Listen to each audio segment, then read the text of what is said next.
The story opens on a battlefield where our hero A lays injured, breathing heavily, steam billowing from his mouth. He observes two of his comrades ahead, unable to discern from which direction the enemy is attacking. He looks at them, realizing he cannot help due to his own physical condition.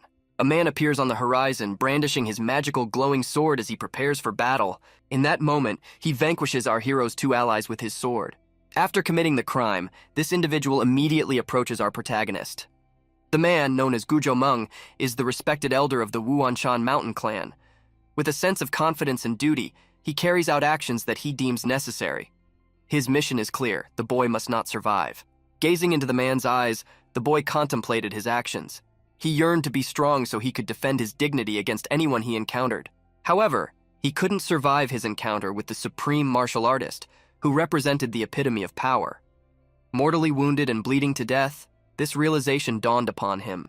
Racked with pain from his injuries and the stark realization that his game had abruptly ended, he lay on the ground, a fallen warrior forced to accept his defeat.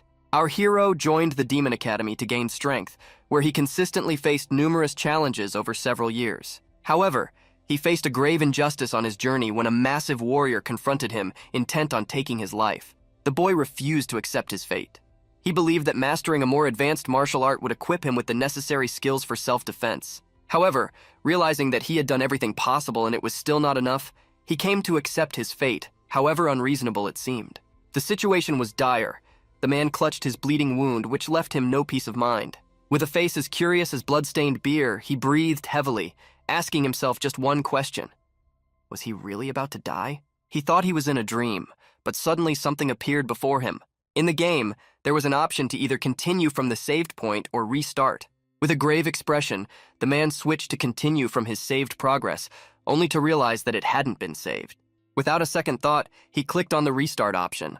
Almost immediately, he lost consciousness. His lids fell shut and he drifted into thought. He didn't want to die. He yearned to live. These thoughts raced through his mind. All he needed was to choose to restart his life, fully aware of its potential implications. The incident was caused by the game demanding a reset to the moment just prior to the personal meeting with the Supreme Court Justice. At that moment, our hero was unaware that the first stage had commenced. Out at sea, bathing in the bright sunshine below, our hero was reclining on the surface of the water. He awoke devoid of ammunition and without a sword. Completely rejuvenated, his name was Shiny Snow. His story begins with him studying the demonic arts, known to shorten a lifespan. Although he joined the Demon Academy, he refrained from learning any demonic arts for many years, instead focusing his efforts on scouting missions for search parties. His life was abruptly ended by death, yet his legacy continued. In this state, he realized his previous life was filled with negativity. He lifted his aching head, already lying in bed. He realizes that he is awake. When he opens his eyes, he sees the ceiling of the house in front of him. He doesn't understand what transpired, or his current location, having recently been in another dimension. He was distraught, screaming out of confusion about the situation he was facing. Horrified, he vaults from the bed, aware that something is amiss. After the explosion, he stood in front of a gym, realizing it was his former training center. The circumstances of how he ended up in this situation and the fact that it even occurred haunted him. He vividly recalled the moment on the battlefield, racked with severe wounds and confronted by an enemy intent on killing him. He was certain his life was about to end. Amidst this chaos, he finds solace, questioning if perhaps he's dreaming. However, his doubts persist due to the vivid realism of his experience. He vividly remembers the torment caused by that unkind individual. His name was Mantis, the Chief Justice of the Supreme Court. Because of his rigid rule, all students at the academy could only be inaugurated by the vice principal himself.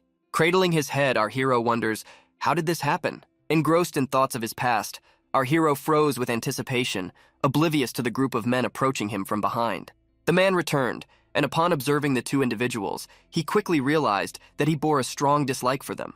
They recognized him as a squad leader who was unfortunately in the wrong place. As soon as the man faced the two odd characters, they immediately recognized him. Both of them were noticeably bizarre. Those two individuals were pleased to see him, knowing they could mock him, particularly the bald one with the snub nose. With a stern expression, he approached our man, hoisting him up. He stood there, staring back with fierce eyes. The bastard gazed at the brilliant snow, leaving it to wonder what he sought after. Without hesitation, the bald man struck the other man with a powerful punch to the chest. Our protagonist was somewhat taken aback by this presentation. A man was propelled 2 meters away from a featherless duck, landing awkwardly on his rear. The bald man smiled at him, apologizing. "Oh, sorry for the tea, my hand just slipped." Leaning over the man, he continued to taunt. "Squad leader, are you flying around the bright snow of the faction while still half asleep?" If he is paying attention, he is observing Captain June Mech from Black Moon. Ducking from the strike of the bald villain, our protagonist cautiously eyed his adversary with a single gaze. Despite the severe stomach pain from the bald man's hit, what's currently happening shocks him even more. After exerting great effort, the hero recognizes the bald Neanderthal from a previous encounter in his life, experiencing a sense of DGCJG vu. In his past, he faced a similar situation. I can predict how he will respond. What will this scoundrel utter next? If you lack skill, you should at least heed these words. This advice echoed in the memory of our protagonist, having originated from the mouth of this bald Neanderthal-like man. Our protagonist is appalled by the situation, not due to what transpired, but because of his inexplicable return. The commander merely observed events devoid of any humanity. All he could do was label the man as rude. Our protagonist inquired about the overall situation. The commander responded that the Chief Justice had summoned us for a meeting. On detecting an unpleasant odor, it became apparent that the bishop didn't summon anyone to the Supreme Court without a significant reason. A group of unscrupulous individuals relayed this information to him and urged him to depart swiftly. Before he left, the blonde offered some advice. This character said that he was very lucky, with a sly expression on his face. The puzzled expression on our adventurer's face revealed that he still did not understand what it could mean. A group of menacing men walks away from a bald man who laughs at them, realizing he almost disappointed the boyfriend of one of them.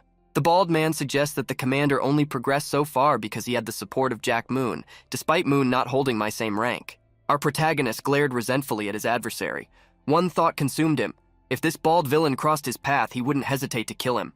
Upon noticing his team leaving, he observed peculiar numbers above their heads. 1 plus life, 2 plus lives. He found himself pondering their meaning. Walking down the red carpet towards the bishop, unaware of the experiences that awaited him, he felt a wave of nervous goosebumps pass over his skin as everything began to repeat. He couldn't comprehend what had transpired. Was it a dream? However, he was certain it was reality. But how could this occur? As he approached the door, the man introduced himself as the commander of the flying faction in the bright snow. The gracious host invited him inside. He realized that he had relived all these moments from his past. The incident occurred because he had returned to the time prior to his personal meeting with the Supreme Court's bishop. This was the individual who plotted his demise. Upon entering the room, he encountered an elderly gentleman who introduced himself as Bishop Mattis from the Supreme Court. Observing the elderly man, he deduced that his life's troubles stemmed from this tea connoisseur. He informed the man that he had come to receive instruction from him. However, he realized that he had already lived through this moment, and that it would remain unchanged. He looks to the right and sees the current leader of the Holy Deity's court, who was also present in his previous life. The boy comes to understand that the Red Demon Chamber, a city that serves as the primary branch of the Demon Academy, comprises 5 courtyards. Their path is guided by the impressive martial arts skills of Noah as he battles on water amidst demonic flames. Because of his horrific nature, the Lord could annihilate a man to the bone with just one flash, demonstrating a thoughtless act of killing. Even if he is untrustworthy, there are those who still find him disagreeable. Despite his circumstances, he realizes that he has no choice but to obey. The 2 elderly men, engaged in conversation, share that they had earlier identified the boy as Solfia's son, the child of bright snow. Raising a glass of tea to the commander of the holy deity, he acknowledges, "Indeed, he seems as strong as you predicted." However, he responded to the man with an indifferent glance as his greeting was somewhat insincere. They interpreted the man's bent head as a sign of disrespect. At these words, our protagonist paled. He immediately fell to his knees before them, pleading for forgiveness for his insolence. He regretted not showing respect and greeting them as soon as he entered. However, Vladika cautioned the old bald man against being too definitive, advising him not to disregard minor details and avoid putting Vladika in an uncomfortable position. I knelt before these commanders-in-chief, but our hero was at a loss for how to act. He noticed the bishop was slightly overstepping his bounds. Only 4 days earlier, he had instructed him to pay this specific type of reverence to the sun, via a mere nod of the head. Within 5 minutes, the man was instructed to stand up. The man realizes that this game is being played by an elderly person. The cunning old letter gazes at him, merely enjoying the amusement. The elderly man tells the boy that he never considered working as a servant at the academy. The man looked at him, suspecting he was concealing his true identity. Since Vladika had shown considerable interest in demonic art, he decided to take further measures. It was evident to the boy that the old man was enticing him to Cheol Inn, a sanctuary for thousands of clandestine books. The bishop surprised the boy by assigning him a second task. Immediately, memories of his past life in which he was defeated in battle and subsequently died flooded his mind. An elder well-versed in the traditions of the event will send him to the Huangshan Mountain Clan's outpost. He will instruct him to only select one knife from the arsenal. Perhaps it could be a divine opportunity to return to the moment before his personal encounter with the Supreme Court judge. However, he seems stuck in a loop, unable to escape this responsibility. Aware of what lay ahead and what fate had in store for him, the man gathered his courage, promising himself never to revert to his past as a suicide bomber. He regarded the two deceivers with confidence, knowing exactly what to say. He requested that they share a few words. He paused momentarily, captivated by the striking sight before him. Before him was a scoreboard from which he could select his next destination. His subsequent actions would greatly depend on this choice. Upon seeing what lay before him, he quickly delved into it as he had limited time to make a decision. However, he realizes that he is unable to move his body during this session. It appears as though time has come to a standstill. The bishop stood motionless before him as time seemed to halt. He was certain it wasn't a dream. He had previously died once and had returned to the past. He noticed a sudden light flashing before his face. He had options to respond with phrases like, "I will execute the order at all costs," or "I want to receive a second order." All the system required of him was to make a choice. In addition, he noted the constant display of numbers, which commenced as soon as the timer started. He realized that as the count reached 0, it was the time for him to select a category. Glancing at the scoreboard, he noticed time had already elapsed and his selected option was to work on his right arm. The text seems quite unclear and may possibly be translated incorrectly. Here is a possible revision, but please note it could dramatically change the original meaning. How does it feel to lose your right-hand man? As for him claiming he'd rather die than follow my orders, well, that certainly didn't make him more appealing to me. All he needed to do was select the second order as if choosing a friend. Suddenly he finds himself back in time, standing before them. "I want to place a second order," he says, startling the older men.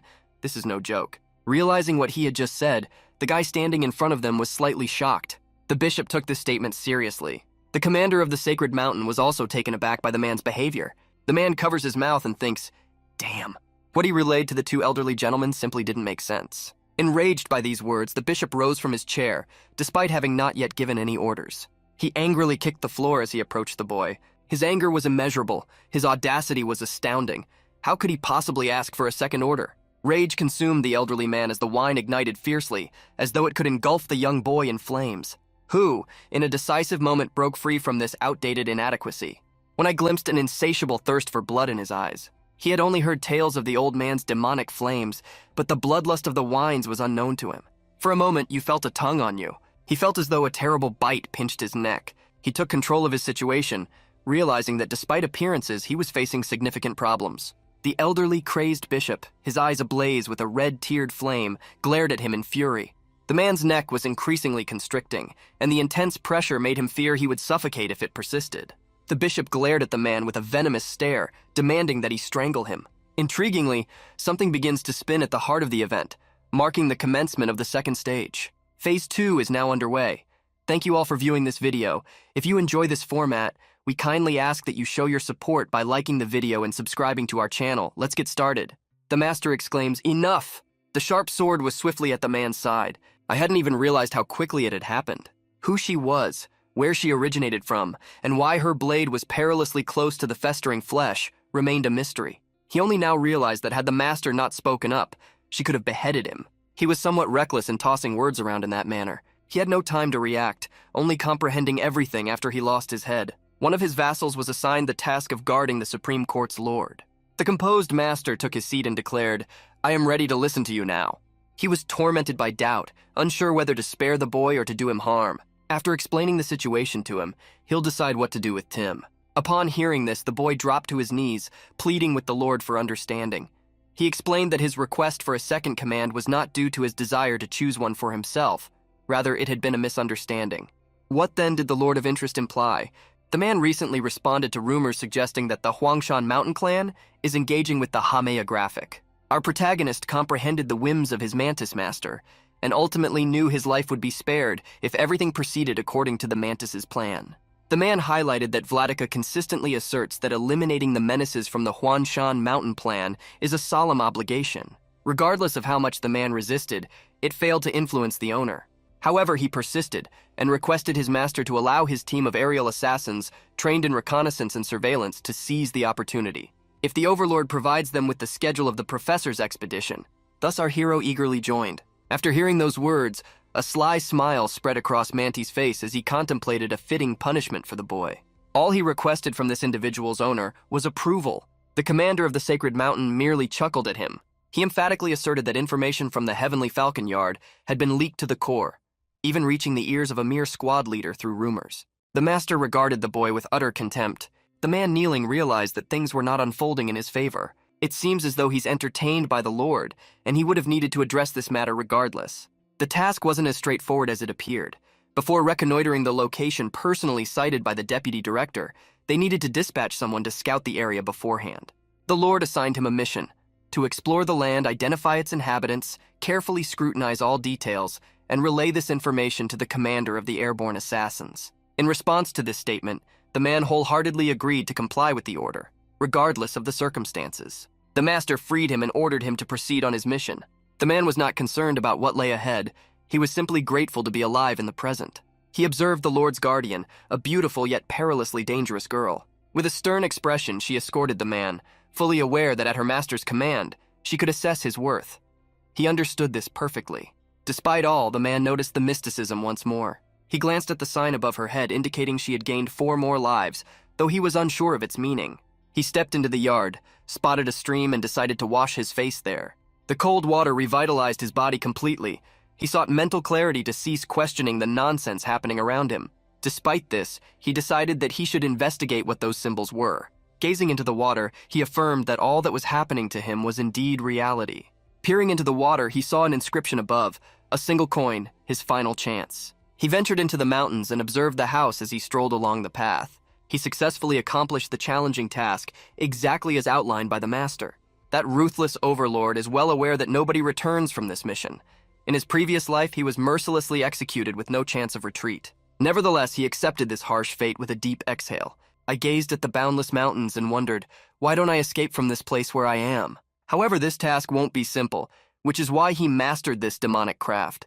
This energy is negative and malevolent. He cannot easily hide what he failed to do. In any event, it's impossible. The soldiers on Murim's right flank didn't detect this malevolent force. If they escape detection, they will relentlessly hunt him down until his demise. Regardless of where the boy went or what he did, his fate remained unchanged. Regardless of perspective, death was inevitable, and he grasped this fact thoroughly. However, he intended to evade it with every fiber of his being. Looking up from his thoughts, he saw his bald, elderly friend. Sitting on the rocks, he smiled at the boy, finding humor in the fact that the boy had carried out a strict order within the office of a Supreme Court justice. Regardless, he advised the boy to exercise more caution in the future. They didn't comprehend the jokes, and the bald comedian constantly joked, "I must have been talking to myself. You probably caught everything," even though it doesn't matter. The biting cold affected the man, solidifying his distaste for the rascal. Despite it all, he noticed that above the cunning fox, there was a sign that read +1 life. The man didn't find peace of mind. Upon examining it, he realized, since his last chance hangs in the balance, he must make a choice. Whether he will comply with the order and willingly face death. We will discover the second option later when the man approaches the bald individual, gathering his energy. He approached the man and commanded, "Look at me." The bald man pondered why he was approaching me. He thought you wanted to speak, but the man was preoccupied with confirming something. The bald looter was anxious, unable to comprehend the actions or intentions of the approaching man. His anxiety wasn't unfounded as the man was harboring questionable thoughts. For a moment, the tension between them peaked and came to a standstill. The man stood beside the bald marauder, suddenly drew his sword and charged at him directly. Before he could respond, the muscular bald warrior was simply terrified by this fool's actions. He swiftly thwarts the attack before even having a chance to draw his sword from its sheath. The man focused intently on what was right in front of him when a bald man inquired about his activities. The man continued to strike relentlessly, attempting a counterattack to seize control. He skillfully repelled the goblin's defense with his sword. Leaping forward, he moves behind the bald man, preparing to strike a powerful blow to his back. The bald man noticed a severe wound, a deep cut piercing his leg. The protagonist is vindictive, retaining a clear recollection of the harsh words spoken to him by this unpleasant individual. He emphasized that all of his actions were driven by his quest for answers, and his ultimate goal was to gain strength. Regardless, the man did not succeed. After a barrage of punches and attacks, the bald man's defense was nearly collapsing. The man was shoved against the wall, holding on with all his strength. The bald man gripped his sword nervously, his face pale at the sight of the other man's stern demeanor. It filled him with fear. An unexpected attack by an unprepared warrior could turn out to be no game at all. The bald man struggled to convince this irrational individual that his nonsensical behavior and misplaced self-confidence were not ensuring his safety. The man's eyes were bloodshot, and he no longer seemed to care. He charged towards the warrior, completely committed to his actions. He gripped his swords again, burning with rage. The bald man was simply terrified of this man's unpredictable actions. All our hero's actions were not futile, for they ultimately led him here. Now how can he quit? He recollects the time when you were in VJ Tant lying on the blood-soaked floor, severely wounded, struggling to find an escape.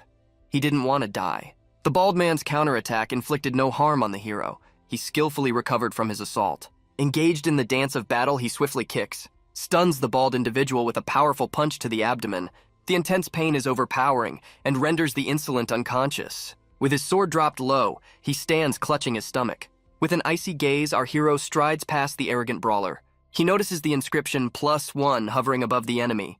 He suspects the appearance of these words above his soldiers might offer a means of survival. But if not, it certainly wasn't his merit that granted him an additional advantage in life. Assuming a stance, he straightens his shoulders and focuses on the stroke. The advantage clearly lies with the man, who allows the fox a few words for a farewell. He looks at him, waiting for him to speak. What I'm saying is, if Captain Beetle is aware of this, the man is going to face difficulties. However, it was understood by everyone that only a blackbird would be the witness to it. The man raised his foot and launched into attack. The bald man let out a ruthless scream of pain.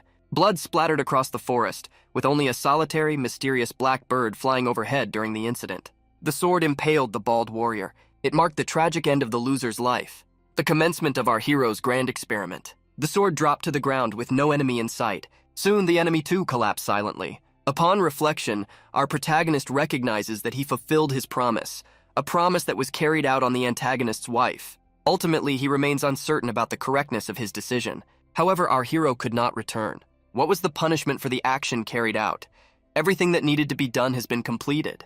The sun bathed the autumn forest in its rays. As a friend, we step in when someone stumbles and drifts away. A man arrives at a lake on a self-crafted boat, discarding the lifeless body of a bald individual, weighted down with a rock. Observing his opponent plunge into the water, he will ascertain later whether he did it correctly or not. Despite this realization, he understands that he has indeed killed Chiksan. Though the words above his head have vanished, our hero remains unaffected. Suddenly, he glanced at the water and saw the reflection of the Covenant's inscriptions above him on the river's surface. He received a final opportunity coin, which impressed him as he was curious about it.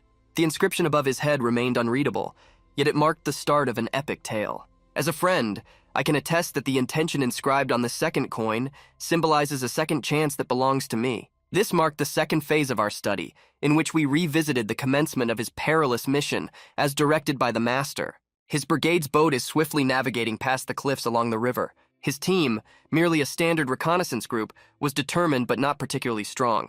Their primary goal was to survive. While it may sound bizarre, areas of perilous cliffs and deadly threats are actually the most suitable places for inconspicuous transit.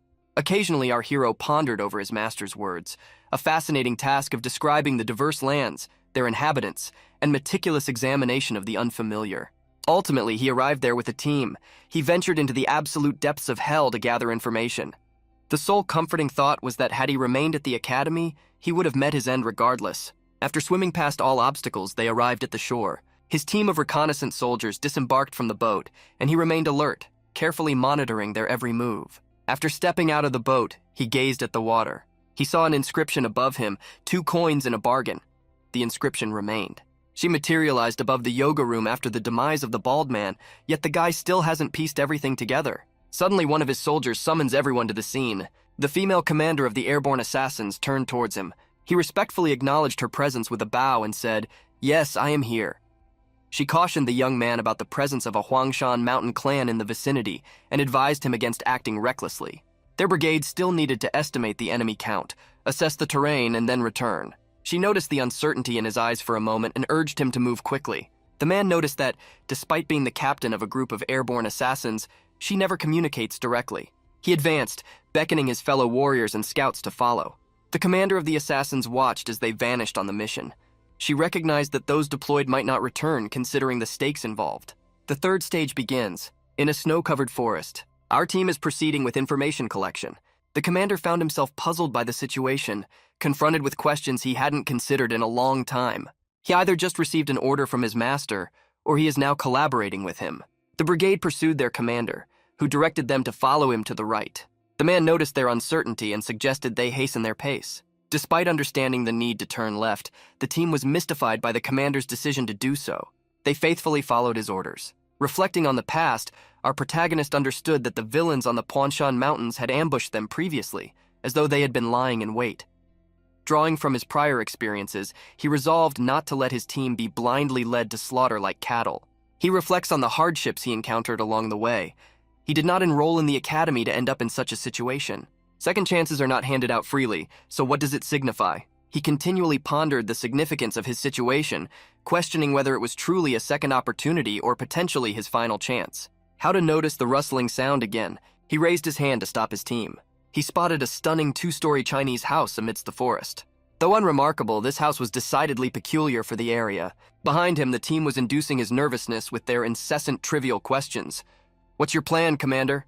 Or, "Do you think someone spotted us?" Our hero was wounded when his teammates doubted him at such a crucial moment.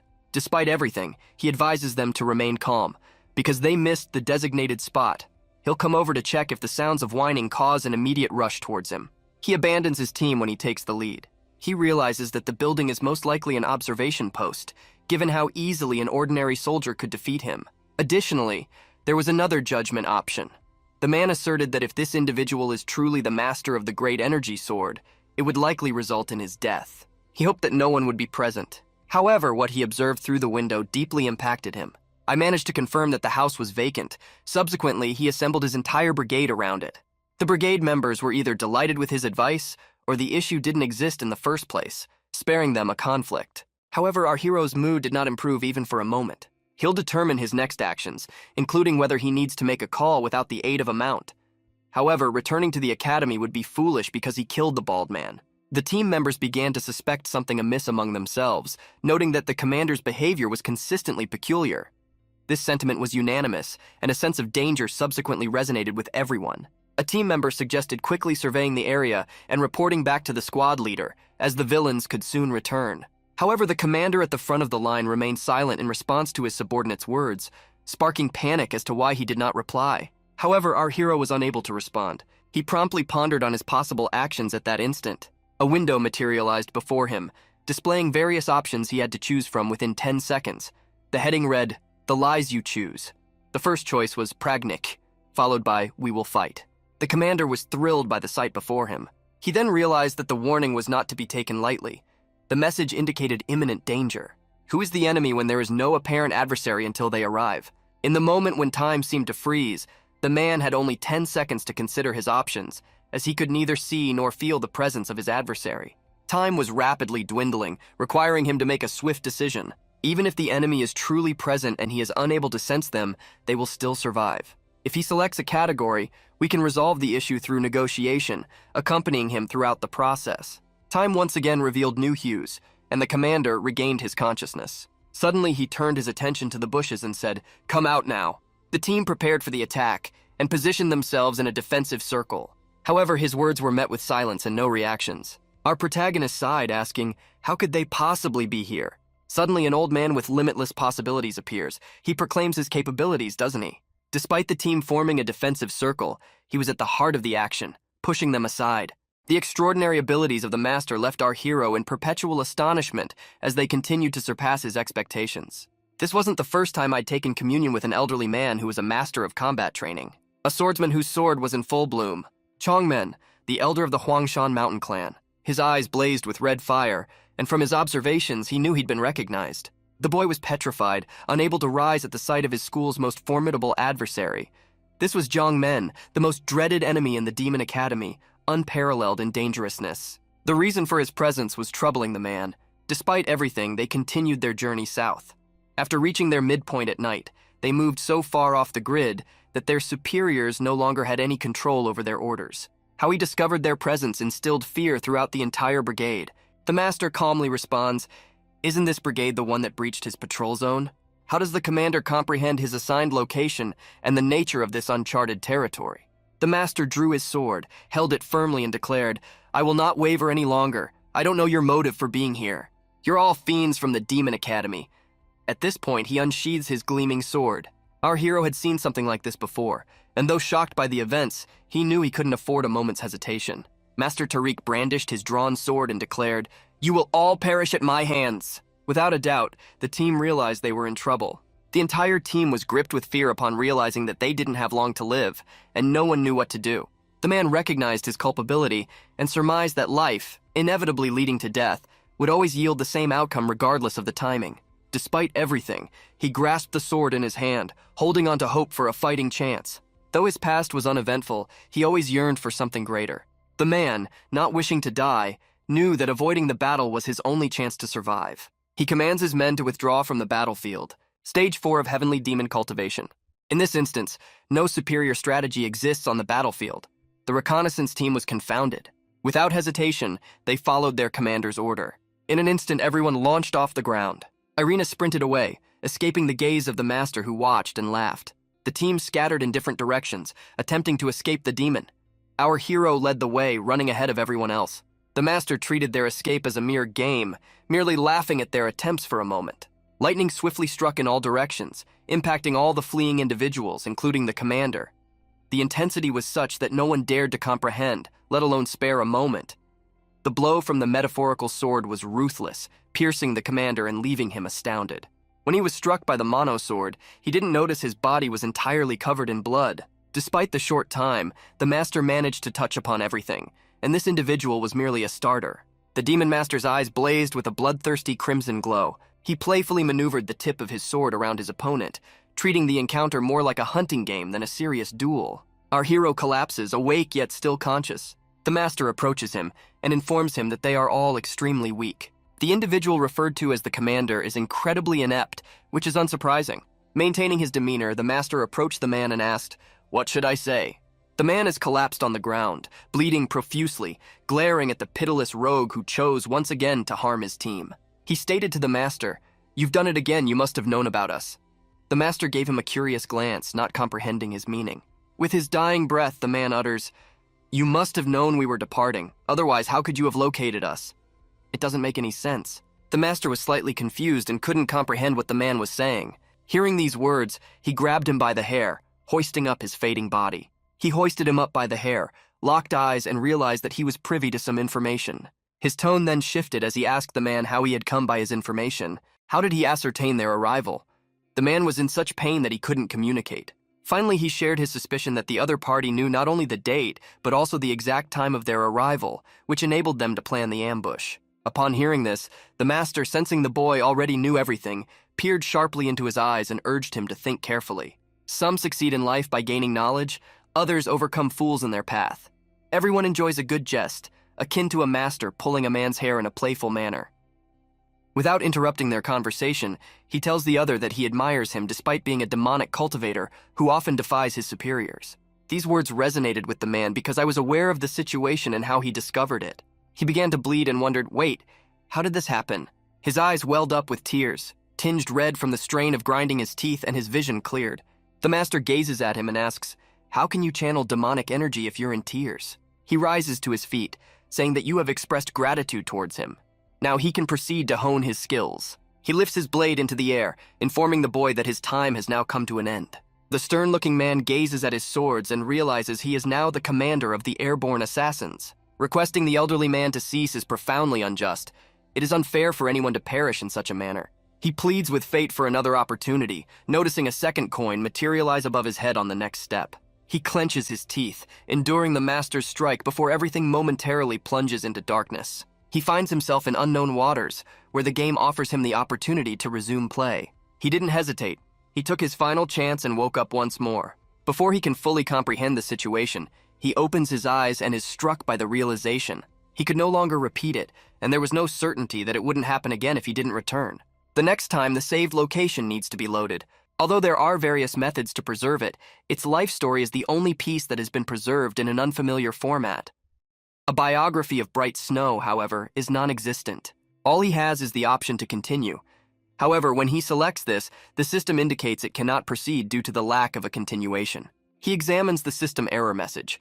It suggests discontinuity if the enemy's martial arts level surpasses his own, or if the scenario cannot proceed through conversation. However, he finds this unclear. He recalls the Mountain Elder, Hun Shen Yi, standing before him, declaring him to be a man of 8 capabilities and acknowledging his mastery of 6 types of martial arts. He also observes a significant detail that captivates him. From an outside perspective, he assesses his combat prowess, categorizing it into 2 distinct strengths: the Divine Demon Sword and the 7 Black Demon Swords. Sweat trickles down his face as he grapples with the statistics of recent events. The system indicates that the enemy cannot be combated using the martial arts technique set to load in the upcoming window. He simply has no other option but to select the category to continue. The error will revert you to the moment prior to your personal encounter with the Supreme Court Justice. A moment later, he woke up in the same spot where he had fallen asleep. He opens his eyes to see the same scene as before. He was previously lying on the bed in the old training room. He was pleased to resume and felt just fine. He was grateful for his luck, but hoped it wasn't merely chance. As he pondered over the survival choice he had recently made, he felt a surge of contentment. With his eyes closed tightly, he contemplates the situation and considers if he can leave everything unchanged.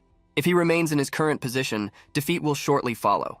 He already knows the impending events and plans to alter the course that fate has set for him. A couple of minutes later, he hears the sound of at least 2 mockers. Upon arrival, they were dismayed to find him absent, despite their certainty of his presence. He observed closely before leaving, keen to avoid any interaction with those individuals. Then you observe a crucial detail. The man he killed in his past life doesn't display the word life above his head.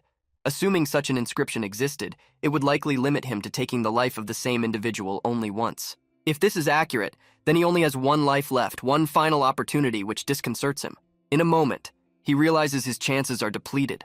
Clenching his fist, he makes a vow to become stronger than he has ever been, no matter the challenges that lie ahead. Despite the numerous challenges this new chapter of life presents, he is certain to prevail. He will grow stronger, overcome his challenges, and vanquish all his rivals. Regardless of the cost, he is prepared to pay any amount to stay alive. Since his life has restarted and surviving is paramount, he simply has no other option. He can't resist the urge to run aimlessly down the street, completely unclothed. Exhausted from her continuous running, she halts to catch her breath, dazed from the relentless pursuit. In a brief moment, he notices a mirror before him. He noticed the head of the coin inscribed with the words, "Last Chance." A bead of nervous sweat trickled down his back. He comprehended everything and simply released it. He was confident, but uncertain if taking a wrong turn might jeopardize another opportunity in life. What should he do now? What if he must confront unstoppable adversaries at every turn? He was in a precarious situation and had to find a resolution. However, he knew of nothing that could make him stronger. He is progressively advancing towards his goal. While the outcome is uncertain, I hold great hope for him. His new life stage begins at age 5. He enters the Lord's chamber, where he is welcomed as the leader of the aerial squadron and acknowledged as a pillar of the community. He informs the Lord, stating, "I have received an order from the predecessor of the Supreme Court." The Chief Justice of the Supreme Court observes him thoughtfully, uncertain why he arrived so swiftly. We must piece together what transpired previously. Surely there is some clue to be found if we retrace the moments before our personal meeting with the court's lord. The man bowed before the lords, unable to escape. The water boy greeted him enthusiastically, together with his bald friend, the commander, who was coincidentally discussing him. For them, he was akin to a performing clown. His absence deprived their lives of entertainment. The circumstance was drastically different from what it once was. The difference between past lifestyles and present ones is significant. Because he was deeply committed to worship, he did not marry. His devotion played a fascinating role in altering his destiny. The bishop inquired, "Zhang-il, as a clerk, what else did you contemplate?" Upon returning from the church, he realizes that the words spoken by Vladika echo what he had previously said to him. He clenches his teeth and concurs with the bishop, regardless of the circumstances. Falling to his knees and pounding his chest, he implores them with great respect, all the while feigning gratitude toward them. "I am expressing my discontent and finding it audacious that someone like me, who is not deemed worthy, is living in such a prestigious city to the Supreme Court." They observed him and presumed their thoughts about him. They valued his principles and intellect, and Vladika contemplated the task. Suddenly, the consul interrupts their thoughts, announcing that it has something to tell them. At this moment, he realizes that he has been eagerly awaiting this very occurrence. Finally, the system presents the event options he has been anticipating. The system presented him with 2 options. He could either execute any order to receive a new one, or he could work tirelessly. From the moment he uttered those words, time was set in motion, and he was briefly given the chance to select what the system proposed to him. The man was ready.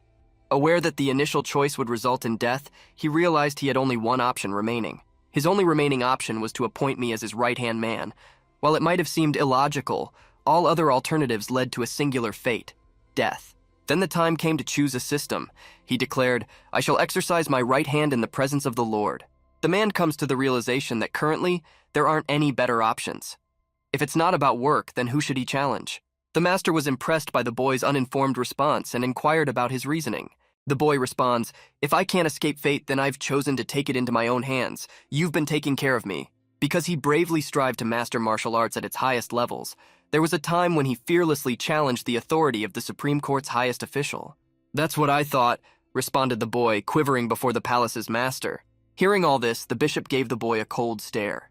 The boy, eventually calming down, bowed before his master in repentance, acknowledging that even multiple deaths would not absolve him of all his sins. However, he is determined to demonstrate his loyalty to the Chief Justice of the Supreme Court and thereby gain his trust. However, these elderly men found him amusing and stifled their laughter, realizing he was much funnier than they had initially thought. With a snap of his finger, the bishop resolved to assess the sincerity of this man's intentions. After checking with his fingers, the knife slipped near the remorseful boy, who gazed at it with a chilling stare. He appeared desperate after what he said, but there was no going back. The bishop, amused, tossed a sword to the boy. "If your words hold truth," he challenged, "prove it."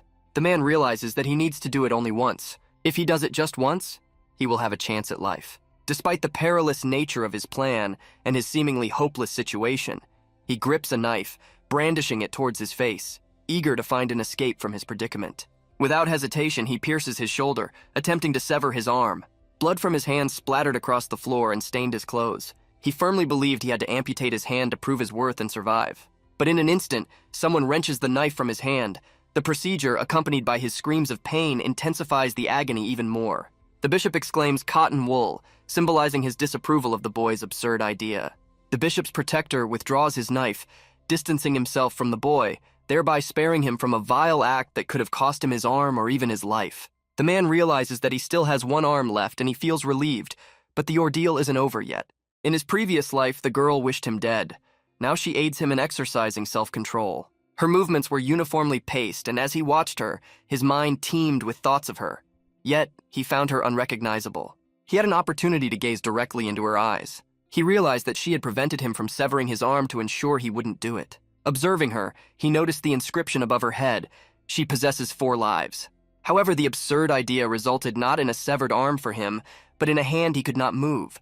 Yet it remained with him. The bishop and his companions sat laughing at these men, having not experienced such amusement in a long time. No one in the academy was foolish enough to take on this task. He's truly eccentric. However, his actions earn him a small reward.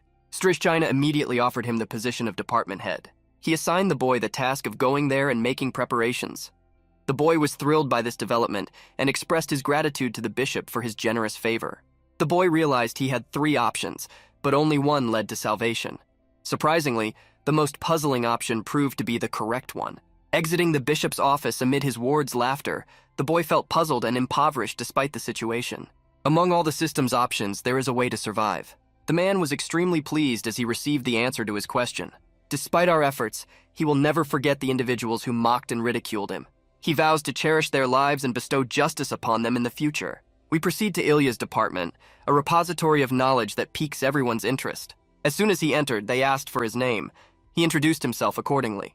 A library representative inquired about his age, which was 27, and he disclosed that he had been a fighter pilot for 8 years. A representative from the director's office of this institution relayed a rumor to him that he had selected 12 cities out of 1,000 to establish the organization. 1,000 individuals silently listened to his story. The library director was impressed. He was capable of articulating the truth eloquently. Seeing the high-ranking man unexpectedly filled him with happiness.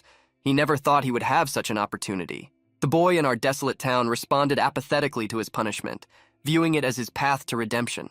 The library head noticed the man's hand was completely immobile, indicating something was amiss. He became frantic about it. He attempted to interject, gesturing with his hand to ask a question, but the interviewer refrained from divulging details about the harrowing event and how his adventurous spirit contributed to his survival. As he strolled through the library, he held some intriguing old books in his hands. However, the master instructed him not to be distracted, urging him to follow because there was a task awaiting him. The task was clearly not self-sustaining and was geared towards its own development. However, the library manager seemed to have a hidden agenda, guiding him towards an unfamiliar location. Proceed down the hallway, past the shelves of books, and continue directly into the dungeon. He took him to a specific place and stated, "From now on, you will work here. You should adhere to the guidelines established in these books." The man was amazed by the vastness of what he observed. He was responsible for maintaining the room's cleanliness and ensuring nothing was damaged. Should damage occur, it would fall entirely on him to accept responsibility. The man disregarded the manager's comments but quickly made it clear that he would not take responsibility for the proposed action. The man indeed wants to respond, but he is unsure of what to say in this situation. His boss has assigned him a task that he considers significant. He moved towards the table stacked with books, emphasizing that the job would involve dealing with size and type. The individual was deeply troubled by the idea that the Supreme Court Bishop and the Court of the Holy Deity might be unaware of certain confidential information. Primarily managed by a librarian and a government agency with ambiguous intentions, the collection primarily comprised of elite martial arts books. Despite this, the individual in question didn't exhibit exceptional skills. As he observed the master at his craft, a thought crossed his mind. What if there existed a book right here revealing how to eliminate him? He then glances at the head symbol and perceives a life superior to yoga. He perceives an opportunity to attain a life coin and wishes to seize this chance. He believes that success in this life could significantly alter his prospects in the next one. As he passed by, he conversed with the library head, who inquired about his progress in martial arts. He calls him by his name while you attempt to divert his attention. The man is gearing up to confront the secretary, motivated by the belief that he has nothing to lose and that a new opportunity is on the horizon. Above the old man, the boy noticed an inscription that read, +1 life. It intrigued him. Even if you're disappointed with your current life, the next one could be far better. He was also intrigued by the secretary's martial arts skills. He attracted his attention by saying his name, prompting him to turn around. Then the man's eyes sparkled with a hint of uncertainty as he resolved to take action. The game commences at stage 6. Mr. Secretary, what task are you currently undertaking in regard to the award-winning book? The man stared at him, triggering a wave of insecurity as he questioned his ability to defeat him. He would have been confident if his injured hand had functioned properly. The secretary gave him an indifferent glance over her shoulder. Suddenly, the man approached him, catching him off guard. The man approached the secretary and plunged a knife into his stomach with one swift motion. My secretary was taken aback by this unexpected development. This despicable individual chose to end his life. He was truly a brute. He observed the man's growing agitation and began to resist his actions. After the strike, the man moved slightly away from the secretary and realized he hadn't wounded the old man severely enough. And if he only has one life, he's like a bald Texan. The elderly man couldn't comprehend why the rogue had attacked him or what his motivations were. The man chooses not to halt, but to swiftly complete his tasks. The longer he delays, the fewer opportunities he will have. Despite his old age and a wound on his side, he can still evade the blows. He perceives his strength as an advantage and notices that the guy's arm is not functioning. He grabs the taller one, attempting to pull him to the ground. Since the man's arm is injured, he cannot resist. Both of them fell to the floor, with the old man evidently holding an advantage over the young boy. Realizes that the old man appears to have the upper hand, and there's no opportunity to counter him. He observes the old man's actions with trepidation, realizing the man's intention to kill him just as he had once planned. But now the roles are reversed. The old man firmly grabs his shoulder, attempting to carry him. Overwhelmed with exhaustion, he positions his body in a way that restricts movement. He pulls the knife from his right hand and points it at the boy, signaling his intent to seek revenge for the boy's reckless actions. I believe that was the last glimpse of life he saw this season.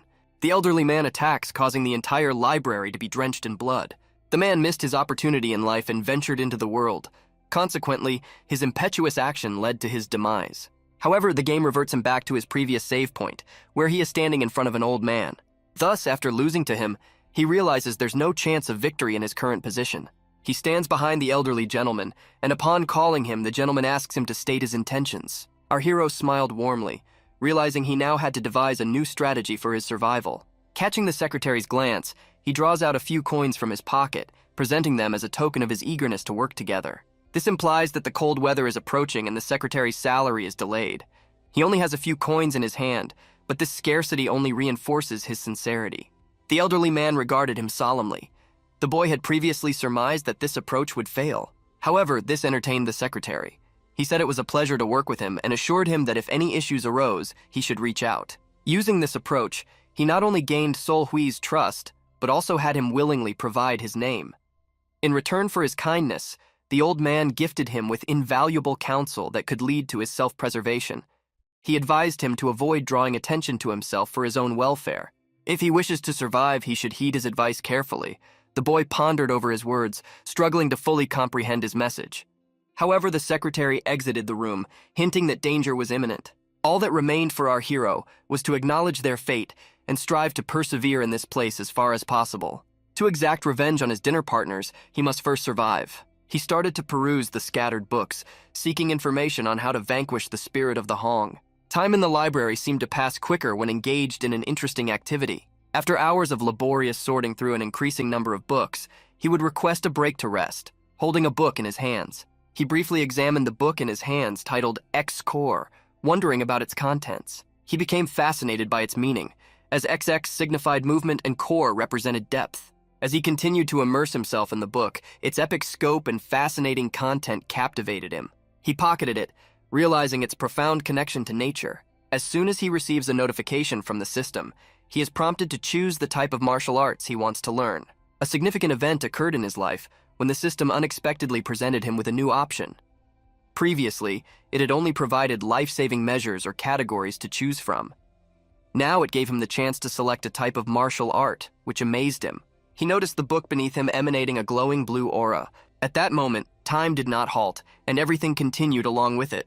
He picked up the book, glowing with a blue aura, and read it. It discussed the 3 primary skills. The system restricted his installation, prompting him to select one martial art to master: white glow, fire hands, or unification. However, only the first choice, white glow, was available, while the other 2 remained inaccessible. The man was astounded by the opportunities the system provided, but he acknowledged the existence of martial arts associations, skills possessed solely by the Chief Justice of the Supreme Court, regarded as the highest form of artistry. The martial art, Fire Hands, gained fame from its encore presentation by the deputy director during his time as an assistant.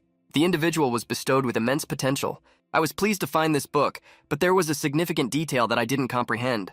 Why does one of the categories state closed? I would prefer to select white light martial art. The system explained that he couldn't learn this martial art due to an injury that caused his illness. However, since other options have been introduced, nothing will go wrong if he chooses to pursue the art of the martial glow. I'm unsure as to why, but given the fame of the other 2, they should be of equal standing. When prompted to select his preferred technique from the category of white glow art, he was presented with 3 options: swordplay, close combat, or kicking. Given the opportunity to master all skills, he saw no reason for restraint. So, he selected swordplay to begin with. Since he selected this category, a demonstration was expected. The term demonstration signified that an exhibition was due. He was not looking forward to it, but was nonetheless intrigued upon witnessing it for the first time. When he noticed energy swirling before him, gradually forming a shape, he was amazed by the spectacle of a shadow, shaped like a figure wielding a sword, emitting a brilliant glow. The shadow assumed a stance, absorbing the energy emanating from this technique. The system attempted to transfer these possibilities to the man. Suddenly, the figure moved decisively. The system and its model perfectly demonstrated posture and maneuvers. The white steam emitting from the model's mouth visibly demonstrated the breathing technique. Even the position of the sword shadow was perfectly reflected. All he could do was observe. He was shocked because he was unaware of this information and had no means to discover it. In an instant, everything vanished, and the system invited him to showcase his special skills in the glowing martial arts. One was this captivating sword art crafted by an intriguing individual. He also examined the symbols that were unfamiliar to you. While he didn't fully grasp their application based on the instructions, he was confident that he was. He places his shoes aside and walks to the center of the hall, holding your sword, and you see that he has another chance at this opportunity. He confidently prepared to repeat these movements. He couldn't comprehend why he was presented with such incredibly exciting opportunities. Celebrating his commitments together, he was prepared for any challenge. Fate provided him with a survival opportunity, while the system guided him with valuable tips and information to succeed in life. He informed me about the department secretary, Chung Hindu. He realized that mastering the martial art of biolight could enable him to defeat his opponent. He duplicated the moves of the figure standing before him, rigorously testing and training in this technique that revolutionized his life. From that moment, the boy's 7th stage of life begins. The library towered above all the surrounding houses. The library has remained undisturbed for a century. A mouse gnawing on books was startled by some noises. She observed the unfolding event, then suddenly her face was disfigured. Our hero expertly mastered the anticipated technique, slicing through one of the walls. He was thrilled to learn the martial art of white light, which generated tremendous power in a single move. The dent in the wall was considerable in size, resulting from the impact of his formidable punch. He evaluated his achievement, feeling a sense of pride as he had never experienced such strength before. He was flooded with emotions, and his strength was exceptional. Filled with happiness, he persisted in his training. After a month of daily training at this library, he has perfected his skills in this technique. He chose to demonstrate it again. Focus your energy on accumulating aura. He began his impressive technical exercises, and within a month they became widely recognized. Even without his sword, he could strike efficiently with his hand, which was fascinating. The man's strength and technique both improved. The body had lost its physical strength, a feature absent in the past. Previously, he was able to destroy anything in his path single-handedly. Mastering close combat and kicking techniques has become much easier through learning the art of swordsmanship. Regardless of his actions, he could never completely comprehend how to effectively use the sword. He filled in the information as instructed, yet remained unsure what to do with his left hand or which direction to move. In his opinion, it would be beneficial if he could apply this technique. Thanks to his unusual fate, he received something he never had before. He possessed complete information about the secretary and was confident in his ability to outperform him, thereby threatening his position. This concept delighted the man, and he chuckled at the prospect of achieving it. But if the secretary noticed the mess in his workplace, it would surely result in a severe punishment. He decided to tidy his workspace in anticipation of potentially unfavorable feedback from his boss. A monotonous job he was disinclined to perform. The job seemed endless, with neither a beginning nor an end. He selected a book from the pile, deciding to delve into basic skills. Eventually, he set the book aside, realizing she could assist him in understanding its key points. When someone entered the room and began to approach him, a character sneaks up behind him and exclaims, "Wow, there's someone here." The boy was surprised, unable to comprehend or recognize the situation. But upon reflection, he observed an undeniable factor, the fear that had enveloped the boy. This character believed he had something on his face because another individual gave him a peculiar stare. He momentarily recalled the secretary's advice not to stand out among the demons around him. He found himself agreeing with the secretary's words, and indeed he was correct. He noticed a +10 to life floating above his head. The sight of the monstrous creature before him filled him with fear. The man politely responds with a "No, sir," indicating his intent not to overstep or offend. Hearing this, the demon smiles, assuring him there's no need for such caution. You can ask him his name. The man introduced himself as one drenched in sweat, likening his exhaustion to a saltwater pine tree in a humid climate. Recalling the girl who protects the bishop, considering there are only 4 lives and this individual possesses 10. He was unmistakably strong. With a smirk and a husky voice, he asked Solfa, "What brings you here?" The boy informed him that his task was to clean the shelves. The man offered him a lift, commending his excellent job in cleaning and organizing the library mess. However, he requested his permission to ask a question. The gentleman granted me permission to ask him anything. Upon examining one book, he declared its significant value to him, and asked if he had encountered a book titled The 3 Main Skills, because he understood the potential risk of losing his life if he took it. He held this book in his hands. Suddenly, time halted, presenting him with a choice of 2 options, both leading to never. He must make a decision. His life depends on the outcome of the game provided by the system. This decision will determine whether he lives or dies. He compels himself to maintain composure and avoid mistakes, aware that any error could cost him his life instantly. He wonders why he met her in the first place, but it's too late to dwell on it now. He couldn't disclose to the demon that he had learned martial arts from that book, so he was compelled to deny having ever seen it before. However, both of these options were perilous in one scenario, and in the other, you felt that multiple options were incorrect. He was overwhelmed by the choice and unsure of what to do. As time was rapidly depleting, he couldn't afford to choose between them. "I have no other choice," he stated, his voice trembling with nervousness. However, he had no other option. He had to choose the lesser of 2 evils, and his choice settled on an option he had never encountered in his life, moving the events forward. The demon gazes at him and grins cunningly, eagerly awaiting his response. He casually mentions that he has never met her and offers his apologies. This character observes him and discerns his deception. The man's eyes were calm. The demon turns to search for her at the place he last saw her. The man is hopeful, thinking his plan might have succeeded. He returns to the demon and assures him he will assist in finding her just in case. The man replied that he misplaced it and would appreciate any assistance in locating it. These words pleased the man as he believed he made the correct choice. This individual calmly searches the library for a specific book. Our hero sighed in relief, realizing everything was fine. However, at this juncture, the man regains his composure and remembers to ask one more question that he had forgotten. With his back turned to the boy, he declares that he has discerned her possible location. This question is also interesting to the man who asked it. This man maintains an awkward silence and does not respond to him for a full minute. His gaze blankets everything with a chilling coldness. He returned from the front line and reported that he had seen her in his hands. These words sent chills through the boy, leaving him sweating from embarrassment. In his fright, he realized he had been caught. The demon stands, gazes at the unfortunate man, and approaches him directly. The man reflects on his past mistakes. Fear seized him, immobilizing him as he pondered his fate. Despite it all, this man approached him, maintaining the intrigue. The guy could have fled, but he didn't even start the engine, deeming it inappropriate. He chose to feign ignorance, pretending as though he had no idea what he was discussing. His decision was quite typical. He looked at the book in his hands. He ponders his words, risking appearing foolish. However, the demon staring directly at him bursts into laughter, causing the man to feel discomfort anew. He laughs heartily at the guy, merely enjoying himself. He informs him that he was merely joking and that he was actually being bullied. At that moment, the man was unable to comprehend anything, yet the fear persisted. This man, who introduced himself as Polka, asked, "You mentioned you were new here, right?" He calmly expressed his pleasure in meeting him. He went to search for the book again. Fear and embarrassment persisted in our hero. His laughter, loud and disingenuous, left him questioning his own authenticity. Who is he anyway? Observing him, it seems he is deep in thought. We are still in the library where we are facing a significant issue.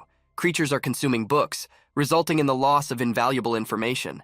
The man who initially pretended to assist him in finding the book eventually began conversing with the thugs who had previously searched for the same book. He asked the boy if he had come based on the recommendation of the Supreme Court's bishop. With an ironic tone, Polka says this turn of events is surprising. He asserts that he's not the kind of man who would typically ask others for help. The individual believes that this specific man seeks his agreement and utilizes the term old fool. Plagued by self-doubt, he insists that he treats himself well. However, the individual affirms that he treats you so well that he's rendered your right hand, extremely vital in the martial arts world, useless. Numerous renowned men hit the boy. How does he have such detailed knowledge about the event? The man apologized to him because he had no intention of prying into his life. He was merely curious about the identity of the newly appointed clerk. He reassured that at least he wasn't targeting the neck. The wisdom he shared was that it's better to struggle in reality than to indulge in illusions. He advised him to abandon his request for martial arts training at the academy. However, our hero simply listened and responded with a smile. Despite the man irritating him and his unknown identity, he tolerated being called an old fool by the bishop. Therefore, he must have wielded significant power. He remained agitated and continued talking to the man. "You don't remember," he stated accurately. "It's incorrect to recall any member of the younger generation referring to the Supreme Court bishop as an old fool. That's my point." The dialogue grew increasingly captivating, yet he was perplexed by what this man was attempting to communicate and how he seemed to read his thoughts. The boy responded to his questions humbly, unable to even entertain such a thought.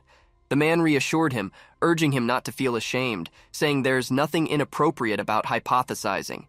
After all, speculation is a natural human behavior. A moment later, to the boy's surprise, the man encouraged them to discuss the art of white glow. He is eager to delve deeper into what he has already learned. The idea of how this man discovered that he was using this technique perturbed him. What kind of psychological assault is being inflicted upon him, and what sort of man is testing him? Voices filled with fear, not confidence, were audible. He claimed not to understand why the chicken was behaving so foolishly, yet he moved closer to it. As he walks by, he says, "Is this not the way he reveals his knowledge of the truth?" The man realizes that he struggles to use his right hand without difficulty. The man confidently counters his arguments, insisting that despite his perceived inadequate physique, he can master any martial art. His response is met with dismissive laughter. He approaches him from behind, places his hand on his shoulder and says, "I understand, but you don't need to be so serious." However, he remained unchanged, informing the man that Stephen had misled him with a lie, thereby deceiving him. The man was so anxious and concerned that he was in tears, clearly indicating his worry. He stood behind the boy, who realized that he could be killed at any moment for his lies. Despite all these experiences, it became apparent that he was being deceived, symbolized by the thief's burning hat.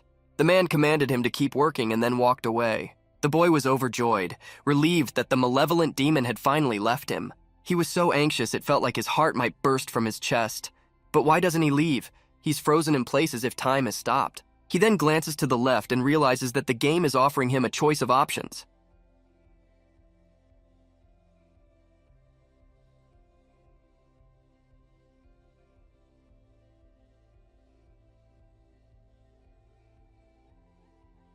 Each time, the system presented the man with the opportunity to determine his own fate, allotting him ample time to make his decision.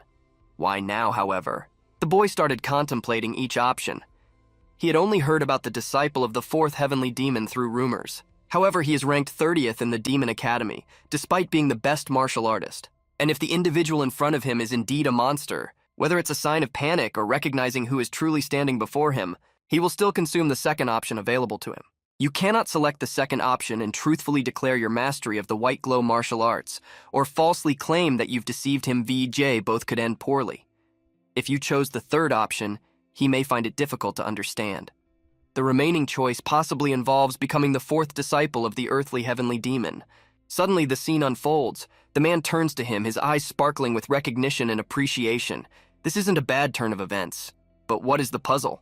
He asks. The boy admits he doesn't understand. Unfazed, the master continues, I don't know how you've come to understand, but it doesn't alter anything.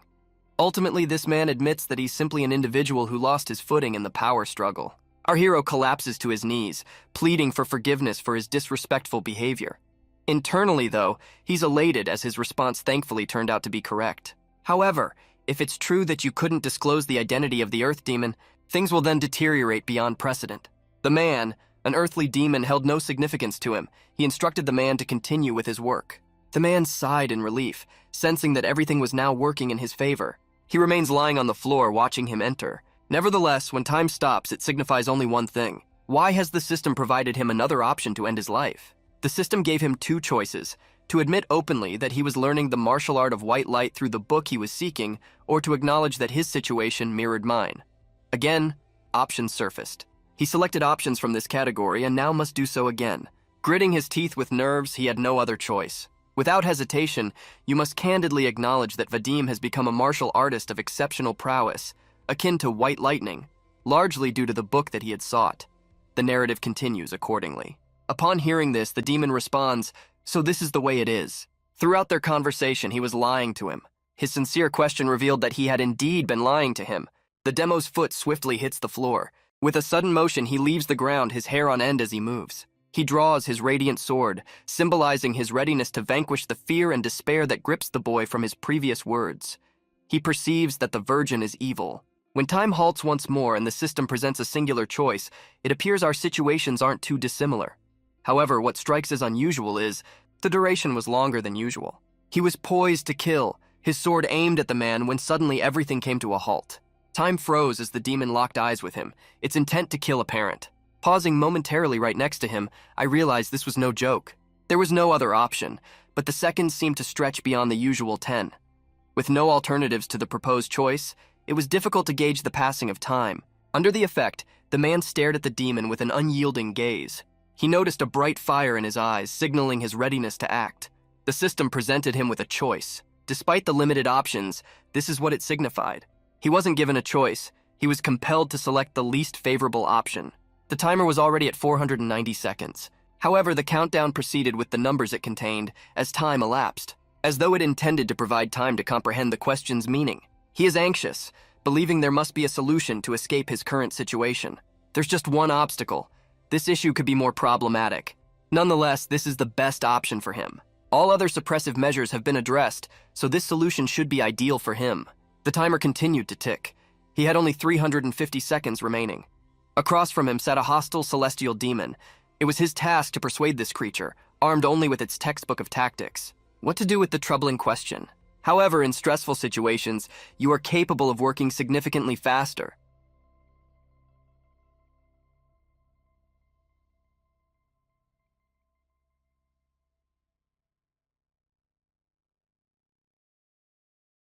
In his words, you can discern the indifference of the makeshift authorities. This implies that he is in a situation similar to mine, desiring power above all else, and he comprehends this. Asserting that his steadfast nature can now serve as his strength, it may assist in soothing the anger that was inflicted upon him. Remembering the assassin who ended his life, and his belief that one side gains an advantage by increasing its capabilities, while the other eliminates any fool standing on its path. A representative from the Demon Academy communicates with a member of a different faction. Therefore, the status of the Supreme Lord in the Ta Court is in jeopardy. The persistent thought of exacting revenge on him consumes his mind, leading him to devise a plan.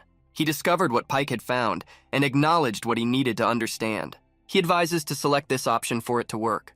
Hence, he revisits this period when he was assaulted by a powerfully built man, but manages to thwart the attacker. His words halted the man, allowing our hero's life to continue. Startled by your statement, the man pauses to inquire about your words. However, our hero cannot reverse his course. He persists in communicating his views, asserting that the Earth's demon was unable to defeat the cohorts of the heavenly demon. Once the demons made their decision, the other disciples had already initiated their quest for an ally. No matter how hard he strived, he found the task challenging. A chilling sword lay beside our protagonist, but the terrestrial demon warned him against altering the topic. He continues to assert his point until even the Earth's demon is compelled to listen to him. Though he could have easily killed him, he was instead surprisingly interested in listening to him. Summoning all his strength, the man implores the Earth demon to elect the Supreme Court's Chief Justice. Upon hearing these words, both the earthbound demon and the Gentiles failed to comprehend his message. The man noticed that the demonstrator's gaze was fixed on the ground and made some adjustments. He knelt before him, declaring that the Supreme Court was the core of the Red Demon's domain. If he secures control of the High Court, it will significantly benefit him. Didn't he find him for that reason? This man became intrigued by his words, prompting a transformation within his soul. The boy remained kneeling, but the Earth Demon sheathed his dagger. The man glanced to gauge his reaction. He informs him that the Earth's Demon did not arrive here seeking the book on the 3 fundamental skills. If it had, you wouldn't be here anymore. He silently observed and attentively listened as the boy speculated about what might have caused the appearance of the celestial demon. What could have motivated him to engage in conversation with a man standing at the bottom of the stairs? Upon further reflection, he realized that he had arrived here. Rather than asking directly, he sought someone who could inform him about the vulnerabilities of the Supreme Court's Chief Justice. The information greatly intrigued the demon, compelling him to listen to the man attentively. Before that, however, he was questioned about his decision. His only response was that the Chief Justice of the Supreme Court had instructed the Aerial Division to carry out reconnaissance. It had been a month since he joined the department, and notably, he was the only one expelled from the faction. Was this a mere coincidence? If it's true that he was responsible for the demise of all the incoming factions in the Demon Land, as rumors and faith suggest, then there would be no reason for him to be here. Even if he arrived by accident, he still would have no reason to engage with this obscure individual. Our protagonist convinces this man that he is extraordinary and destined for a different purpose. The Earth's demon laughed at the words. In response to the various arguments, the Earth demon chuckled, saying he now comprehended why the old man harbored such disliking towards him. In one way or another, he informs him that he can discuss these weaknesses. The man tilted his head forward and confidently affirmed the truth. The Earth's demon inquired about his weaknesses, but the boy remained silent. He raises his hands and asserts that you can't just ponder, you must actually voice your thoughts. However, the man stood up, stating that if he informed the individual on the ground about the information he sought, what he receives in return. Upon hearing this suggestion, the Earth demon cast a chilly gaze at the boy. However, the purpose of all this was unclear to the terrestrial demon, as it seemed like mere trading in his view. However, our hero remained undeterred, stating that he was willing to risk his life if it meant receiving something in return. Such a prospect did not trouble him. The demon of the earth argues that nothing is certain and life holds little value. To this, our hero responds that although he understands that nothing is inherently valuable, if his knowledge can enhance his time and effort, it's worth it. Isn't that enough? The guy asks. The earth demon, considering the potential value in it, turns his back on the man. After considering it, he looks at the boy again and concurs with his perspective, thereby impacting our protagonist. If he indeed possesses such accurate information, he promises to disclose it fully. Our hero has no reason to distrust the words of the earthly demon. He informed him that the Supreme Court's lord's weakness was Elder Huang Shan. When the earth demon heard this, he regarded him indifferently and queried, "What evidence does he possess?" All he dared to say was that since the information about the Lord of the Supreme Well was only speculative, it didn't much impress the earth demon. However, our protagonist persisted, stating, "Even a simple debt may hold great significance for the earth's demon, a fact he could not dispute." The man explains that numerous graves surround him, and if he were to narrow his investigation to one individual, he wouldn't have enough evidence to substantiate his hypothesis. Many earth demons are capable of telling the truth. It's quite feasible that our hero, kneeling before the earth's demon, shared his conjectures and intelligence, desperately hoping that these words wouldn't lead to his demise. The man responded to all the conspiracy theories with a smile. The boy was gripped by a fear of the ambiguous situation. He couldn't discern whether he had agreed. However, the demon of the earth inquired about his name before approaching him. The man repeated his name, to which he responded, "Allow me to clarify something." Before he can proceed, he must complete an assigned task. What was the role of the intriguing individual? But the Earth's demon uttered only one name: Jack. The mission was to eliminate this individual. If he fails to fulfill this task, he won't earn the trust of the people, and he should recognize this. He may align himself with the Chief Justice of the Supreme Court, effectively dispelling claims of his non-allegiance. He inquires if he can accomplish it. However, the man responds stating, "It's not about what I can do, but rather what I should do." He admits and concedes that he can do it. He claims to be the commander of the Sol V Aerial Division. The Jackman is certainly going to defeat him, consequently pleasing the spectators on the ground. His words exude confidence, mirroring his mastery. Our hero embarks on a new chapter in his life. He has been assigned a task by the Earth Demon and is currently preparing for his mission. Don your armor and wield your sharpened sword.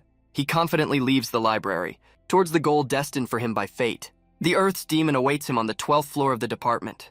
The mission's objective is to locate and eliminate the Jukeman.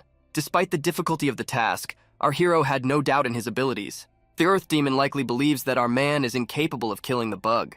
Despite his inferior status compared to the Heavenly Demon, he is absolutely, "I'm confident that this has reached a new level." His new skill aids his survival despite substantial disadvantages, and the art of white glowing bolsters his confidence. Our hero enters the 10th stage of his life, striding down a brightly lit street in the dead of night.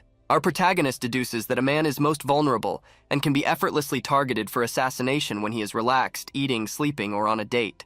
As he walks, he notices a restroom. The place was a restroom. There is no better place on Earth for relaxation than at a spa. The man constantly contemplated about it, resorting to beating him out of boredom, routine, and even when he was unwell. He suddenly begins to strategize his revenge, contemplating how he could kill Juk Meng.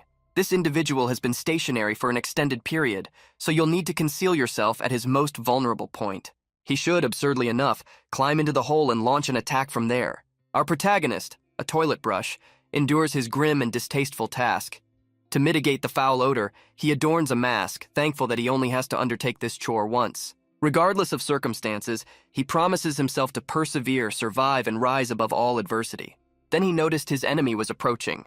He glances at him, noticing that the contemptible Jackman is punctual as always. As predicted, he consistently opts for the push. A man humorously leaps into a gap in the restroom, relieved to find it devoid of any unpleasant odors. He was fortunate that the dough was likely fresh made on site. He glances upwards, closely taking note of his opponent's actions. Already en route and about to take a break, Jack Moon undresses and settles in, preparing to use the restroom. The man is terrified by this unexpected event, as both his life and clothing depend on the outcome, prompting him to stand on the rack. He believes that doing it once is sufficient. Jake Moon is already seated on the toilet, relaxing. The hero grabs a sword and aims it at his weak point. Suddenly, a floral-scented ingredient fell directly onto his head. As you might have inferred, this unexpected occurrence drove our protagonist to madness. He evades Jack Moon's counterattack, refusing to relinquish his position. He avoids products from Jack Moon. He is relieved to have avoided the collision. He decides to act now. At this juncture, the system abruptly recommends our hero to employ the art of sword fighting. The system alerts him that he has discovered the enemy's vulnerability, offering a chance to inflict significant damage. Unexpectedly, however, our hero's body seizes up and stops moving on its own. By combining moves, you can deliver a powerful strike directly to your opponent's weak point. Jack Moon is an ordinary man. He struggles to comprehend his situation. Looking back, he sees the flame heading directly toward his vulnerability. He couldn't comprehend the situation because he hadn't anticipated such an unusual occurrence in the restroom. However, the potency of the hero's punch was extraordinarily mighty, damaging the fragile restroom. His forceful blow caused destruction, shattering the roof into pieces which flew off to the sides. Our hero was thrilled by the impact he had managed to make. Naturally, Jack Moon was taken aback by the unexpected assault. The force of his retaliation was so powerful that he inflicted 1404 points of damage on his opponent. Clear Snow stood before his adversary, realizing he was in a dire situation. He observed the energy from his sword and was overwhelmed by its immense power. The enemy's health is not depleted, indicating they are not dead. After completing the assignment, I needed to clean up. Of course, it's not every day that one finds oneself stuck in a restroom. Despite being cleaned, the place still carried the scent of our hero's signature fragrance. Gazing at the water, he noticed an inscription overhead that read, 3 coins, a third chance. Its meaning, however, remained unknown. After taking an evening shower, he sat in the field and watched the sunset. He was pleased to know that he successfully completed the task, despite the high cost. Despite this, he chose to check his status because it was unclear how he had utilized it. This shot demonstrates the specialized skill of the white light martial art, highlighting the swordsmanship and precise movements required to master this ability. Though it was abrupt, He didn't comprehend who was pulling his strings or how he was managing it. When he altered the ball's energy, it did not diminish his ability or endurance in any way, if he can utilize the entirety of this incredible resource without any limitations. By realizing this, he can become stronger, and currently he feels happy. Regardless, he continued to struggle with one issue. His right arm was injured and non-functional. His disability rendered his arm useless, and should it become known that he had murdered Jake Moon, his peril would significantly escalate. With such a handicap, it will be challenging for him to gain more strength in this life, and he has no alternative but to establish the foundation for his life. He surmised that even if he revealed everything to the Earth Demon, its trust could still not be fully secured. Our protagonist is not entirely aware of his own motivations. Suddenly, it abruptly launches from the ground. He approaches the Chief Justice of the Supreme Court to report the issue. He arrives at the palace, kneels before the Lord, and announces that the Chan Yin has arrived. He warmly greets the Justice of the Supreme Court, though the Justice was not anticipating his visit and is unsure of his unanticipated arrival. Vladika had already thought he was losing his mind, but he had figured it out. How can he dare to show up at his office? What could he possibly be thinking at that moment? Despite this, he remains perplexed as to why he has an unpleasant odor. Our hero, leaning over the bishop, asserts that he had no choice, contributing to the bishop's confusion. This implies that not only would he have climbed into the toilet, but he also wouldn't have dismissed Jack Moon, the captain of the Black Moon Squad. The bishop was perplexed by the news of Jack Moon's death. In a fit of rage, he radiated a demonic energy. Simultaneously, he puzzled over how he had managed to slay him earlier. The man was hesitant, realizing the severity of his situation. Danger was already looming, leaving him in a state of distress. He felt his breathing growing increasingly difficult under the oppressive presence of the demonic flame. Vladika is interested in recalling whom he previously met. However, our protagonist failed to comprehend his hints and asked, "What do you mean?" However, Vodik showed no interest in this. He firmly grasped his hair, lifted it up, and stated, "Don't roll your eyes at me here. And if he mentions something I hadn't considered, the Lord can claim his life in an instant, for he is truly remarkable." However, our protagonist proclaims that if he is not of higher importance, then there's something I am concealing from you. Vladika couldn't comprehend how the boy could conceal something from him that he had just spoken. He hasn't encountered such a fool in a long time. Upon discovering that the person genuinely wishes to die, he seems to have lost his mind. The bishop required him to tell the truth. Nevertheless, the man continued his sentence, stating that given the bishop's apparent wish for him not to perish, he briefly mentioned that if you're interested, he would share his vision of the earth demon that led him here. Although untrue, the lie could still ruin him if discovered. He made a decision to reveal crucial information to the bishop. If the bishop claims you assisted him, then I comprehend your reasons for killing Jack Moon. Decides to give the boy an opportunity by inviting him to ask questions. He questioned the elder, informing him that the Earth's demon had inquired about the time and place of their clandestine meeting with Elder John Menno. How will he react, however, if a member of the Demon Academy communicates with someone from a rival faction, an act regarded as betrayal, regardless of the reasons? The bishop stepped 10 meters away from the boy, deep in thought. How could he audaciously inquire about such a matter? He indeed asked. The man responds affirmatively. The bishop poses another question, asking him about a different subject. When you encounter him again after his departure, he questions you about the alleged act of betrayal.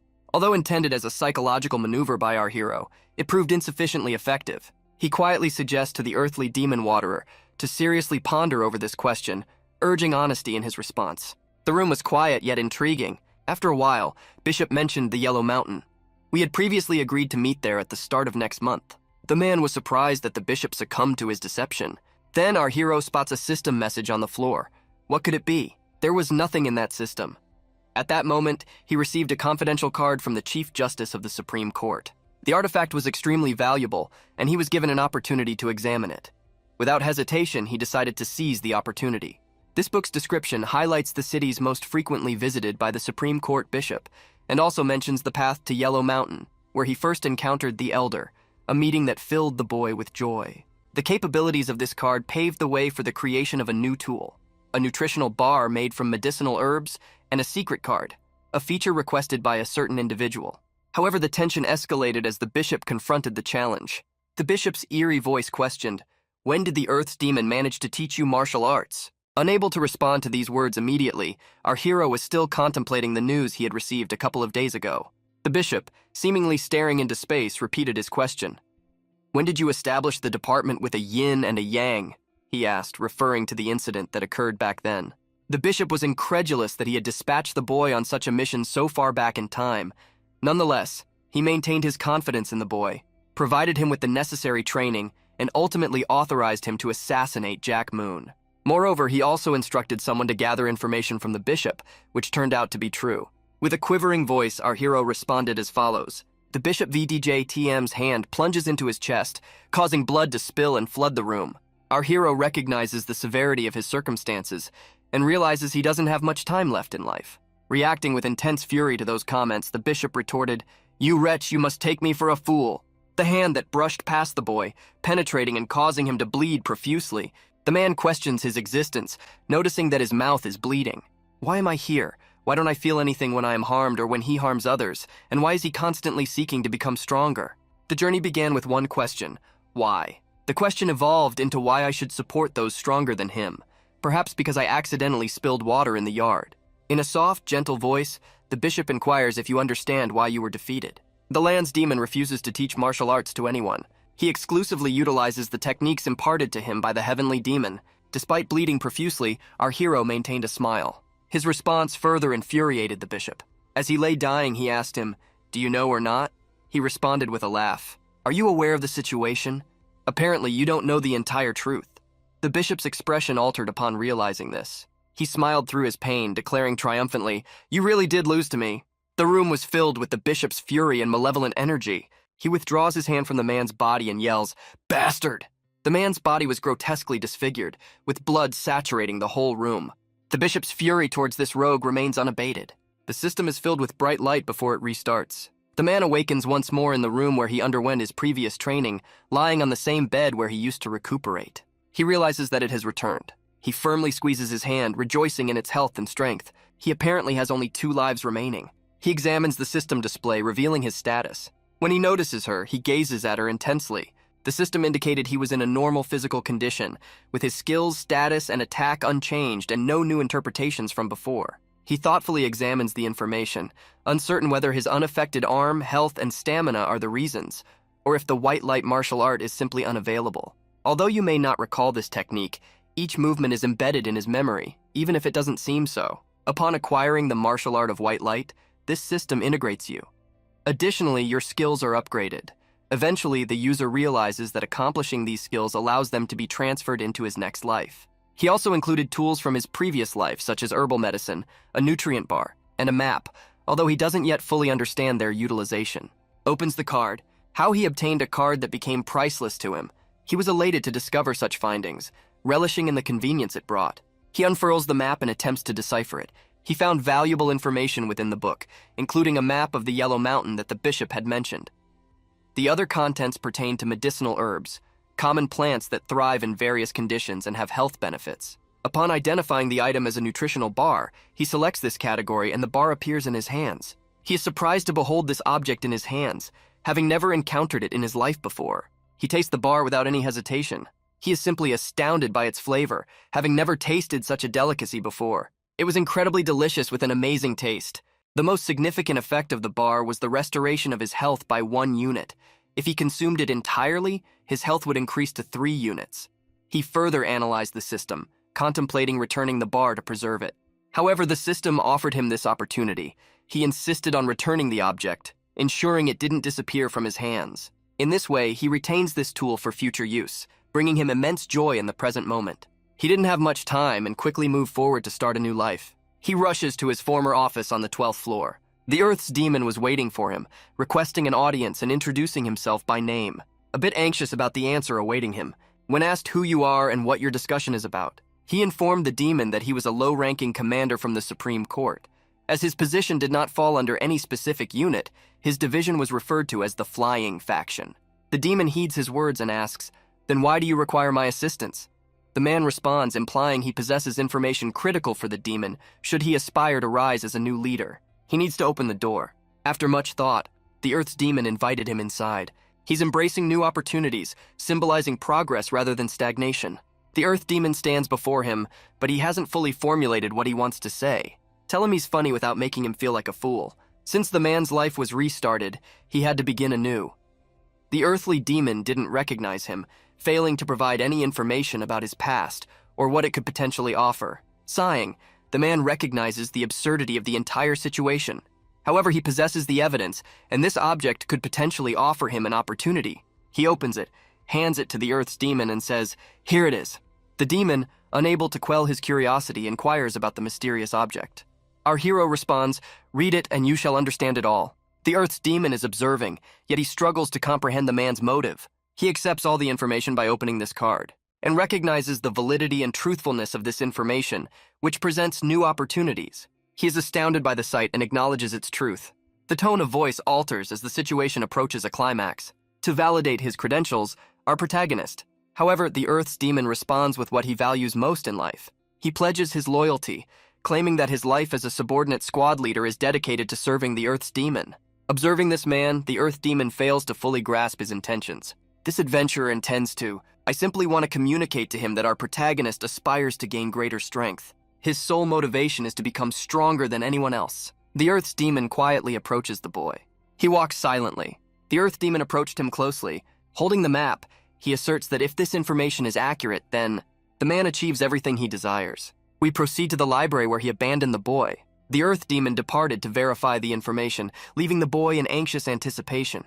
Despite the long wait, he could not relax, remaining hopeful that things would turn out well. Despite holding the highest position at the Demon Academy, his anxiety did not abate. Whether he was within the confines of the temple, in the courtyard, or secluded in his chamber, he struggled to fully comprehend the intricate political relations amongst the different factions. The boy only knows this about the Earth Demon. He is not the Supreme Court's lord, but the inaugural member of the Blood Demon group. 4 hours have elapsed, and the Earth's demon returns to him. He approaches him and says, "You mentioned your name." However, our hero is not at peace, as he is consumed by thoughts of what he will encounter in his next life. After these actions, the system enables him to save the current process and store it in a specific location. A noteworthy question is, why does the system suddenly generate a report? The 95 heavenly demons of the Earth grant 3 lives, a process that is safeguarded. When confronted with the Earth Demon, the system provides you with 3 potential response options. Time halts, presenting the man with several distinct choices. He could choose to connect with the world around him in his own unique way, opt for the second choice and become a consultant to Earth's demon, or gravitate towards the third option. These robotic options leave a strong impression on our hero, as he has not yet encountered them. Each of these options will result in a totally different life. The symbol for each option represents its complexity. Each of these options is distinguished by its level of difficulty and how it shapes life's progression. Our hero is presented with 3 options that will determine his fate before the Earth's demon. The first option is to become the supreme demon of Earth. The second option is to serve as the Earth demon's advisor. The third and final option is to become the secret swordsman of Earth. It is on Earth where he stands before this demon, poised to take command of his destiny. He deliberated over each option. If he selected the first one, he would join the army. In the military academy, a training city directly overseen by the primary forces, potential is nurtured. Every year, approximately 3% of the cadets graduate successfully. Although our hero can improve his endurance skills, this doesn't ensure his survival. If he becomes an advisor to a demon at the academy, it would certainly enhance his skills. However, his second challenge would be to contain his aggressive nature, a feat more challenging if he is physically impaired. His final task is to become a clandestine swordsman, which entails killing someone without revealing his actions. This task is immensely complex and understandably concerns him. Yet if he succeeds, he would have the chance to eliminate the Supreme Court's ruler. In order to prepare for this, he must strategize appropriately and fortify his strength. The decision was challenging for the man, but he consulted with his family to select the optimal choice. He chose the easiest option, to become the chief warrior of the Earth Demon. The Earth Demon commended his version, as it was rather impressive. Our hero's sole focus was survival. Every decision and action hinged on this crucial need. Given another life, he had the potential to alter everything. The Earth's Demon informed him that only a few days remained for army enlistment. He promised to speak with the first-floor secretary. He instructed the boy to wait in the warehouse basement until he had sorted everything out. Our hero expressed gratitude towards the Earth's Demon, reassuring him there's no need for concern. He stressed the details he needed to impart to the boy in order for him to survive and prepare. The library has a book detailing 3 basic combat techniques that he might find useful. This moment was significant to our protagonist, who later in his life fondly remembered how he had approached and inquired about the book. If he emphasizes the book's usefulness, it is highly likely that the man was eager to listen. The Earth's Demon commanded thorough preparation for the ensuing 6 days. The man had no choice but to heed his superior. Regardless, This dramatically altered his circumstances and breathed new life into him, offering a fresh chance at survival that he justly deserved. Engaging in a dialogue with our inner demons, he rushes to the basement in pursuit of the valuable knowledge he desperately needs. He now officially has permission to read a book on the 3 skills. Hopefully, he will have mastered them by then. Since he's now in excellent physical condition, he can learn the 2 martial arts that were previously inaccessible to him due to an arm injury. Before long, he eagerly descended to the department basement to master the Fire Hand martial art and the Unification martial art. Before he could begin his studies, he had to clear the flood of books that had accumulated in the library. His eyes sparkled with newfound possibilities upon discovering the luminous book that opened up fresh opportunities. Legends were told about certain martial arts. For instance, the Fire Hand martial art dominated the square and the deputy. Another example was the martial art that merged water with Supreme Court leadership. Now the doors have opened to these martial arts. This time there are no alternatives, due solely to the fact that martial arts should be exclusively hand-based. Without delay, he initiates the demonstration of these techniques. He is delighted to observe this striking shadow which is unveiling new techniques to him. As his friend, I witnessed the yellow flames. The demonstration shadow employs this technique, showcasing it to our protagonist and authenticating everything within the room.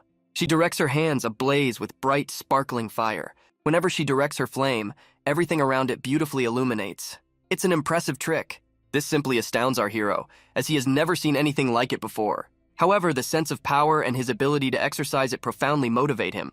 Nonetheless, the martial art known as Fire Hand is a peculiar and destructive power, while the subsequent one is the martial art of harmonizing with the harsh peak. This martial art style is prevalent in the academy, primarily because it was practiced by a Supreme Court justice. This power discipline has garnered fame owing to its association with his past life, a time when he couldn't harness such strength.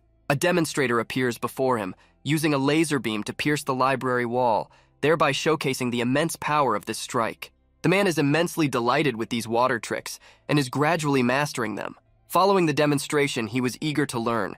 He will be training for the next 6 days.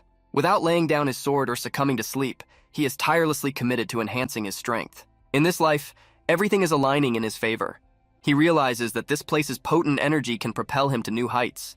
Each of his lives presents him with something new, and this particular one bestowed upon him unfathomable martial arts capabilities that he had never even dreamed of. A brief time had passed when he mastered all 3 martial arts disciplines. However, he couldn't match Shadow's skill level. He attributed this disparity to a lack of stamina, believing that with increased endurance, he could utilize these techniques effectively. Despite occasional setbacks, he persistently trained, enhancing his strength to carry a sword on his shoulders. 6 days quickly passed and it was time for enlistment. The man stood nervously in the library's basement. He observed someone entering the room and initially mistook them for an earth demon, but he was mistaken. He informed this individual that he had completed his training. A man with a grave expression entered the room, introduced himself, and asked for confirmation of his identity. A guardian, Ka-Won-hee, clarified to the boy that he was sent by the Earth's demon to accompany him. The man was pleased to encounter the demonstrator on site, but he hadn't anticipated being introduced to a product he was previously unfamiliar with. This miraculous pill, akin to an elixir of immortality, holistically enhances the body. Its effect is so potent that it's as if you diligently worked on improving your condition for 10 solid years. Despite claims that one cycle provides exactly 60 hours of experience, applying this to a context of 3 years suggests that a decade truly offers a substantial amount of time. The man was puzzled by the gift and asked how I could accept such a hefty price. The soldier advised him not to reject it if it was necessary, as accepting help was essential for survival in the military. He takes a pill from a warrior, consumes it, and suddenly his abilities increase. Health is enhanced by 85, while endurance is boosted by up to 2,000. This significant and positive impact is impossible to ignore, as the resulting energy visibly surrounds him with an aura. The situation significantly affected him, as his health didn't improve considerably, but his stamina increased dramatically, elevating by as many as 2,000 positions. In addition to gaining stamina, he acquired a passive skill that enabled him to read minds and access chat statuses of individuals from the city of Mariah. The reason for his newly acquired skill remained a mystery. Perhaps it was due to resilience, but considering his present circumstances, it was unclear. He made a decision, consulted his navigator, and observed Ko-1. As a seasoned convoy warrior, his physical condition upon landing was healthy without any apparent harm. Upon closer inspection, however, he discovered that he was unable to view video footage. He perceived a significant danger to his well-being. Given that the envoy from the demo on the ground harbored 77% hostility towards him, and the danger scale was exceptionally high, he became aware of his double agent status and realized his identity as a spy as well. Despite this, he had to follow it because it led to the enlistment site. Our protagonist was perplexed about the 77% hostility he perceived. He couldn't comprehend when they had managed to infiltrate his ranks with a spy. Though he struggled to believe it, he knew that facts were undeniable. If the information was accurate, he would gain an advantage over the Earth's demon. Yet a lingering doubt suggested the possibility of untruth, compelling him to verify it. He observed the demonic messenger on the ground attentively, yet skillfully concealed any indication of doing so. Silently, he guided him to the destination. They arrived at a dense forest after a month-long journey. The warrior pointed ahead to a large structure. Once he directed him to his destination, he stated that it was time for him to depart. Then he commenced his mission. However, the boy somehow suspected his warrior of having ill intentions and thus did not please him. He glanced towards the warrior, pondering the possibility of a recurring event. However, the system left him with no time for speculation, as time itself came to a halt. He examined the proposed option of administering another flying dragon pill. He was uncertain whether he should give him an extra dose, considering he had already provided one. This nonverbal response was a novelty for him, not conveyed through words but behavior. At times, the system did not provide the level of reflection I desired. The man opts not to share any information, allowing the situation to persist. The warrior, confused about the man's intentions, turned to him and asked, "What are you saying?" With a tone of confidence, our hero asks, "Don't you have something to tell me?" The subordinate on the ground was seriously looking at him, clearly indicating his intent to kill him immediately. The warrior's intense gaze landed on our hero, who failed to comprehend his meaning. However, the man didn't decelerate, instead informing him that he was merely confused. The confusion perturbed the messenger of the Earth Warrior, leading him to question the reason behind it. He responded, "Educated and skilled individuals enlist in the army for training. The adversary should understand my capabilities." The pill he offered demonstrated the difficulty I would face surviving in the city. Is it true that I could survive there solely by increasing my energy? The Earth Demon's messenger's icy stare did not promise any intriguing information. They tumbled onto each other, but communication was hampered as they could only speculate on what the man had asked. The warrior, dispatched by the Earth Demon and leaner than the boy, mumbled something under his breath. Relying solely on a pill will certainly not be easy for a man. Yet he handed him a sword, saying, "Take this." Our hero was taken by surprise when he received a short sword as an unexpected gift. This had the effect of giving the user an extraordinary feeling of euphoria. Our protagonist was not only pleased but also profoundly impressed. Well, it was not merely a single gift, but crucial advice for the individual. He learned that only select individuals chosen by the authorities enter the army. Nonetheless, once in the army, one acquires diverse knowledge through missions and prohibited books. If the Earth Demon believed he couldn't manage, he wouldn't have dispatched him there. Because of this, the messenger responded with irritation, asserting that he should be thanked for his faith in the boy's abilities. The boy comprehended the warrior's hint and approached the army's entry gate. He examined the inscriptions on the vast facade of the building, feeling slightly overwhelmed. He enters the room and ascends the stairs. He is holding a newly given sword. Although he suspected the messenger of treason, he felt it prudent to conceal the sword. In the event of an escalation, possession of such a potent weapon could provoke others to seize it from him. Wielding this beautiful sword, he utilized his system's capabilities and returned the sword directly to the toolbox where it had previously been stored. The sword and the carrot were placed in the toolkit, completing the task. We needed to proceed regardless of the circumstances. Upon entering Notre Dame, he recognizes an old, bald man he had previously seen as a teacher. He was slightly nervous about the unexpected meeting with him. Despite it all, he was one of the instructors who oversaw all the exams. He holds a rank just below the Supreme Court Justice. Moreover, the individuals appointed as instructors are not of the lowest rank within the academy. Upon entering, the instructor inquired about his name.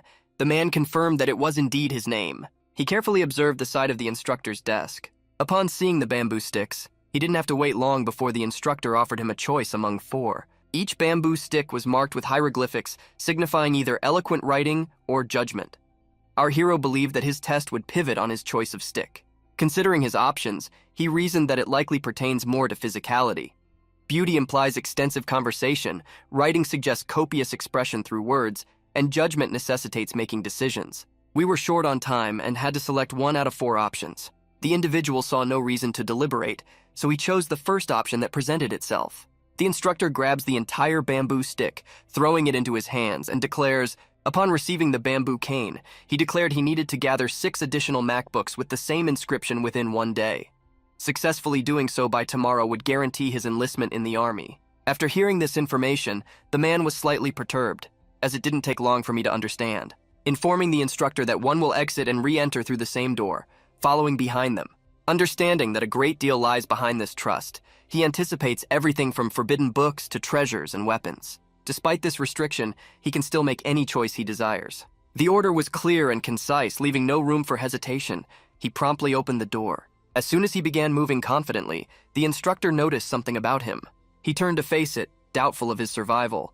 However, our hero swiftly journeyed with Shalom towards new adventures.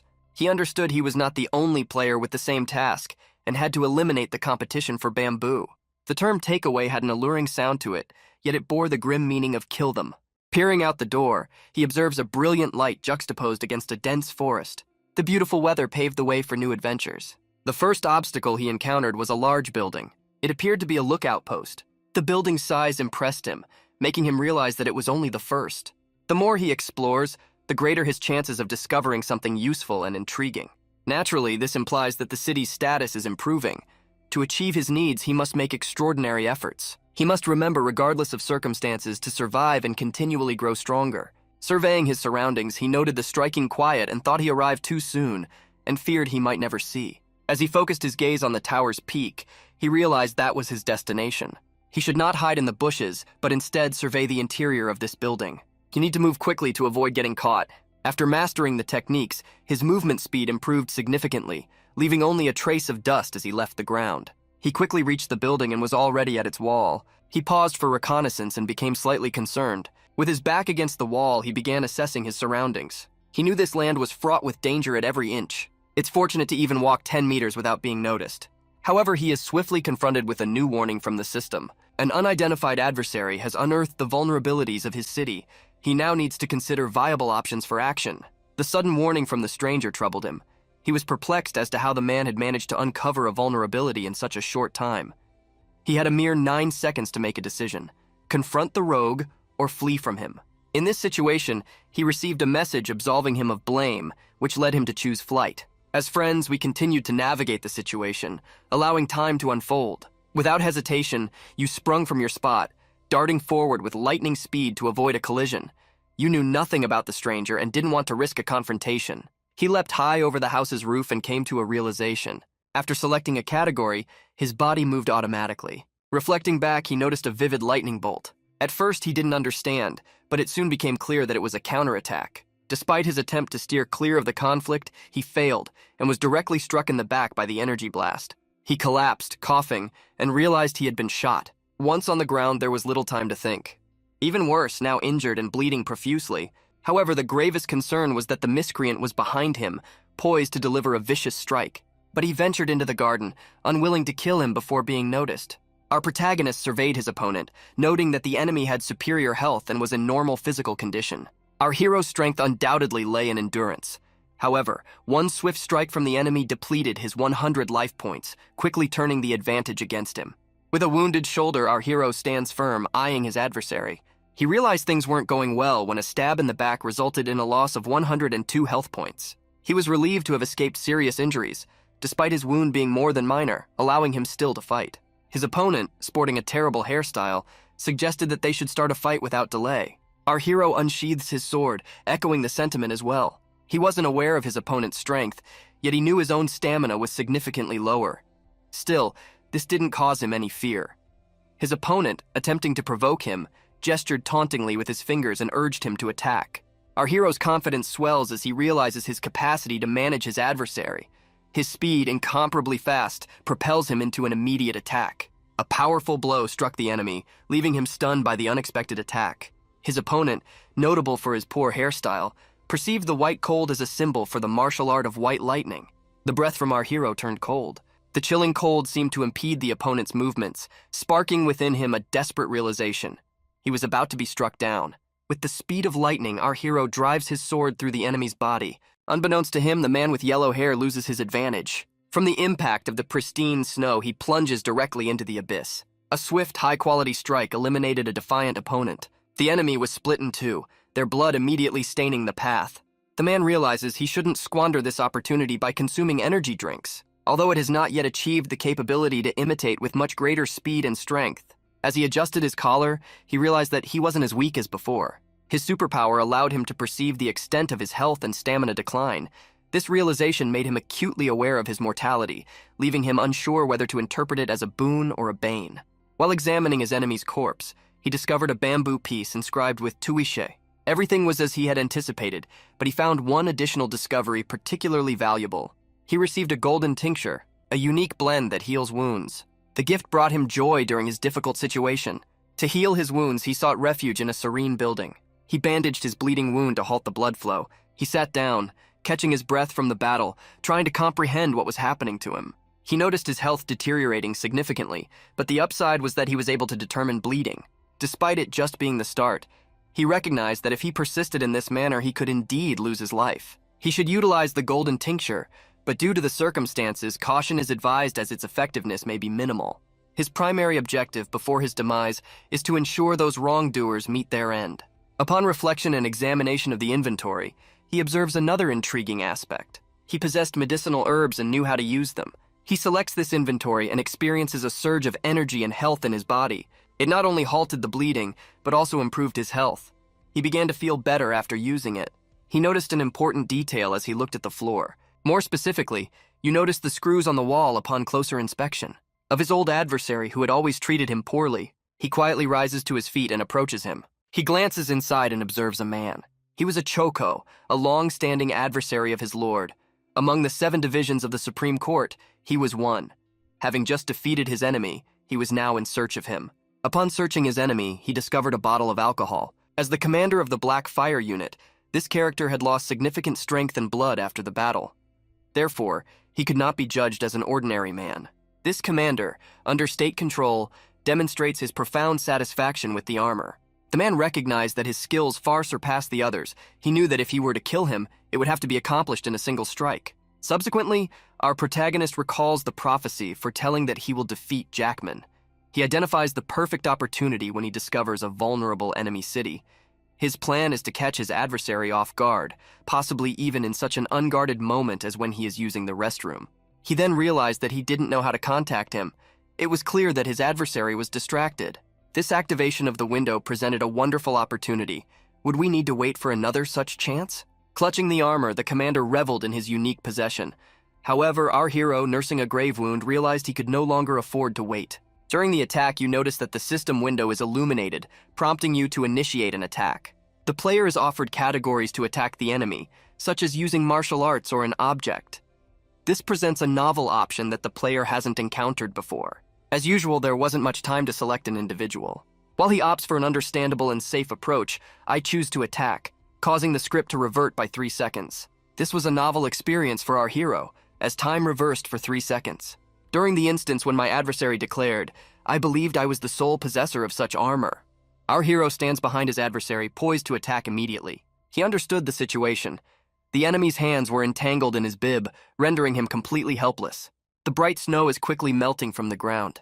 He charges towards the enemy, aiming to deliver a lethal blow.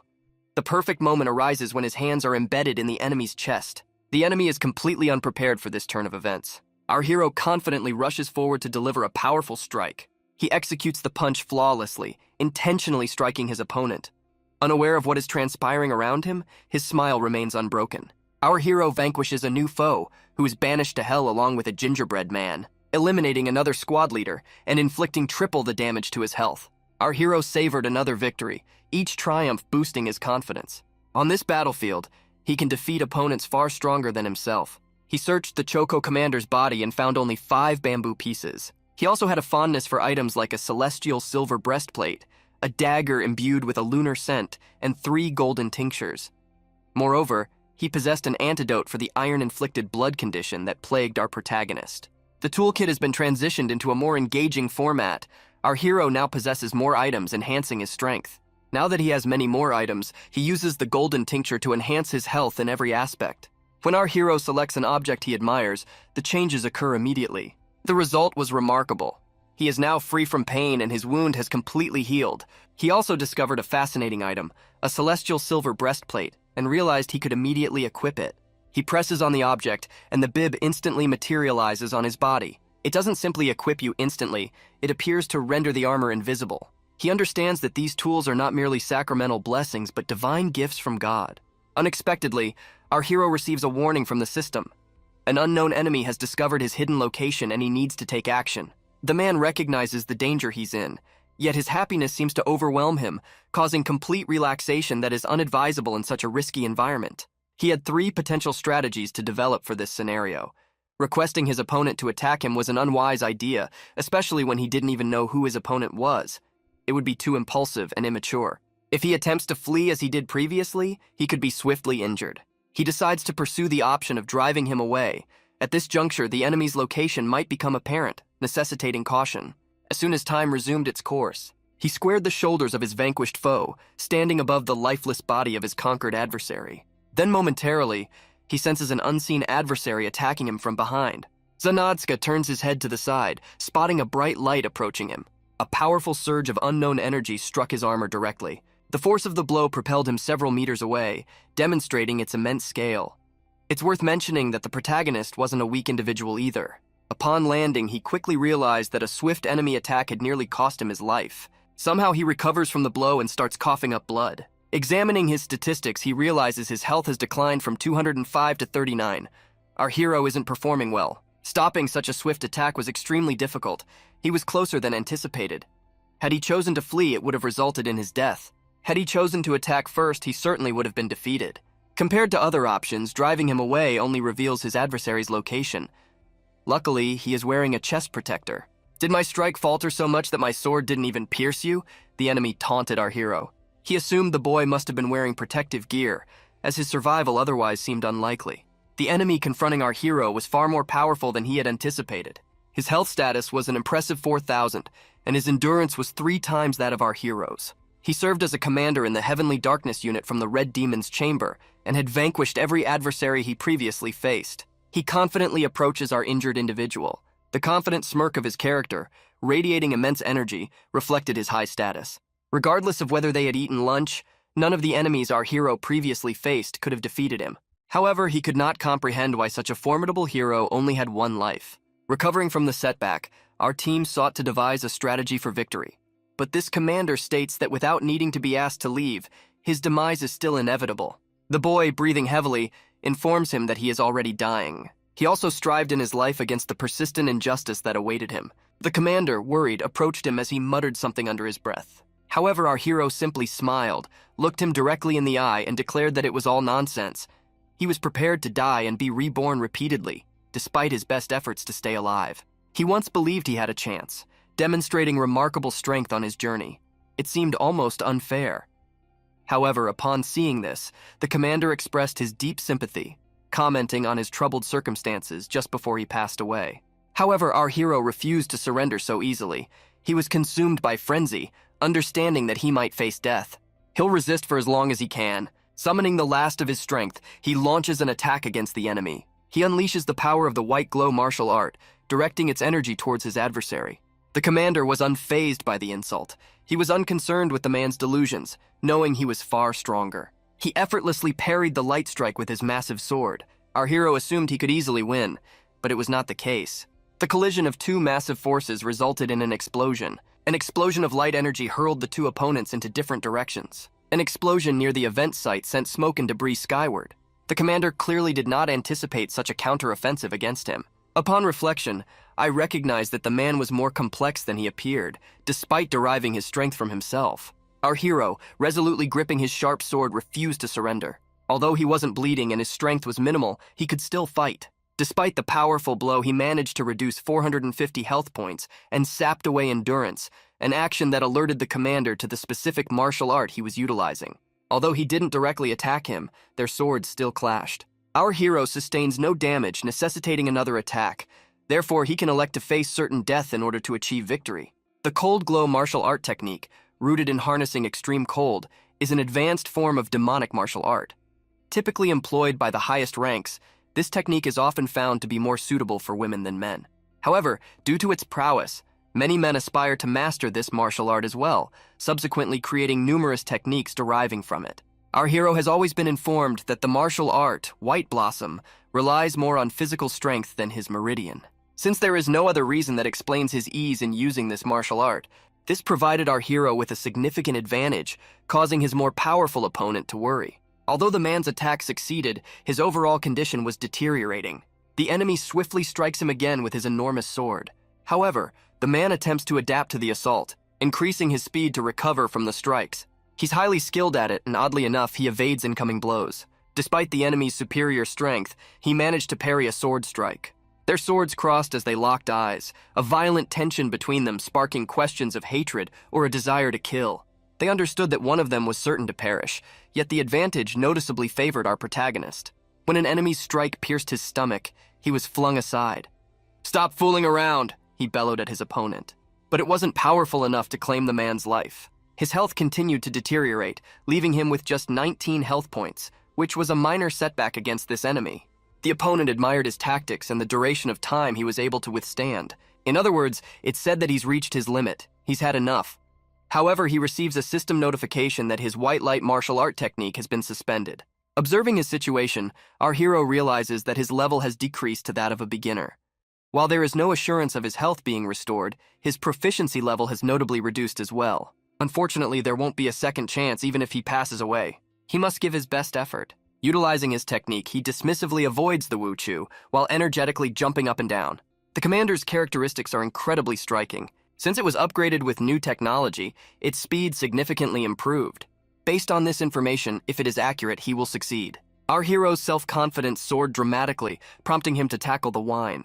His attacks were so formidable that they instilled fear in the enemy. However, our hero proceeded with extreme caution, aware that his life hung in the balance. He planned to perform an action to evade the enemy, which unnerved the commander. When our protagonist evaluates his actions, he realizes that he has struck a devastating blow, successfully exploiting the vulnerability of his competitor, whose sword split in two and sustained cracks. Upon discovering a pivotal moment, he notices the system presenting him an ideal opportunity.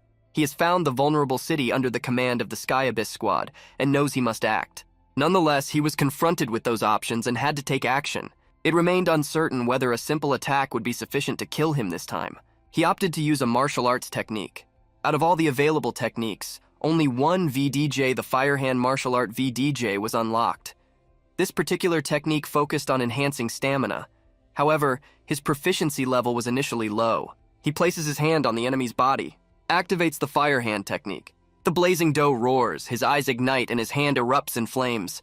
This man possessed a demonic technique, used exclusively by those of high rank, which engulfed everything in its path in flames. He used this power to incinerate his opponent, inflicting fatal damage on him which ultimately ends his life and condemns him to hell. It was difficult to believe, but indeed he was able to defeat him. All of our hero's health and endurance indicators have reached their minimum levels. Had it not been for the warning window, he could have lost. He must leave immediately, for if his enemies find him, it will undoubtedly be his end. The slain enemy had a wealth of impressive items. These included beautiful treasures such as a blue pear, a lotus angel, a skin-transforming flame muscle, and a forbidden book that provides a tutorial on hidden skills. The day he needed to complete the task was ending as the sun set. He used a golden tincture to stop. He spent the night hidden in the woods and it was already morning. He accomplished the task and gathered all 6 bamboo pieces. He intended to store all the items he received from the commander in his toolkit for future use. However, the toolkit rejected these items. He suspected the system was designed to prevent him from gaining an undue advantage. Initially, he contemplated whether to use the elixirs. However, even if you properly plan their usage, if he consumes them and dies beforehand, you still won't be able to benefit. He needed something with a lasting effect, unlike elixirs. A forbidden book on stealth skills and techniques, used by mentors 120 years ago, was among his possessions. His ability to remember everything he learned from it gave him a distinct advantage. He delved deeply into the book and successfully extracted all the information he desired. He acquired the skill of agility from a forbidden book. Once he absorbed all the knowledge, he began practicing breathing techniques before employing his newfound abilities. The window utilizing stealth techniques and the one appearing prior to death will serve as its advantages. The more he contemplated, the more he recognized his need for luck on his journey. He won't obtain that automatically, but he can acquire it, if he is fortunate and able to capitalize on his luck. Then his aspiration to rise beyond his current potential will no longer remain a mere dream. Upon entering the building, he was blinded by an intense light. This light varied in both tone and quality. His peculiarity was extraordinary. Perhaps that was his fortune. Before he could continue, the system offered him the option to save his progress. He needed to decide which file to save in. Despite his accomplishments, our hero declines to salvage the process.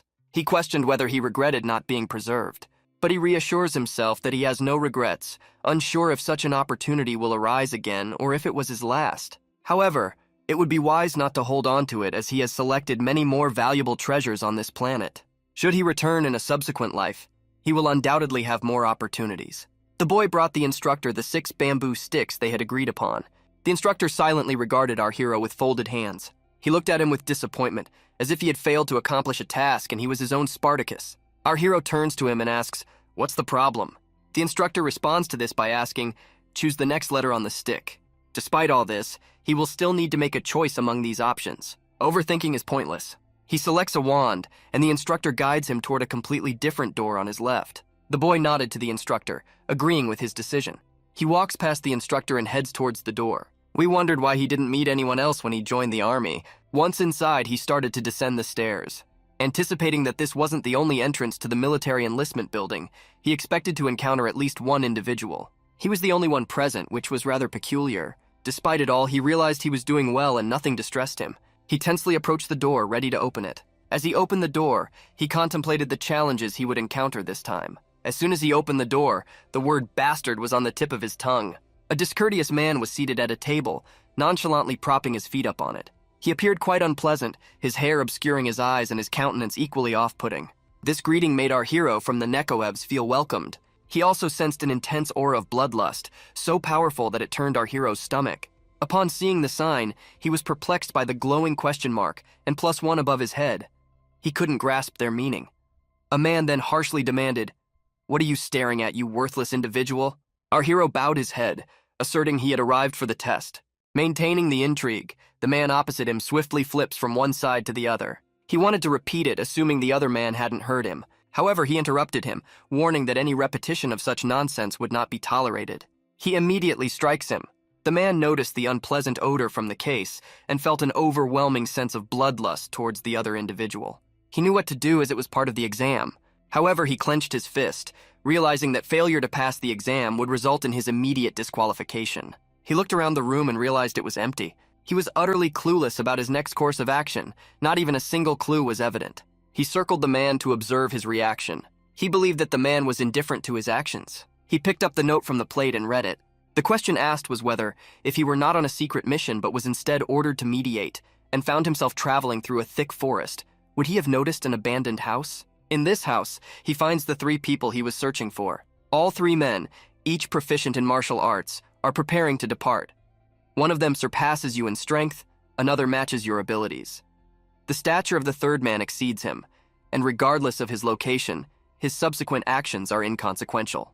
There were also action options to choose from, including lying to the guy. However, if there are no consequences for this choice, it seems pointless. Instead, it may be smarter to choose an option that involves open communication, even if it poses certain risks. Consequently, our protagonist opted to bide his time outside the house, awaiting an occurrence. He believed this was the most secure and optimal approach. After selecting this option, the seated man grinned. He abruptly stood and asserted, "I told you so." Startled, the man turns around, unclear why he's being yelled at. But in the same instant, the man's sword narrowly misses our hero's head. Therefore, his head was severed for providing an incorrect answer. Thus, by ending our hero's life and propelling him into the afterlife, he is returned to his place of safety. He stands before the Earth's demon, once again faced with 3 choices. Time seemed to stand still, and you didn't immediately realize that he was in the same location. It is returned to its original storage location. Once again, he must make a life-dependent choice. He no longer views these categories with indifference, having seen much that no longer surprises him. Just as in the previous one, you can become the primary warrior of the Earth Demon. Everything was exactly as before, his words, his gaze, even his gestures. They even remembered to mention the 3 main skills. With these words, the Earth's Demon departed just as it had done previously. Reflecting on the moment his life was stolen, he found himself unable to move even a finger. He realized that he was too weak at that time. To ensure survival, he realizes the need for further preparation. He examines his inventory, which contains everything he requires. All the items he acquired in his lifetime remained untouched as he never traveled anywhere. This implied that if he pilfered items from the demonstration room and concealed the tools, they would appear in his subsequent existence. Excited about his next chapter in life, he decided to explore the demo room on the ground floor. discover something beneficial there that will open up new horizons for him. By looking in the mirror, he noticed 2 second-chance life coins and realized that coupled with the additional life earned from defeating the commander, he only had 2 lives left. It rejuvenated him, making him realize he was all right and needed to uplift his spirits. He meticulously searched the room but found nothing of use. Then, he delved into the wardrobe in hopes of finding something valuable. While rifling through the belongings scattered on the ground, he noticed something intriguing. Hidden behind the clothes. He inserted his hands into the hole. He discovered an exceptional forbidden book that captivated him and resulted in one of the 4 primary demonic temptations afflicting him. This martial art, passed down by the heavenly demon to his disciples, is one of the primary combat techniques of the demons. This book has compiled over 200 descriptions detailing this martial art. The demon of the earth had received this form of martial arts, which was considered the strongest. As soon as he found it, he hurried to the basement. He ran so strenuously that he was left breathless from exertion and exhaustion. Upon inspecting his inventory, he discovers that a new book has been added, which he can now use for teaching. This unique book could bestow upon him abilities he had only dreamed of. He wasn't overjoyed, but he nevertheless shouted, "Hooray!" It felt surreal to him, with goosebumps prickling his skin at the sight of the demonic art. He could hardly believe it. He joyfully dropped to the floor like a child, celebrating this gift. He has already begun to unwind, envisioning the strength it will provide him. However, he had another matter to inspect. He examined the parameters indicated in his status. He realizes that his circumstances are so dire, he must stop for now and request a flying dragon pill. He likely understood the reasons for his demise in his past life. However, opting for only safe choices may not yield positive results, despite his cautiousness. In the army, the decision about who will receive the treasure is made for those fully prepared to battle against the masters. Regardless of the circumstances, he knew he had to become stronger. Upon seeing the elixirs in his inventory, he made the decision to use every last one. The elixir of living skin boosted his health by 1,000, while the elixir of blue pear increased his stamina by an additional 1,000. Hence, our hero experienced a power he had never felt before. The outcome surpassed his expectations, giving him the sense that not only had the parameters changed, not only did his muscles grow larger, but his body fat also reduced significantly. His height also increased significantly, making him much taller. Finally, after much anticipation, he managed to master one of the 4 principal demonic martial arts, wind. This formidable power could demolish an entire building with a mere finger snap. He cultivated this energy to personally experience its potency, suddenly receiving a notification that it is currently blocked. He knows how he became involved and began pondering its significance. However, the system indicated that in order to utilize it, he requires 30,000 health points and 50,000 stamina points. He says he cannot do it yet, as he still has a long journey to achieve this result. Although he is contemplating his current self, he still needs to achieve success. He needs to conserve his energy if he wants to do this. The fact that he possesses a technique that conserves his stamina is indeed a great boon from fate. In the updated image, he stands tall, lifting his magical sword.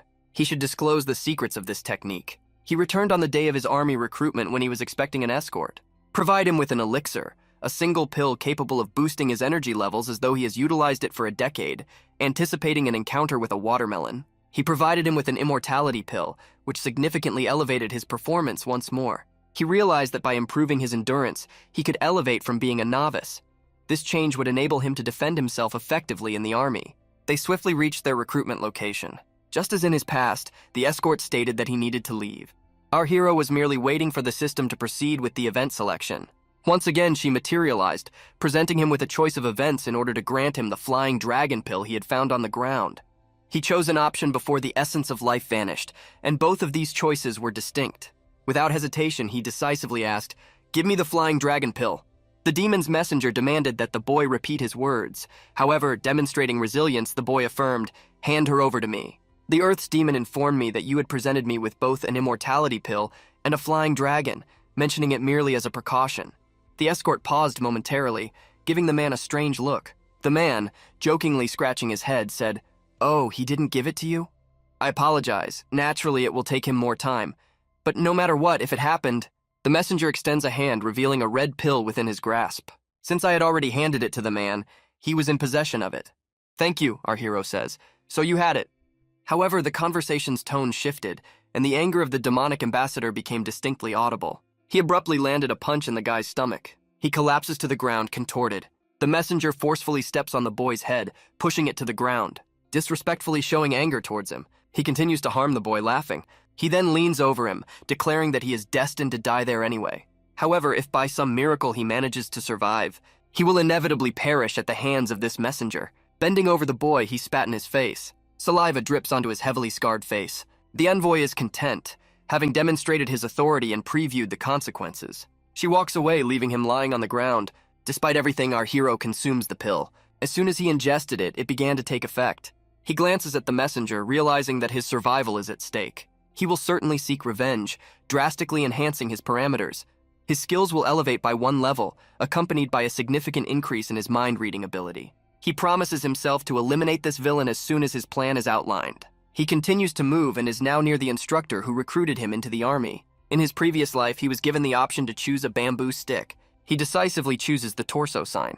The task remains the same as last time, to collect 6 pieces of bamboo, each with the provided inscription. He's given a day to pass. If he submits it tomorrow, he will succeed. However, at that moment, he became curious. Holding a bamboo stick in his hand, he makes a decision. Ask the instructor why no one passed the test. Given the number of bamboo pieces, there must be other people around. So why is there no one here? The instructor remained silent and did not respond to the question. He remained still, maintaining a sense of great intrigue towards the man. The man inquired about his potential mistake, even while the instructor was present in front of him. However, no one ever mustered the courage to speak with him. The instructor remained silent, prompting the man to realize that he should depart. However, he spoke a single, dreadful word, echoing the instructor's directive. Eyes. Their gaze is directed upwards and into the distance. The concept was entirely unfathomable for a man who hadn't experienced much in his life. Despite this, he realized there was something else. Perhaps if he doesn't see them, it indicates they arrived at a different time or used another entrance. Those already here continually strive to strengthen and improve themselves. To him, the adage, "eyes are looking higher and higher," began to resonate. It suggested that those who follow will invariably be stronger, but he realized this would not alter his circumstance. If he must engage them in battle, he must move quicker and gain an advantage through collecting more items. This one emerges from battle mode and returns to the battlefield, and understands that a violent conflict will soon occur here. This time, things are different. In his past life, he was unexpectedly attacked near a building. In this life, he will unexpectedly launch an attack. The man circled the building multiple times, unable to locate the individual who was waiting for him. The longer he waited, the higher his chances of being the first one attacked. He was exasperated by this expectation and regretted the time he was wasting. But he remained calm, focusing on his task and continuing his search for the villain. When standing near the building, he receives a system notification that his weakness has been discovered by the enemy. This is his cue to act. He once chose to flee, but while retreating, he was wounded in his back. Perhaps due to feeling overwhelmed and not executing his actions properly, he failed to dodge the attack. At that moment, he didn't bother defending himself. Even though his opponent wasn't highly ranked, in the current circumstances, he could effortlessly knock him down. Our hero decided to confront the situation in person, and the scenario progressed. It pertains to encountering that man with the unpleasant haircut again. While preparing for battleground, the enemy perceives his superiority and presumes that our hero will be an easy opponent to conquer. A man with an atrocious hairstyle assaults our protagonist. You resorted to nothing better than surprising our hero with an attack. However, for him, they were merely toys since everything in his past life was significantly more challenging. With just a single technique, you swiftly repelled the enemy's attack. A man with a poor hairstyle is damaged from a collision that knocks him aside. It wasn't difficult at all. Rather, it was like a wild game that becomes progressively easier with each level. The adversary collapses after the strike, unaware of how close he came to death. Suddenly, his opponent realizes there is a significant disparity in their skill levels. Even before the battle commenced, he detected something awry with our hero just from a mere glance. The system alerts our protagonist that the enemy has uncovered his vulnerability, offering an immediate opportunity to respond. In this ominous moment, the hero grips his sword with determination, prepared to engage in bright, fervent combat.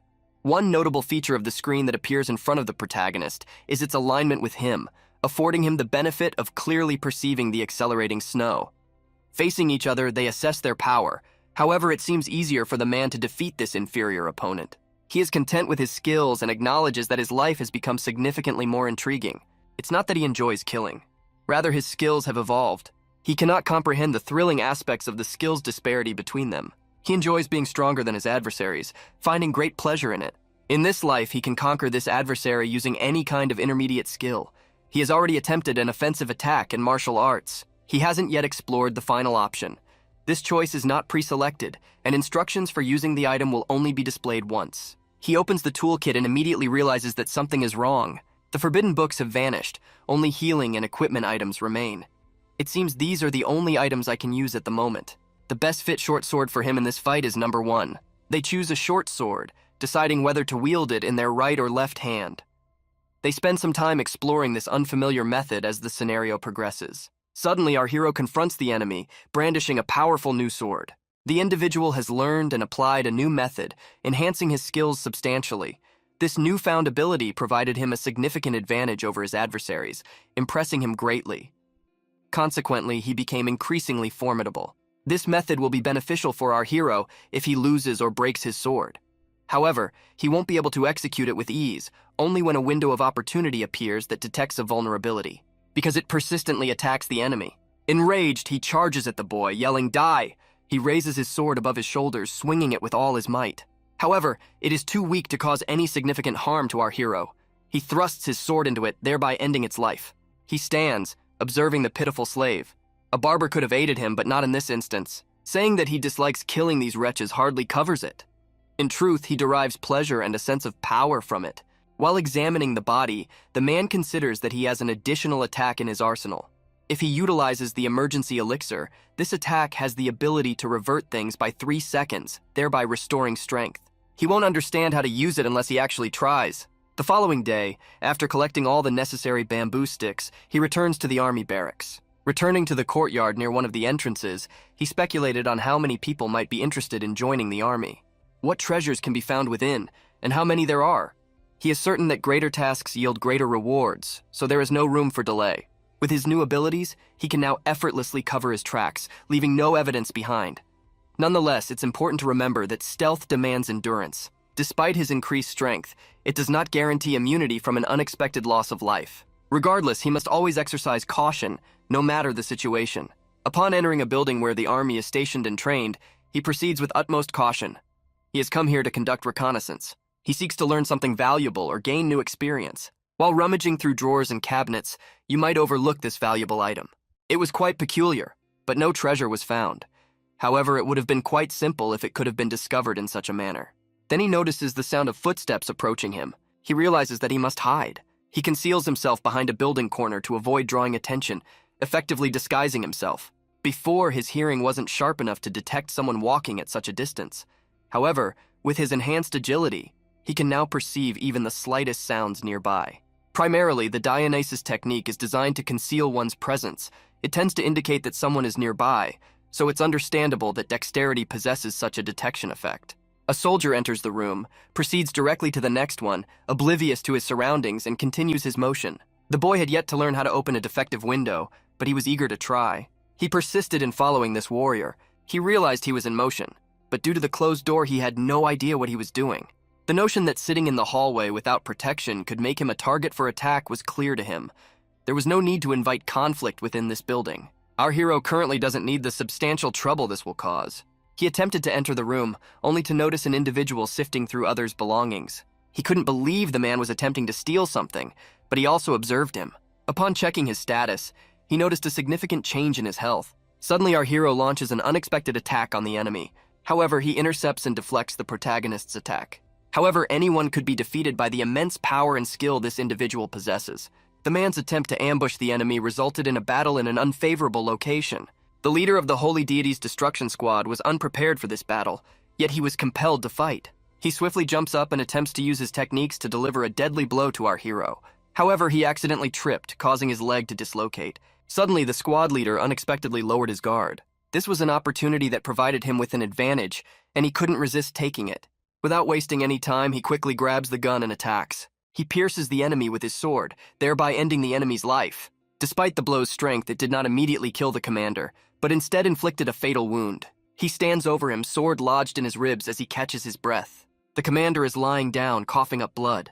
The man was slightly alarmed because the windows didn't signal what was coming. The reclining commander of the Holy Deity instructs him to just kill him.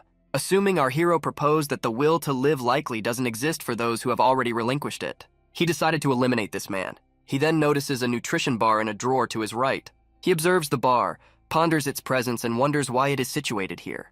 He is interested in asking some questions to which he seeks answers. He wonders what he has been searching for here for so long. The wounded commander lies on the floor, feigning unconsciousness. The man understands the potential for an unexpected attack, and thus he must preemptively confront this rascal. The system then presents him with a choice in a window, to kill or to ask. As usual, in a way that he didn't understand, the system made sudden adjustments to his plans. Yet again, the commander was lying on the floor asking, "Why don't you kill me?" He is aware and understands this according to his evaluation. He attempts to prompt his enemy, the commander, to deduce why he has not yet killed him, although the commander remains unclear about his intentions. He opts to interrogate him rather than killing him outright.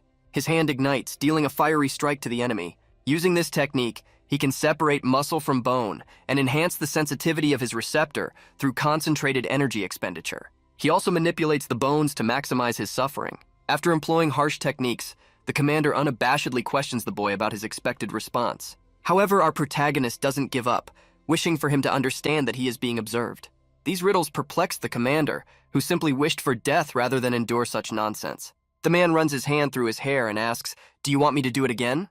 The commander, unable to bear the pain any longer, declared, "I've got it." Inquiring about his possessions, the man responds, "What do you mean?" The commander responds, "I understood from the first time you spoke. I have a bandana available if he's interested." The man opens the commander's bandana with his hand. There he discovers one of the most cryptic artifacts which won't hinder him. He possessed a map smeared with sap, which marked the cities where treasures were hidden. A purple cover denoted the territory held by the army. In total, there were 10 key items marked on the map. Overwhelmed by his luck, the young man could hardly believe his fortune. The commander persistently implored him to let him die. The task was quite simple. Just click on one active point and you're done. He chooses not to end his life to prevent causing suffering to the commander. However, the system halts him once more, suggesting he query the commander again. Gazing through the window, the man contemplated. Despite not displaying any signs of enthusiasm, the commander, he concealed something else from our hero. He was determined to gather as much information and knowledge as possible before his death. The room echoed with our hero's pleas to the screaming commander. Using this technique, he acquired 7 pieces of the treasure map. At this juncture, the commander descended directly into turmoil. He realized that this cunning individual frequently hid extra cards in his shoes and underwear, but it was extreme to conceal them in his buttocks. Having gathered all the cards frequently used throughout the army, he opens it for inspection. He observes a significant detail, turning towards the side where the bar lay. Upon examining it, he realizes that his assumption is correct. There must be treasure in this room. However, the map lacks clarity, suggesting the possibility of deception. Someone took the treasure first and in a taunting gesture, placed a bar here. He grasps the map, realizing he needs to expedite his actions, as the treasure could swiftly vanish. Continuing his treasure hunt, he opens the stove and finds a manual on voice transmissions, one of his first discoveries. The book was not particularly useful in that situation and required more time. He assimilates the information from the book and uncovers a new feature. The book, considered forbidden, includes voice transmission. He now has an advantage on the second and is counting down from it. He discovered the next treasure hidden in a hole behind a closet. Of course, he no longer needed the manual for creating demonic iron poison. However, if they acquire the knowledge, it will not be extraneous. Climbing atop a house, he continued his search for treasure, damaging the rooftop with his equipment. He damaged the roof, and in the process, a valuable object fell from it. He was certain they'd put great effort into concealing them in the ceiling. They appeared to be some kind of mittens. It was a high-end demonic wrist item. The item was highly valuable. However, not comprehending the meaning of high class, he opted to utilize it. As soon as he put them on, he mastered the basic wind technique, and the advanced technique, blazing hell lance, was within his grasp. Impressed by their power, receiving this item was not a cause for shame. The handcuffs belonged to an older man, a key figure in our faction. Most significantly, he was among the most influential elders of the academy. He contemplated whether he had sacrificed his own well-being for the new recruits, willing to give their lives. Now he understands why soldiers are held in such high esteem. Upon opening the map, he realizes that he has already secured 3 treasures. However, another has been claimed by someone else. He must expedite his quest to find the remaining treasures. After closing the map, he decisively contemplates his plan. I must not hesitate, as only 3 treasures have been found and the rest still remain undiscovered. He descends the stairs from the roof, hearing a noise. It was the cry of the training warriors. The cry was unnaturally clear, and he wondered about its origin. Using stealth, he approached the room where the fights were occurring to observe them. In this room, men from various factions were training. He started analyzing their skill sets and statuses. The 7 Dragon Group members faced off against their adversaries, dismissively suggesting they leave and seek competition on their own level. The other assured they could manage because they had received the necessary training. A representative of the second faction yelled, "By their appearance, they seem to be burning a vile demon. Do they not realize the clumsiness of their synchronization?" These were members of the Demon Dragon Group, who claimed they would be in trouble if they failed to launch an effective attack. Upon analyzing the situation, he discerns that the detestable Demon Chamber is in actuality the Red Dragon Chamber. This is one of the 4 principal rooms maintaining the existence of the military within the Demon Academy. Both the Supreme Court Lord and the Holy Deity Court Lord are members of this Red Dragon Chamber and hold prominent positions within it. Due to this, they exude masculinity, and each one is a strong figurehead, like a captain, under the shadow of the Black Moon. A conflict has now erupted between them and their subordinates. Well, one of the treasures was right behind them, and the man couldn't afford to miss this opportunity. Despite his superior abilities, the man was unsure how to proceed in this situation, and chose it best to avoid contact with them. He plans to review the methods they will present to the authorities, but he is certain they won't address the perpetual need. He was tasked with dealing with them, and was contemplating various strategies. Suddenly, they began an irrational argument. A serious conflict erupted between them. Theoretically, as an analyst of this battle, it's wiser to formulate a plan promptly rather than recklessly charging into the attack. He cannot afford to leave without achieving anything. We recall moments from our past and understand that taking risks is vital for gaining strength. He came to this realization after experiencing numerous near-death experiences. Then one Solider crouches down, having taken a hit. Our protagonist meticulously records everything. Suddenly, without his knowledge, a system window appears, informing him that he has discovered a vulnerable city belonging to the Dragon Group. It also provides him with the capacity to choose from various event options. Suddenly, a window appears.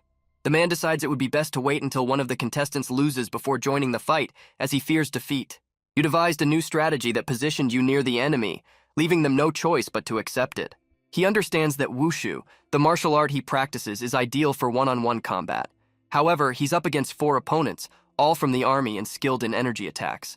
Consequently, he expects to be assaulted. Despite everything, he needs to take action. He opted for the technique of closely approaching the enemy from his chosen direction. But every time, new opportunities arose and he explored innovative variations of the strategy. Of the 4 options the system provided, he realized he could instantly teleport anywhere. He was so moved by the thought that it even gave him goosebumps. He concluded that fortunately this would not impact the situation because time had come to a standstill. He analyzes each warrior he observes. His associate is standing beside him. It is advisable to approach from the east and north for safety, as this will maintain a comfortable distance from these individuals and their associates. We then had to consider carefully. It was not as straightforward as it appeared. He must eliminate 1 man from each pair. If the other side has only 1 person remaining, they will not attack him, since there is a chance that they may confront and attack each other. Then he ignites his energy and chooses the northern side. The situation persists and you do not immediately find yourself on this side. I noticed a stone near my friend, but he didn't react immediately. His posture indicated one thing alone: imminent death. His icy, keen blade pierces a soldier's body. A soldier receives a fatal blow that costs him his life. Dear participants, amidst the confusion of this battle, uncertainty about what course of action to take prevails. Such an unexpected turn of events was not anticipated. One of their partners lay dead on the ground, unaware of his demise. Our hero's confidence remains unshaken.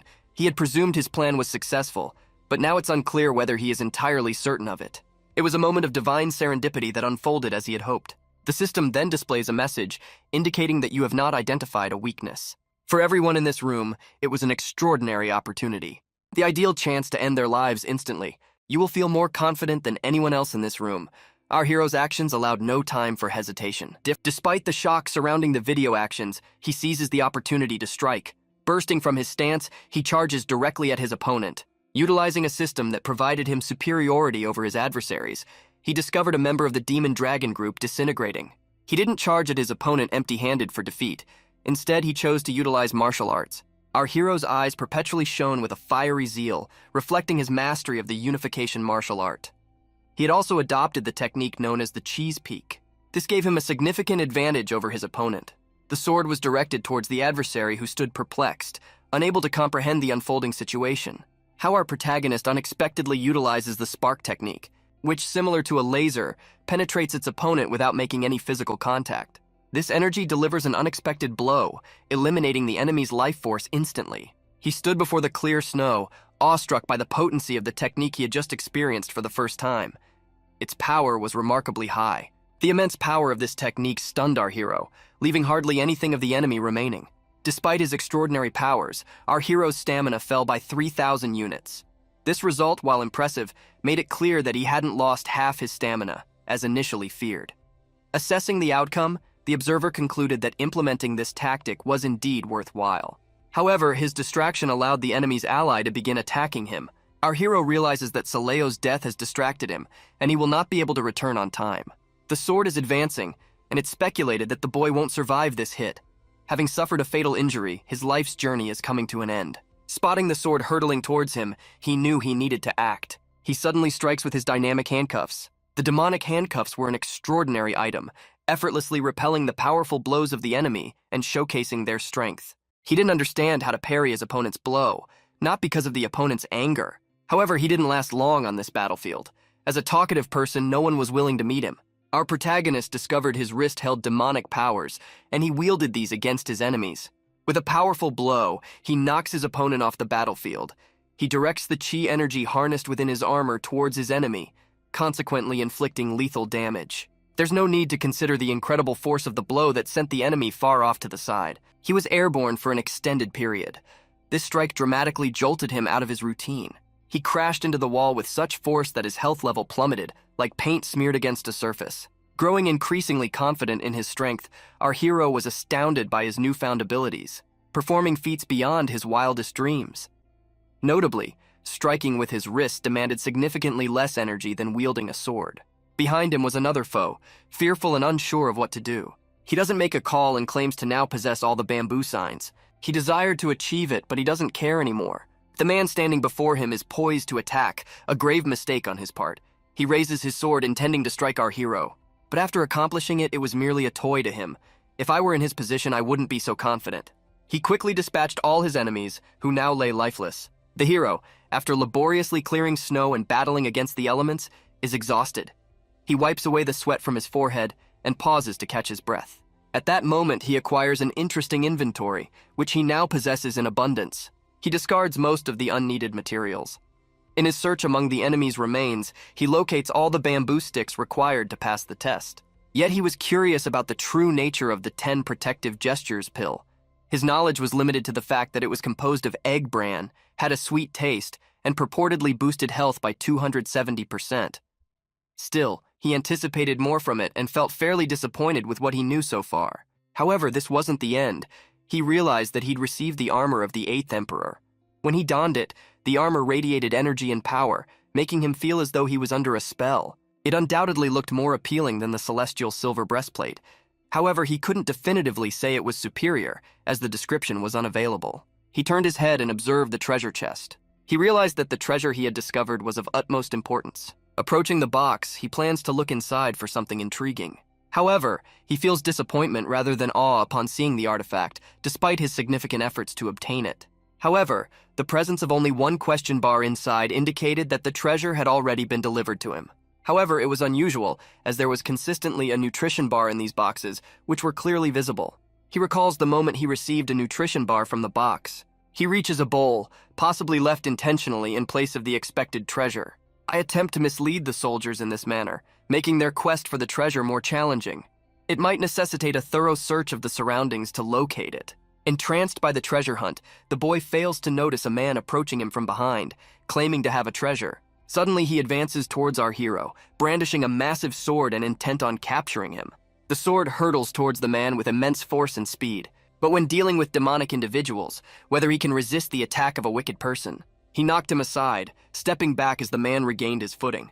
This opponent claims that his bad luck resulted from facing a stronger competitor today. Upon encountering this adversary, our hero recognizes him from his grandfather's past. The commander of the Heavenly Abyss Squad from the Red Demon Chamber, who possessed impressive health and stamina statistics, surprised the enemy. The enemy was startled by the commander's facial expression. It was as if he had never seen him before. Our hero gazed at the empty chest and suddenly comprehended its emptiness. He understood why one would find nutrition bars in the boxes, not treasures. If he recalls correctly from his past life, he attained his strength with the aid of an elixir, likely stored within these boxes in this location. The elixirs in these boxes include living skin, willing muscles, and blue pear drunken lotus. Last time, the commander's health was at 5,000 units. It has now dropped to 4,000 units. However, discussing these nuances was irrelevant at the moment as the battle persisted. The commander suggested that he should have addressed the matter previously, as he did not have time to deal with it now. The man responds that this time he has nothing and will not be successful, thus confirming the boy's assertion that his thoughts dictate reality. Last time, he spent more time observing this building. The commander couldn't have done it alone, so they formed a 4-man team. This implies that after handling the situation with me, they moved on to the commander. The commander was alarmed by the man's incomprehensible words. As the tension peaks, our protagonist implores the commander, "Tell me, should I let you go? Would it be better if we never crossed paths again?" This time, our hero is significantly stronger than the commander, who fears his newfound strength. The alarmed commander replies that he will proceed to the building with the yellow roof. He has been advised that it would be most convenient to conduct their meeting there. This statement verifies our hero's suspicions. Everything aligns with what he hypothesized from their previous encounter. We create an image of a man affirming to the commander that he will seize the building. The commander realized he would need to find an alternative route. The commander, having understood and agreed with the other individual's perspective, intends to depart. He aims to distance himself to prevent causing any self-harm. Well, there was another interesting moment where he had to decide which way to run. He sought information about the gathering of stronger opponents, but no one had the ability to provide such information. Initially, the commander considered it a joke, but the man was indeed serious. It was obvious that he knew little about his current location. The commander in the video has informed you that your abilities set you apart from everyone else. However, this will only be true for today. As soon as the sun sets, things will change. There will be far superior fighters revered for their strength and skills who can easily end his journey, yet he will persist. If he doesn't collect sufficient treasure before nightfall, his survival will be difficult. This information intrigued the man, providing him with an opportunity to train alongside stronger individuals. But he was wary, contemplating their strength. Despite our preparation, he could easily face defeat. Meanwhile, the commander responded, stating that only a board member or a chief commander of the court operates at their level. Upon realizing this information, our hero grew alarmed as it was no longer a mere joke. The commander bid him farewell and departed as he did not wish to face death. The boy recognized that the commander-in-chief and representatives of the 5 courts were the Academy's most significant members.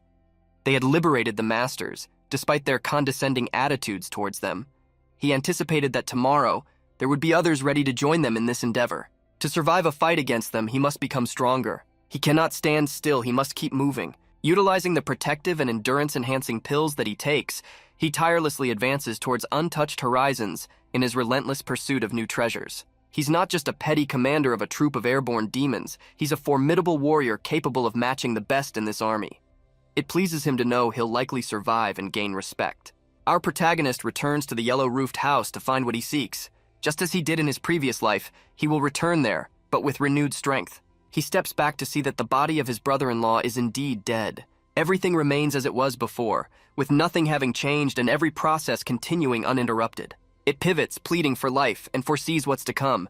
It anticipates the system's emergence. Within a second, the system sends a notification to my past self, announcing that it has detected the optimal enemy location, compelling him to make a decision. Our hero swiftly decides to confront the enemy. In an instant, he teleports behind the enemy, who is suddenly perplexed by the unfolding events. In a mix of horror and passion, the enemy turns to face our hero.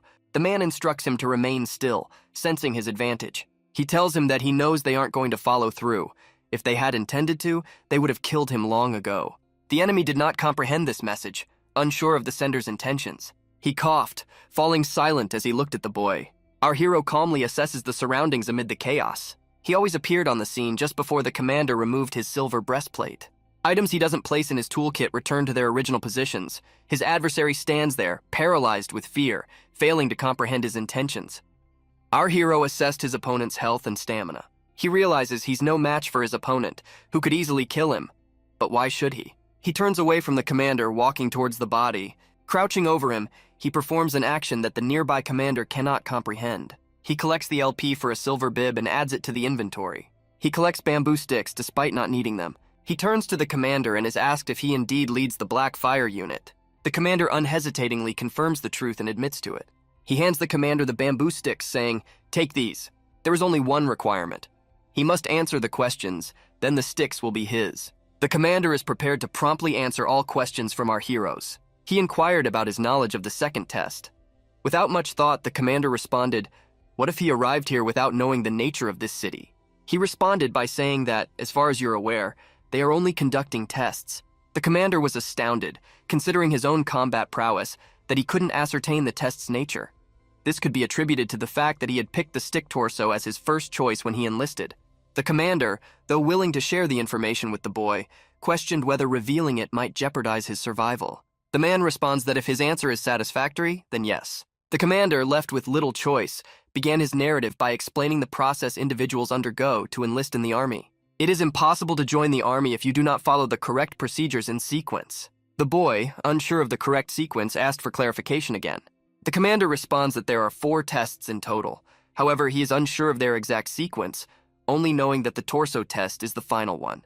The boy was impressed by his answer, but was curious as to why it was deemed the final one. Consequently, he grabbed him by his clothing and inquired about its finality. He now understands why he chose that particular test, and why it ended in the way it did. The commander responds, unsure of the reasons, acknowledging he only learned of it upon arrival. What he knows is that the system is arranged such that one man, who controls everything, is set to claim all the treasure. Our hero had all the information he needed.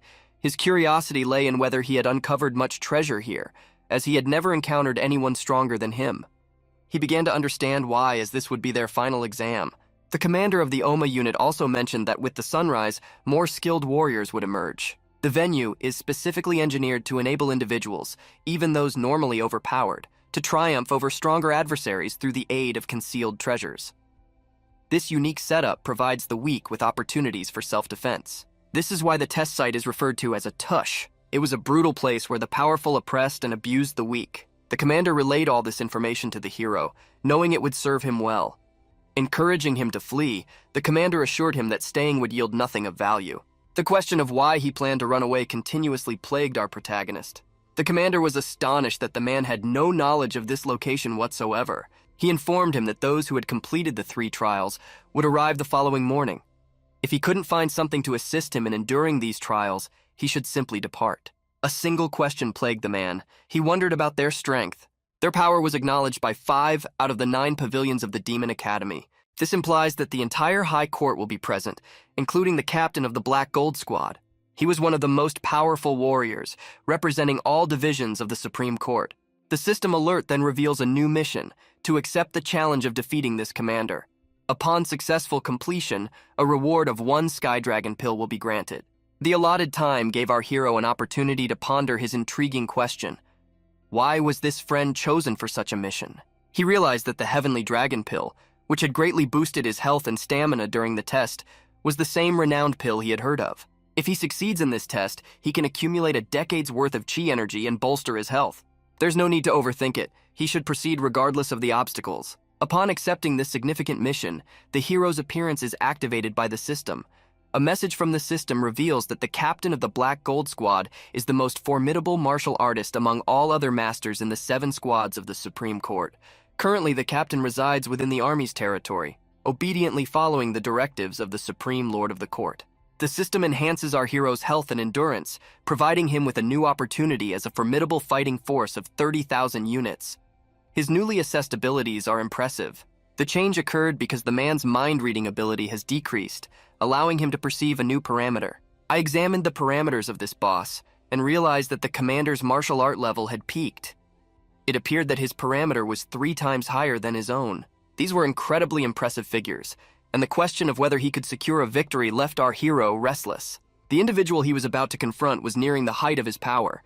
To have any chance of success, he would need to rely on his luck. The commander regarded the thoughtful man and inquired if he had any remaining questions. After a moment of contemplation, our protagonist inquires about his knowledge regarding the trials. In response to your comment, we have video evidence showing that this man is linked to the commander of the Right Judgment.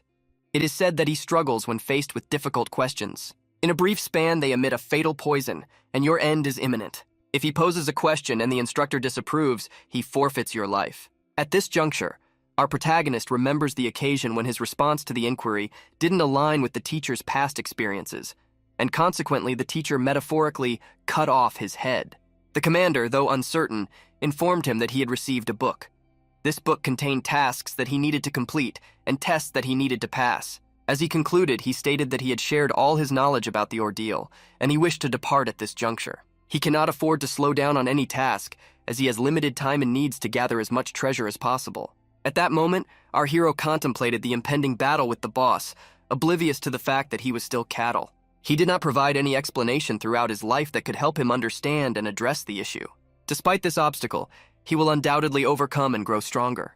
Eliminate the rogue, for he is relentless, determined to retaliate for every ill-fated meal these villains have forced upon him. Our hero awaited the moment to act. On a rooftop, he found himself harnessing energy. He spent all his available time searching the yellow building.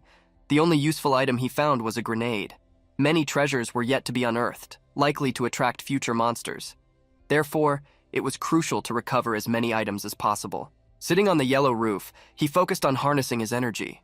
He realized the value of learning a more efficient breathing technique to replenish his vitality. But all he possessed was deemed good enough, and the sun was beginning to set.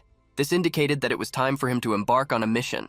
As he quietly cultivated his energy, he quickly realized the looming challenge. Suddenly, screams erupted from the side. From the highest peak, I realized screams and conflict echoed from the valley below. This made him realize that everything had already started, and if he focused on the flow of chi, he wouldn't even notice their appearance. This made him realize the need for action, prompting him to engage his abilities. I realized that I needed to act immediately. You have discreetly activated stealth mode and seamlessly infiltrated the heart of events. He swiftly leaped from one rooftop to another, traversing the city. His stealth in navigating the city provided him with a significant advantage over others. Despite it all, he teleported into the city center, concealing himself to properly assess the situation. He was delighted to have successfully accessed the epicenter and observed the ongoing events. He observes a warrior fleeing from a terrifying threat and crying out for aid. A powerful blow fueled by bloodlust hurtles towards him. The energy claims the life of the warrior who couldn't escape from it. Near the river, the warrior collapses lifelessly into the water, becoming food for the fish. Only a red spot on the water confirmed that he wouldn't resurface. Our protagonist pondered the origin and nature of the object. He continued observing and noticed a soldier hiding behind a stone, shaking in fear. Currently, one of the massive beasts, armed with an enormous sword, is prowling in search of its next victim. This warrior, crippled by fear, took refuge behind a stone. He questioned his ability to confront such formidable opponents, deeming them as powerful as monsters. Hoping for his success, he fails to realize he's already been detected. One of these creatures lifts his sword above his head, lighting it with red chi energy, and aims it at the coward. His notion that he could evade death by hiding was incorrect. In an instant, the monster split the stone into two halves, thus obliterating not only nearby entities, but also everything concealed behind the stone. These monsters craved blood and aimed to display their dominion. For them, it was merely a pursuit of vulnerable individuals whom they easily exploited. He had encountered such fools numerous times, but he believed it was preferable to fight than to perish foolishly. Our hero, observing this massacre, comes to realize that it's pure madness. He attempts to be innovative, contemplating the plan and strategy he will implement, but he remains stationary to analyze the event. A powerful blow destroys one of the Chinese buildings here. A body is hurled from the third floor of the building. Atop the building, another creature eliminates its victim with a single deadly blow. Lifeless bodies tumble, felled by a single blow from a monstrous entity that emerges from the gloom. The silent night is filled with these fallen victims. The city was filled with the scent of blood mingled with the dust of battle. It wasn't merely a matter of survival, it was a massacre. The following goals were seen by the strongest fighters of the Supreme Court, who participated in it. In that moment, our hero identified the boss he must defeat and risk his life against in order to attain the pill he so desperately desired. A powerful explosion devastated half the building, from which thick smoke billowed. Our hero was targeting the enemy within. With little time to consider, the man quickly moved to the heart of the events. Despite enduring numerous trials, he marveled at his survival amongst those possessing the strength and skill to eliminate even the most formidable opponents. He may apply his life experiences to what he has learned.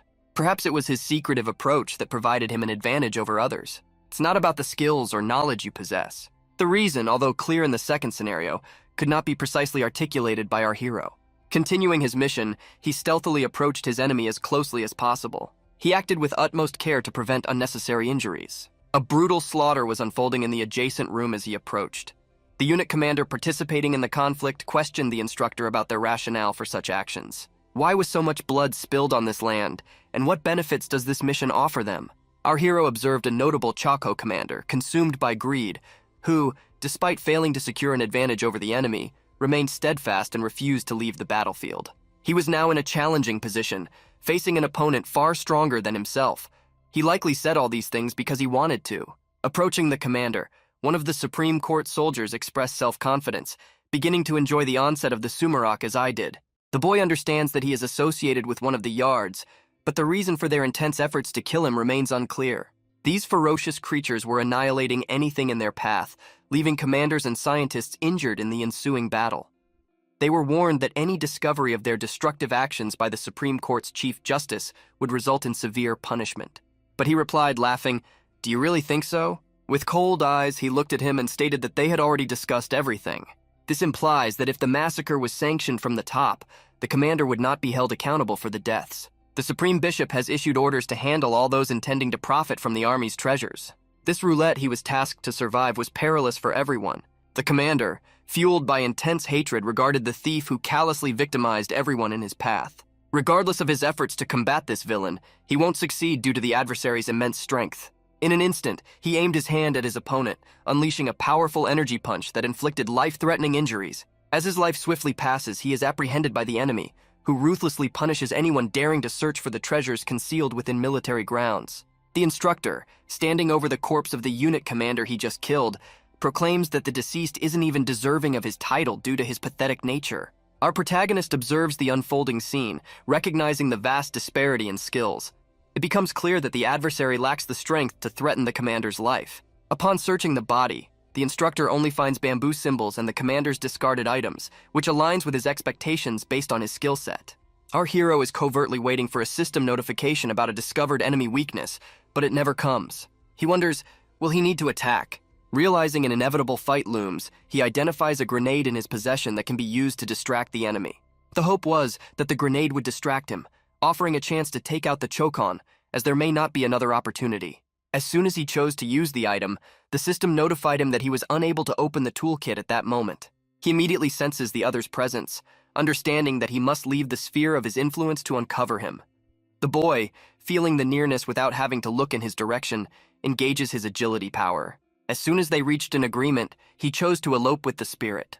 But the moment he began to run, he appeared before him. He was already waiting for him and knew where he would go. Our hero is drenched in fear-induced sweat, realizing his impending death. Even when he was idle, the scoundrel still noticed him. Suddenly, the system notified me that it had identified this man's weakness, indicating that he needed to select his actions carefully. Our hero was overjoyed. He recognized this as his pivotal moment and knew he must seize it. As time seemed to stand still, he had a moment to decide his next move. He could choose to strike a lethal blow to the contemptible man. He chose not to approach the enemy closely, maintaining a strategic advantage in battle to thwart the looter. The enemy was stunned by his unexpected presence at the party. However, it was too late. The man swiftly unsheathed his sword, preparing to deliver a devastating blow. He wished to emerge suddenly, catching his opponent off guard, deflecting his blow with his sword. Surprisingly, he managed to parry, effectively absorbing the brunt of our hero's attack. The instructor attempts to maneuver away from our protagonist. He lands on the ground, falling to his knees. Our hero has found his place and must act, having experienced another failure. He does not perceive that the election involves the use of martial arts. Given the limited time and the demanding nature of the martial art, he realized using his potent attack could provide a significant edge over his opponent, potentially even resulting in fatality. His martial arts expertise never failed him. It was a truly remarkable and forceful strike against his opponent, unlike any seen in a long time. This powerful blow took away half of his enemy's life. Only half of it was taken up by the salt-intolerant Heave when the opportunity arose. Observing his advantage over his opponent, and having most of his health intact, he decided to initiate an attack to capitalize on the situation. He possesses an exceptional technique known as the White Testimony, which doesn't require stamina. You'll likely find this trickster quite impressive. Persistent training, despite numerous failures, significantly strengthened our hero. Over time, he achieved a level that enabled him to compete with the most skilled instructors and masters of his kind. The combat glow technique is ideal for any type of attack. Given that he has mastered this technique, it is perfectly suited for all maneuvers. The confrontation between these two strong characters reaches its climax. Their paths crossed, each craving victory over the other. The enemy, taken aback, hadn't anticipated encountering such a formidable warrior in such a dismal place. Solfi gains the upper hand against his opponent, using his skills to bring him down. The health of a once robust hero begins to deteriorate, diminishing his formerly impressive stature. He collapses, realizing the severity of the injury inflicted by his opponent. Despite being one of the most formidable warriors, he understands the looming threat of an untimely death. Our hero understands that he must never allow his adversary an opportunity to attack, as an unexpected assault can alter the battle's outcome. Utilizing the treasures he discovered within the army's territory, he dons a demonic armor and launches an attack against the instructor. The sword-breathing technique delivers a potent energy strike, inflicting severe damage to the target. The instructor was extremely tense due to the unpredictable skills and relentless attacks displayed by his opponent on the battlefield. He could not counterattack due to the incessant onslaught directed at him. Our hero vehemently declares he's not done, relentlessly continuing his attack, seizing the initiative and blocking any action from the enemy. His glowing sword, a fusion of the white glow martial art beer and sword breath techniques, has the potential to end this battle decisively. Our hero charges into the attack, shouting in hopes of finally defeating the instructor. The blow was much more potent, yet the adversary managed to parry it. Despite a significant loss of health, he maintained his speed and momentum. Despite his strength and technique, the enemy blocked the blow. Indeed, our hero was astonished, contemplating how he would navigate the future should all his methods betray him. However, the system notified him again about the emergence of a weak enemy city, prompting him to decide his subsequent actions. This was tremendously impressive, infusing our hero with renewed vigor and lifting his spirits. He started to believe it might all end. However, after lowering his defenses somewhat, he also sees system alerts indicating that this foe has discovered his vulnerability. Right now, he must select not only the method she uses to attack him, but also execute it in a manner that prevents him from retaliating. He is astounded by two system notifications, one indicating a potential flawless attack and another warning him of the enemy targeting his vulnerability.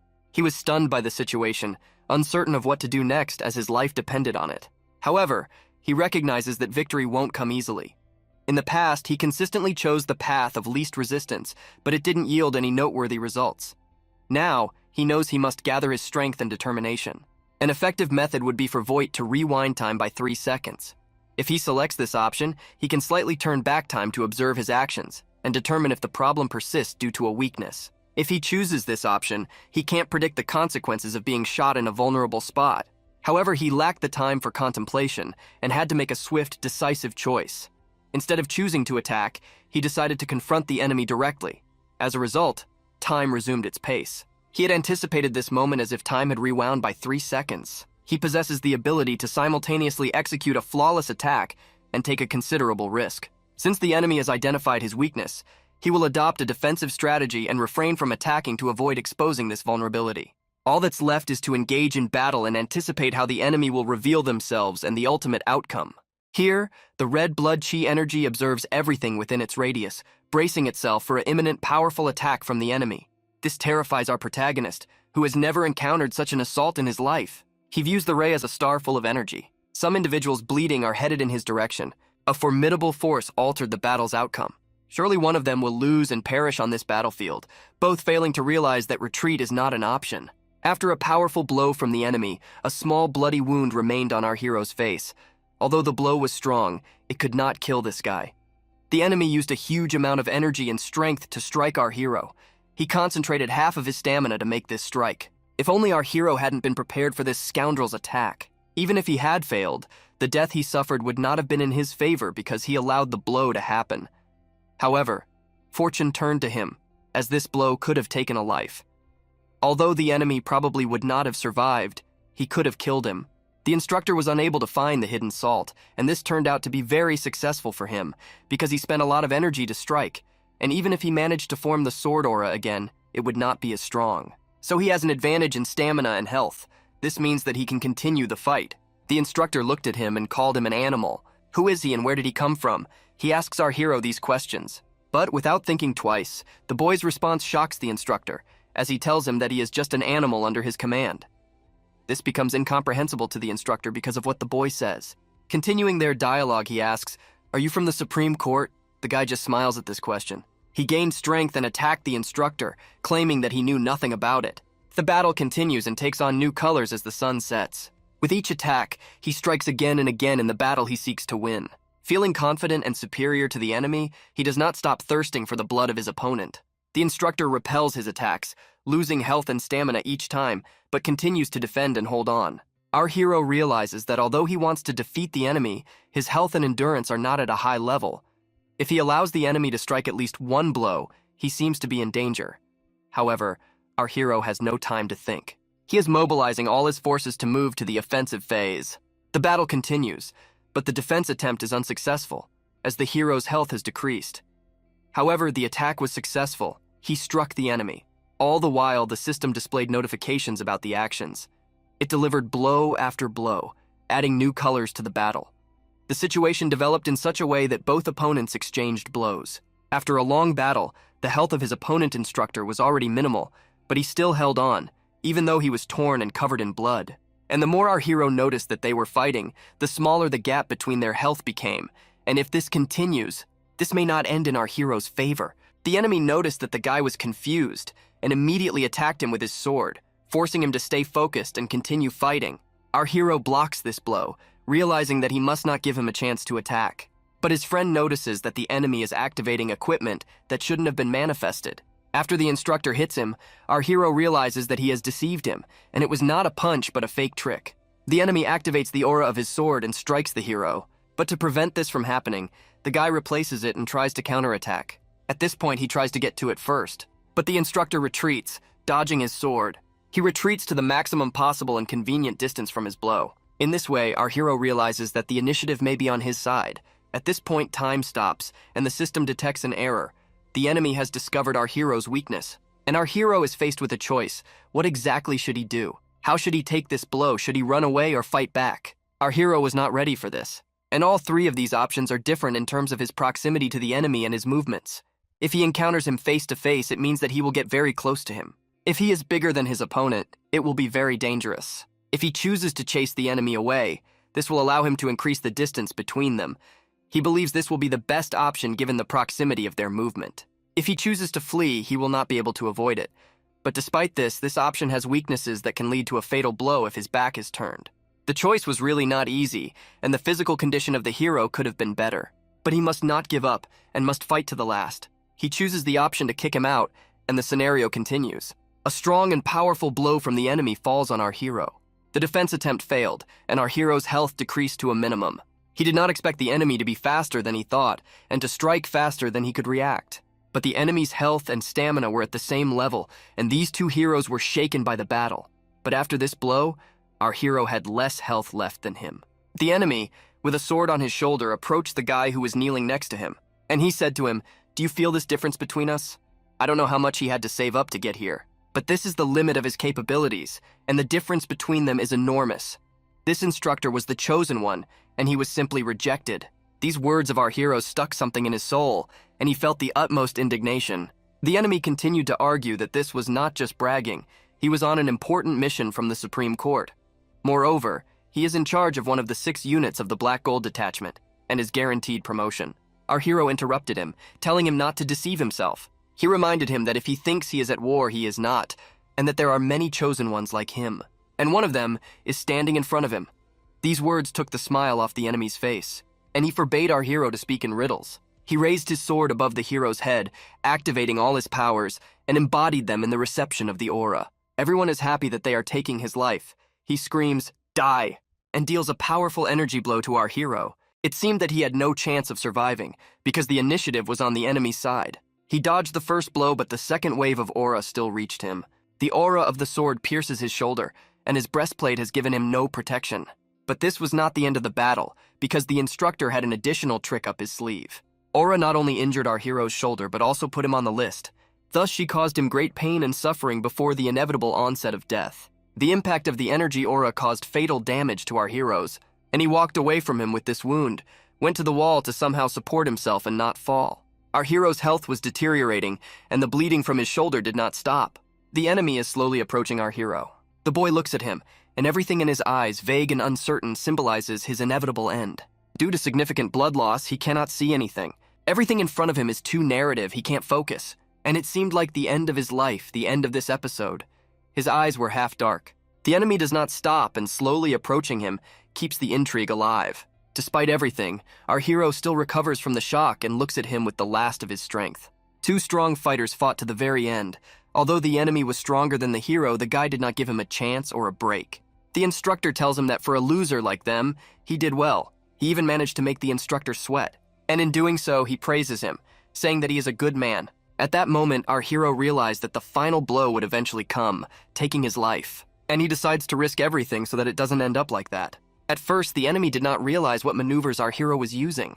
But after breaking the window behind him, he jumps out of the building. He falls down with the fragments of the window that was behind him. This seriously infuriates the instructor, who rushes after him in pursuit. He wanted to kill him so badly, but he was still trying to avoid this inevitable death. He just drives him to despair. He can't stand him anymore. He wants to get rid of him, and that's all. The guy's indifferent look suggests that he no longer cares, but he still hopes for the system. And at this point, everything stops, and a message from the system appears on the screen. It has found the enemy's weakness, giving the player the opportunity to choose what to do next. This gives our hero a new lease of life, and he is happy about it. It doesn't matter in what situation he triggers this window. It is not that difficult to trigger it because it appears only when the enemy has a weakness. He had been looking forward to this fight for so long, and even if he decides to attack by choosing the appropriate category of actions, he will still fail, because he has no strength left.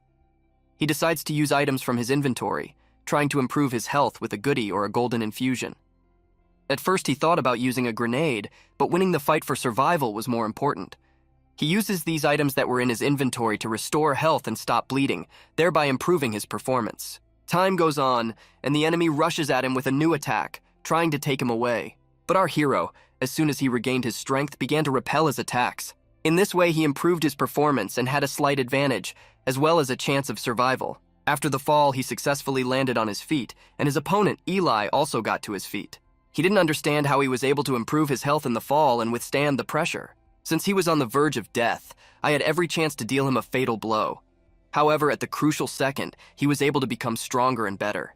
Our hero replied that he had told him the same thing. He was the chosen one, and it was noticeable in him, because he was surrounded by incredible energy. He had not only the ability to attack his opponent, but also the ability to withstand his attacks. The battle continued, and the sounds of sword blows echoed around. This commander was a real demon, and he was really strong. Despite the fact that the enemy had minimal health, he fought to the very end and was not going to give up. The commander was not just nervous, he felt that something devilish was going on and that something was wrong. How could he do such a thing? The attacks became stronger, but the commander's forces did not arrive. This not only makes him nervous, but also causes mistakes on the battlefield. The commander clenched his teeth in front of our hero's shout, who shouted to him that, having advised everyone to finish, our hero raised his dagger. And we were pierced by a miserable commander, a demon, the strongest of the high courts. He hit him right in the heart, thus stopping him and gaining enormous power with which he could do whatever he wanted. His opponent fell lifeless on the ground. This meant only one thing. He had won, a victory that will go down in history. Our hero stood there. It was so hard for him to breathe. Because his health was also at a minimum. He fell to his knees, laughing because he had managed to win, despite the fact that the commander was stronger than him.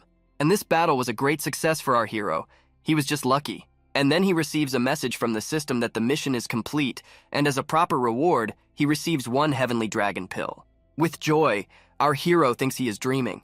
He thinks it's just an illusion, not the real dragon pill. It improves health and stamina very seriously, so this pill is much more valuable than all the other things he found.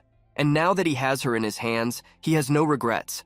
He needs to quickly take everything he can from the instructor's body and get out of here. Suddenly he hears a voice behind him saying, "Wow, you beat that instructor."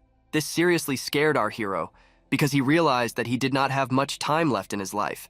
And if this is the enemy, he will not be able to defeat him anymore. But the shining on this side struck the boy with its beauty. She was a beautiful girl who smiled at him and radiated powerful energy. She looked at the guy and told him that it didn't look like a trap. She was very impressed because she did not expect to meet someone with this level of skill. At these words, the guy just stood there looking at her with his mouth open. She approached him with a few questions. First, it was you from the Supreme Court, if that's true. She smiled sweetly back at him and told him that he would not survive here. After these words, she simply decided to leave. But in the end, she did tell him, if you can beat this instructor, she would have been happy to meet him again. But since she's a little busy right now, I'll let you know how you are, and said goodbye to the girl. Our hero just stared after her in confusion. If someone were watching him from the side, they might think he looked like an idiot. In fact, he simply could not do anything. He observed the condition of the girl walking in front of him and noticed that she was like a person wearing a red demon cloak. Her health and combat strength parameters were much higher than his, so he didn't even consider defeating her because she was stronger than him. This battle launched the 24th stage. After the battle, the guy needed to find a place where he could wait until morning. He returned to the place where he had once been able to spend the night. It was in the trunk of a tree where he did not sleep but thought all the time. Last time he managed to enter unnoticed because he hid in this very spot, and now he has 2 lives. He examines his health condition, and seeing that if he faces this strong opponent, realizes that he will not survive. He has a pill that can make him stronger immediately, but hesitates, wondering if it can be done later. If he takes the pill now, he will become even stronger than the chimpanzee who came at midnight. If they attack him on the spot, he won't go down without a fight. His next life will be terrible if he uses the pill now and then gets killed. But not only will he have to go through all these questions again, but his level will drop so much that he can only dream of defeating Shippiran. And he decides to save the pill for a better time. He notices a rabbit running past him, which stops and looks at him. Our hero is also watching this night creature, but he doesn't care about it because he is thinking about the past. He asked himself a question: how did he manage to survive at all? After all, the military could have easily found any hiding place and killed his monks. At the time, he just walked out the main gate and didn't even meet anyone. This strange picture of the world did not give him peace of mind, because everything turned out to be quite interesting and took shape in an incomprehensible way. But it made no sense to dwell on it for long. You have to at least demonize it in your inventory, our hero thought. It was the best weapon he had found here, and losing it was unacceptable. Although they were not the best option for him, as he preferred the sword, they helped him survive in critical situations. The armor he was wearing was already seriously damaged, but there was no way to remove it because it was ruined. But we need to open the toolbox, our hero thought to look at his items. However, before he opened the toolkit, he noticed that he couldn't do it. He's panicked to realize that the toolkit is not opening, but he does not understand why this is happening. What it is and why it is beyond his control haunts our hero. And then he heard a voice behind him. Look, there's another one hiding here. A strong blow tears up everything in its path, thereby destroying the place where it was sitting, throwing our hero out of his cozy hideaway into a dense, scary forest. Who was he and why did he attack him? Did he really meet the person he was so afraid of? Our hero wonders. Due to the thick smoke, it was impossible to see who it was. He was slowly approaching our hero, and as it became clearer, our hero could see in this madhouse the wards of the Red Demon, the captain of the 7 Dragons group. He was a powerful warrior whom, given his current state of health, he was surely unable to defeat. Our hero had already seen him and had no plans to fight him. This fighter's health, endurance, and combat strength were at their maximum. He appreciated our guy's agility as he easily dodged his blow. This situation shocked our hero because he was in danger. This gave him the answer to the question of why the toolkit was not opening. Its parameters were similar to those after a recent fight with an instructor and corresponded to its current state. There is no way he can resist this hero. Will it really end like this? The enemy approached him, looked at him carefully, and said that he did not like the way he rolled his eyes. And so, since his task was to destroy everyone who wanted the treasure, he decided to attack it with his equipment. According to him, you're going to die anyway. This alarms our hero, because he has encountered this long ago, and now he is no longer afraid even of this word. Although he has numerous wounds, no stamina, and no health, he will still fight. And even if he dies, you don't just have to surrender, but at least go out fighting. He doesn't wait for the enemy to attack, but counterattacks him. He shouts with delight that he is going to attack, and energy emanates from him. Although he is covered in scratches and cuts, he does not even have a face. But at the moment when he thought it would be the last blow, a system warning appears that the enemy has discovered his weakness. So he needs to decide what to do next. This message confused the guy because he hadn't had time to do anything yet. Perhaps it was his great ability difference. But when he tried to attack first, a warning window appeared and he didn't even have time to do anything. Of all the choices he had before him, either to meet him face to face, chase him away, or run away, what could he do with such a meager amount of health? He decides to kick him out. The scenario continues and they run into each other. The enemy did not think long and suddenly took off from the ground. And in just a second, he's standing face to face with our hero, looking at him with red eyes. These eyes are thirsty for blood. Emotions in the heat of battle can only symbolize defeat, especially with such a meager amount of health as our hero's. A strong kick from an infinitely tough warrior knocks all the energy of food out of our guy. He doesn't have much strength and health left to fight such a strong opponent, and he falls down in pain from the blow. The enemy does not stop his mockery, he just wants to have fun. Another blow is dealt to the hero. It does not kill it, but throws it aside, thereby gradually taking away its energy. Like a migratory bird, flying from place to place from each blow, he can resist it. And falling down but getting up again, our hero works hard trying to counteract. The enemy is approaching from behind again. Using the Aramic kick, he aims for the back. And with a cold knife, She inflicts a serious deep wound on him that almost killed him. After being hit by the enemy, our hero wakes up and realizes that he has 8 life points left. This is literally not enough health for even one hit. He might just die. After the blow, the enemy approaches again but does not want to finish the guy off. Our hero is not going to give up anyway. He doesn't care anymore. He is clutching his sword tightly. At this point, the opponent looks at this, smiles, and says that he still won't give up, even with such injuries. What can he do to him when he is lying almost dead and has no ability to resist him? He crouches over him, looks him straight in the eye, and asks, "Why are you fighting like that?" A little thing like him should obey him, not stand against him. At this point, he realizes that he has finally gotten the message. But if they hit you, you have to endure it. He once reflected when his life began anew after his death. Another rule: if they kill you, you have to die. And this is the reason why he wanted to become stronger. This is the reason why he must continue to fight these scoundrels. If he doesn't fight them, he will quickly die. He was near death, suffering from the enemy's abuse. He reminded himself again and again not to lose hope that he would survive and everyone would obey him. That's why he has to become stronger. This is why he has come to this point, and our hero's eyes light up. He activates his sword, picks it up, and it lights up with a bright flame of energy that strikes the enemy. What are these tricks that he doesn't understand? But everything happened too fast, and our hero's sword flew in the direction of the enemy.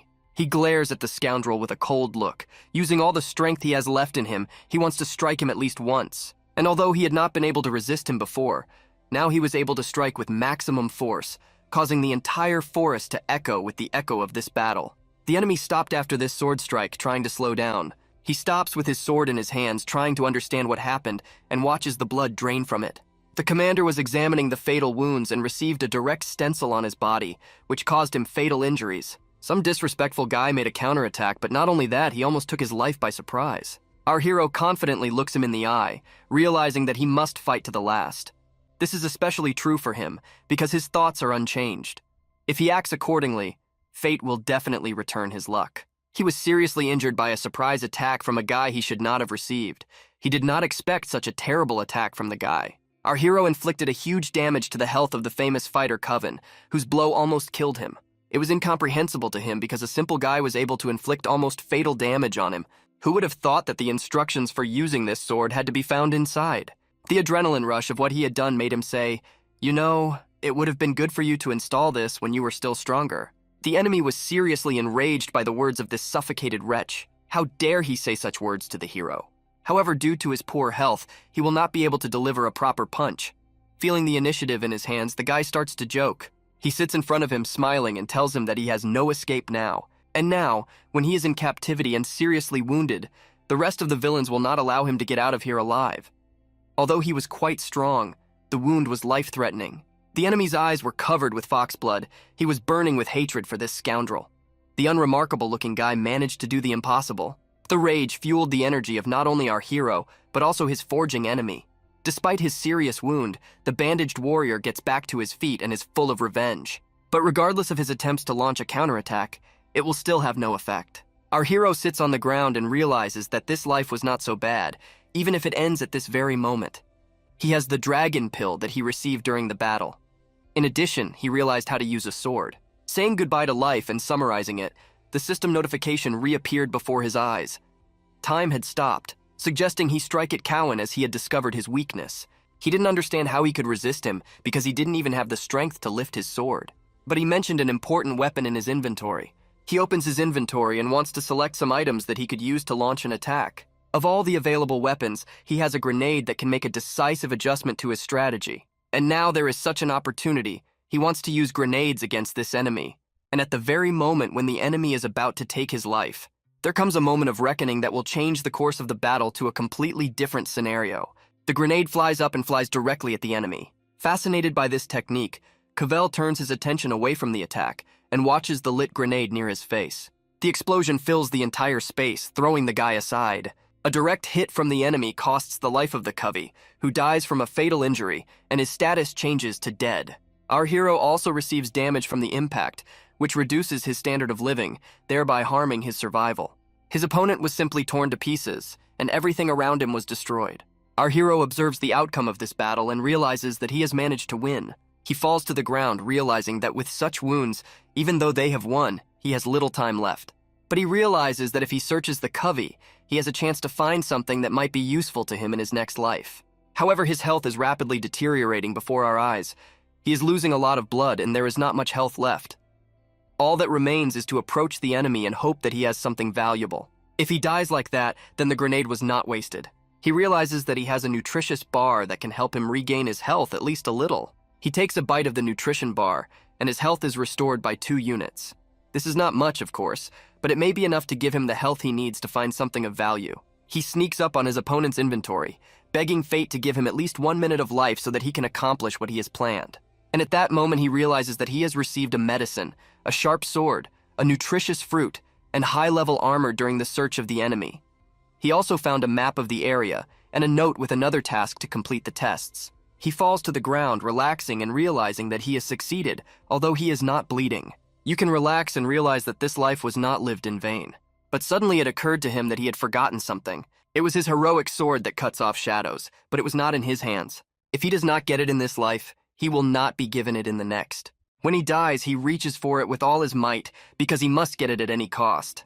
But at the last moment of his life, his moment is interrupted, and he returns back to the moment of his preservation. Here he stands before the demon of the earth and has to choose from 3 options the one that suits him best. As in his previous life, he is faced with the choice of whom to stand with in the face of the strong and omnipotent demon of the earth. He grits his teeth, realizing that everything is back to the same place where it all started. He again chooses the option that started it all. And once again, the demon of the earth praises him for his valuable choice. He waves him off, indicating that he needs to go about his business. But this is not like the previous life, he tells him. Lord Demon of the Earth, there's something else I need to tell you about. At this point, everything stops, because this step can change the entire storyline. The Demon of the Earth attracts attention, and instead flows away listening to this. He tells him that he accidentally found out something, and it's even hard to talk about it. But the Earth Demon encourages him, since he can already tell him everything and not worry about the consequences. Our hero agreed with him and said that maybe this is too categorical, but he should be sure of what you want from him. And what if he said he had found... The spy who was sent by the second disciple of the heavenly demon and who was watching him was confused by these words. He turns his back on him and explains what it means to be a spy. He has an answer to this question that is obvious regardless of who sent him. If you become a disciple of the heavenly demon, you will face many problems. Nothing has changed since the beginning of his studies.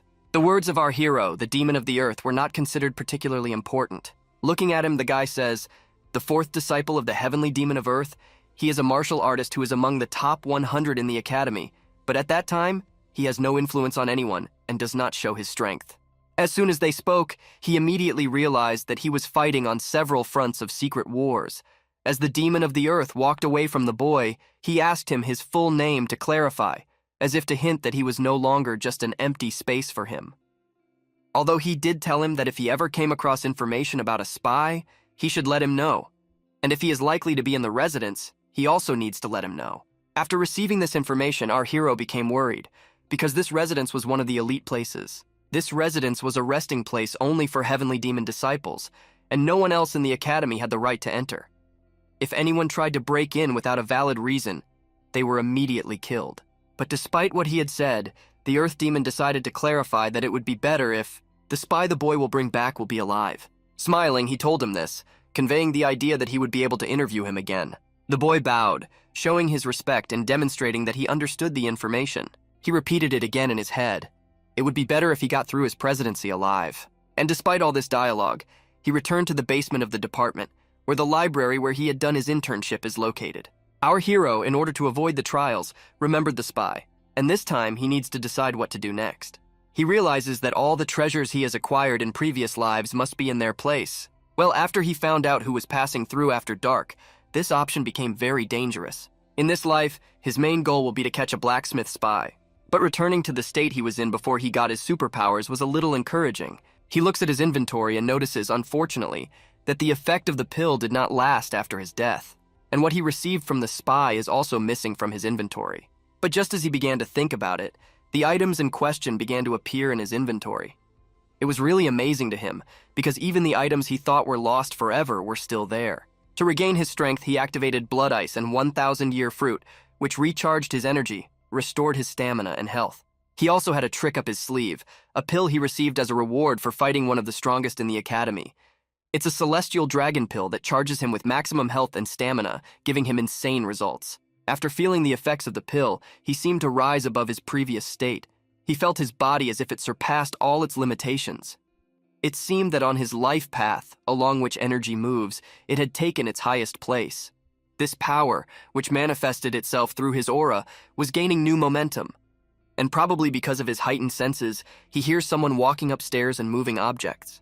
Even a cough that is heard outside the wall, he also feels as if it were his.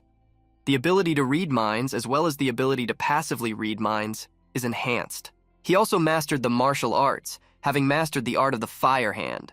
And he came to know all the techniques that he knew in his previous life, and since they were fixed in the previous life, they remained in the new one. When he felt the power that was given to him from above, which strengthened him and raised him to a new level, he realized that this was not the end. All these skills provided him with invaluable resources to realize his potential in this life. And despite his condition in his previous life, he could have developed a new scenario. Without hesitation, you'll be off in search of new adventures. But there is still one more important point. We recall the movements that could have been activated. His skills of candle fighting in a new format, improving the skills and technique of handling a large sword. In this way, he tests this technique by using energy to destroy everything in his path. New weapons and new technology provide him with limitless opportunities in this state of life. He cannot stop his admiration for these opportunities and this beautiful weapon. He takes on the responsibility and makes a promise that this life will become much more interesting. The quiet night in Cheongil's department was filled with the sounds of our hero's training. He trained, improving his skills, thus acquiring a new format. Get ready for the new opportunity that this life gives him. Half a day has passed since he started training in the basement, and by now, he has learned to use the big sword as efficiently and quickly as possible. A great sword is a cool weapon, but it has one weakness. Our hero was right-handed, and because of this, he needed to use his left hand. If he was able to change his hand, the question arises, how do you activate it? This is an even bigger challenge than before. All of these movements take a lot of time, and the enemy may not even allow you to complete the swing. He realizes that he needs to train harder to achieve his goals. If he can master the white light martial art of sword fighting, he can work much faster. The senior deputy librarian approaches the boy and invites him to his office. He thought the guy was being too loud. The secretary went to investigate.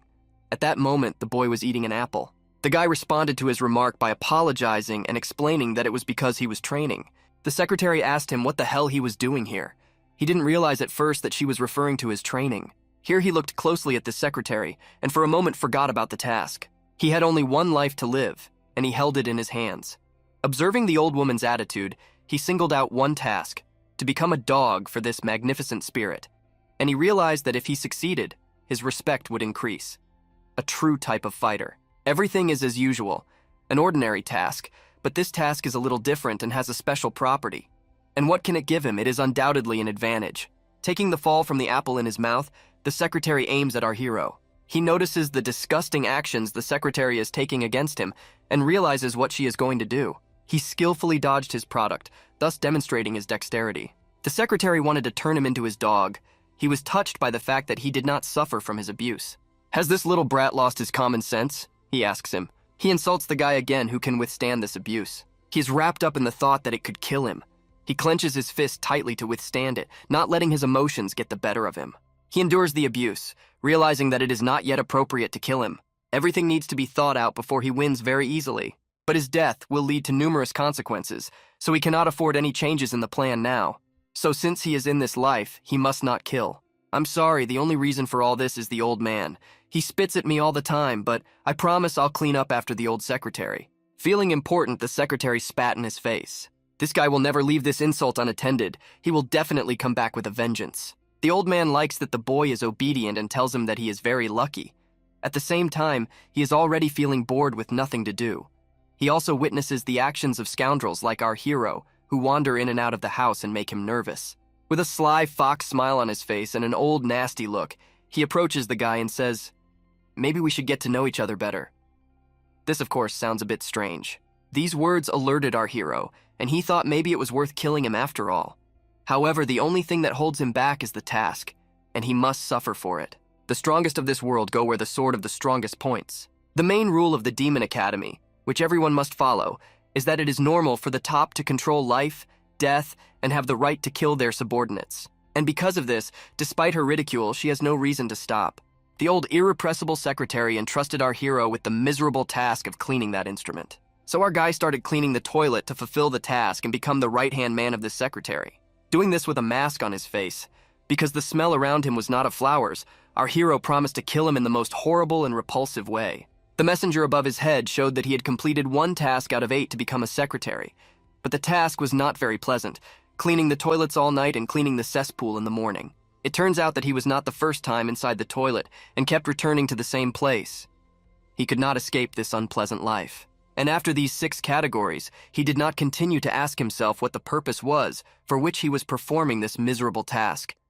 He hopes for only one thing, that it is at least worthwhile. While cleaning the toilet of human products, our hero looks up and hears someone enter. "Did anyone see me eat so quickly? I came so early." He looks up and sees a sign with the status of the administrator of the 3rd floor of the department, but no face is visible.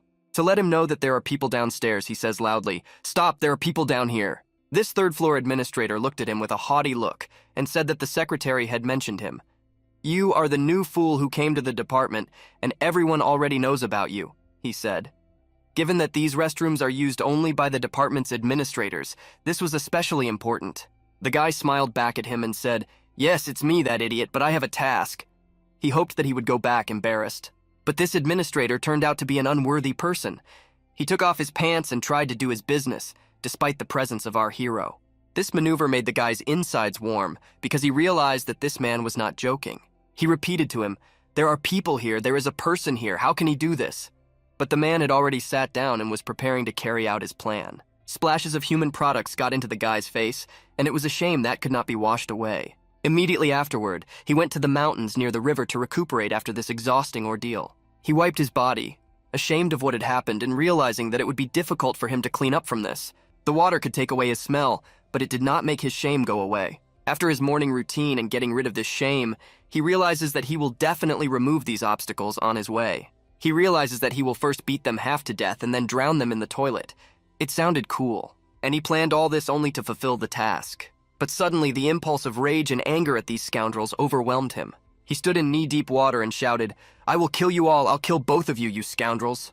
When I return to the department, I see that the administrators are sitting quietly and talking among their wards. The guy goes back to the department in the basement where he trains, and he sees an old secretary sitting on a chair, smiling and telling him that he has finished cleaning. Next to him sits an administrator who jokes that the last time he checked, it was clean and laughs right in his face. It was hard to escape such abuse, and the boy endured it with all his might. He watched them and realized that they were like the Lord of the Supreme Court and the Lord of the Palace of Destruction of the Holy One, because the procession was all planned by them to humiliate him. If he didn't want to break their faces, he had to restrain himself. And he says he washed everything, smiling at them and holding back his resentment. This already symbolized that he had completed the 2 starting points to complete the task. The secretary tells him that everything is fine and he has a new task, to pour a lot of water so that they can wash. The guy started to perform this task as soon as the media, but the rivers could not leave him alone, and their noise continued, as they constantly reminded him of the insult he had experienced. The administrator asked him if he had washed his hands beforehand, because it was unacceptable for him to stink. Turning angrily, the guy looked him in the face and said, "Don't worry, everything is fine, it's all clear." But you were constantly encouraging him, laughing at the situation, realizing how ridiculous it all sounded. However, despite all the obstacles, he made a confident promise to remove them all. There's not much time left, but he will definitely keep his word. The administrators and the parish elder left the council table. They are important people in their department. Without noticing it, they ran towards this person, as they might not have greeted him or her attentively enough. The guy looked to the side and at first did not understand who the girl was and why she had come here. But when he turned around and saw this person, he lived a very important moment in his life. He felt what he felt in his previous life when he was dying. He looked at this beautiful girl and could not understand why she had come to this library. A beautiful demoness with curvaceous forms came to the department, but the reason for this remained unclear to him. Her eyes glowed with the brown fire of demonic energy. She shone with power. Her arrival was not just like that. An amazing demoness with impressive forms suddenly appeared in the department, the reason for which remained a mystery to him. Her eyes radiated a brownish tint of demonic energy, and her aura was one of power. Her arrival could not have been a coincidence. This girl is Soren, a member of the Red Demon Chamber, and she has come to the residence to visit the Earth Demon Master. The answer was that he was at the residence. And then suddenly she turns toward our hero. She sees him and says, My husband is here, but she's not coming. And the secretary, our beauty, informs him that he is now in charge of the basement warehouse, and before that, he was an assistant in the Supreme Court. That's how she answers him. And there's nothing special about him either, so don't pay any attention to him. He says to her, even a tiny bit of attention is a great honor for him. Telling the truth makes it clear that this is not the case. She smiled at him and said that he seemed to have something really funny about him. The guy stood there mesmerized and could not understand why she was looking at him like that. It seemed to him that his heart was about to stop, but she kept looking at him, singling him out among the others. Moreover, she came so close to him. Her approach to him worried the old men, because they knew what he smelled like. Despite her status, the girl decided to meet him and introduced herself. She asked the boy's name again. He replied in a nervous voice that his name was Solfi. It's not a bad name, the girl says, looking at him. She examines him, but suddenly she takes her hand and covers her nose. Telling him that he didn't think she needed to know how he became the head of the basement warehouse, the guy froze in fright. He realized that she was very close to him and could probably smell him. And no matter how much he tried to block it out, it was a truly alienating smell that would not just disappear. The guys were outraged by this incident, and all because of these two scoundrels who not only mocked him, but also humiliated him in front of such an important person. She turned her back on him and said goodbye, as she had to leave. But she said that they would definitely see each other again and waved to him. But suddenly, the system gave an option message that he had a choice in this case. Time stopped, and his heart almost stopped. He did not understand why it had reappeared. Where else? You have to face these uncomfortable options when you go to a meeting. Do you want to spend a passionate night with me? Or maybe you want to touch my abs?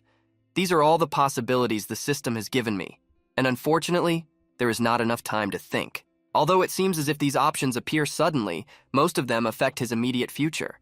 This puts him in danger, but it is worth recognizing that the reward for choosing this option is significant. But sometimes it affects not only his current life, but also the next one he chooses. So there is nothing to be afraid of. He has to choose. We don't choose whether you want to start dating him directly, he tells her and continues. Could you maybe spare a little time for him? Everyone stood there in anticipation, because it was not the guy's words that created the climax, making it quite incomprehensible to others. The elder and the administrator were shocked by his words, almost fainting. The girl looks at him and laughs. She said he was funny, and the guy noticed the moment she laughed again, and it was a good choice. Even after these hostile and rude words, he does not feel angry with her. He hoped that was the end of it, but the system offered him another option. He stands and looks at her, realizing that he has almost lost his mind. It's like with the Earth Demon again, he can't escape this choice, and no matter what, he has to accept the consequences. But what to do in this situation and how to balance the circumstances? He stops to think, did he really make a mistake and his words had some incorrect meaning? He always tried to choose the best option, but this best always led to the worst. And the worst case scenario always turned out to be the right one. In this case, if you choose all the options one by one, then he must accept the consequences like a man. And he decided to choose the worst option.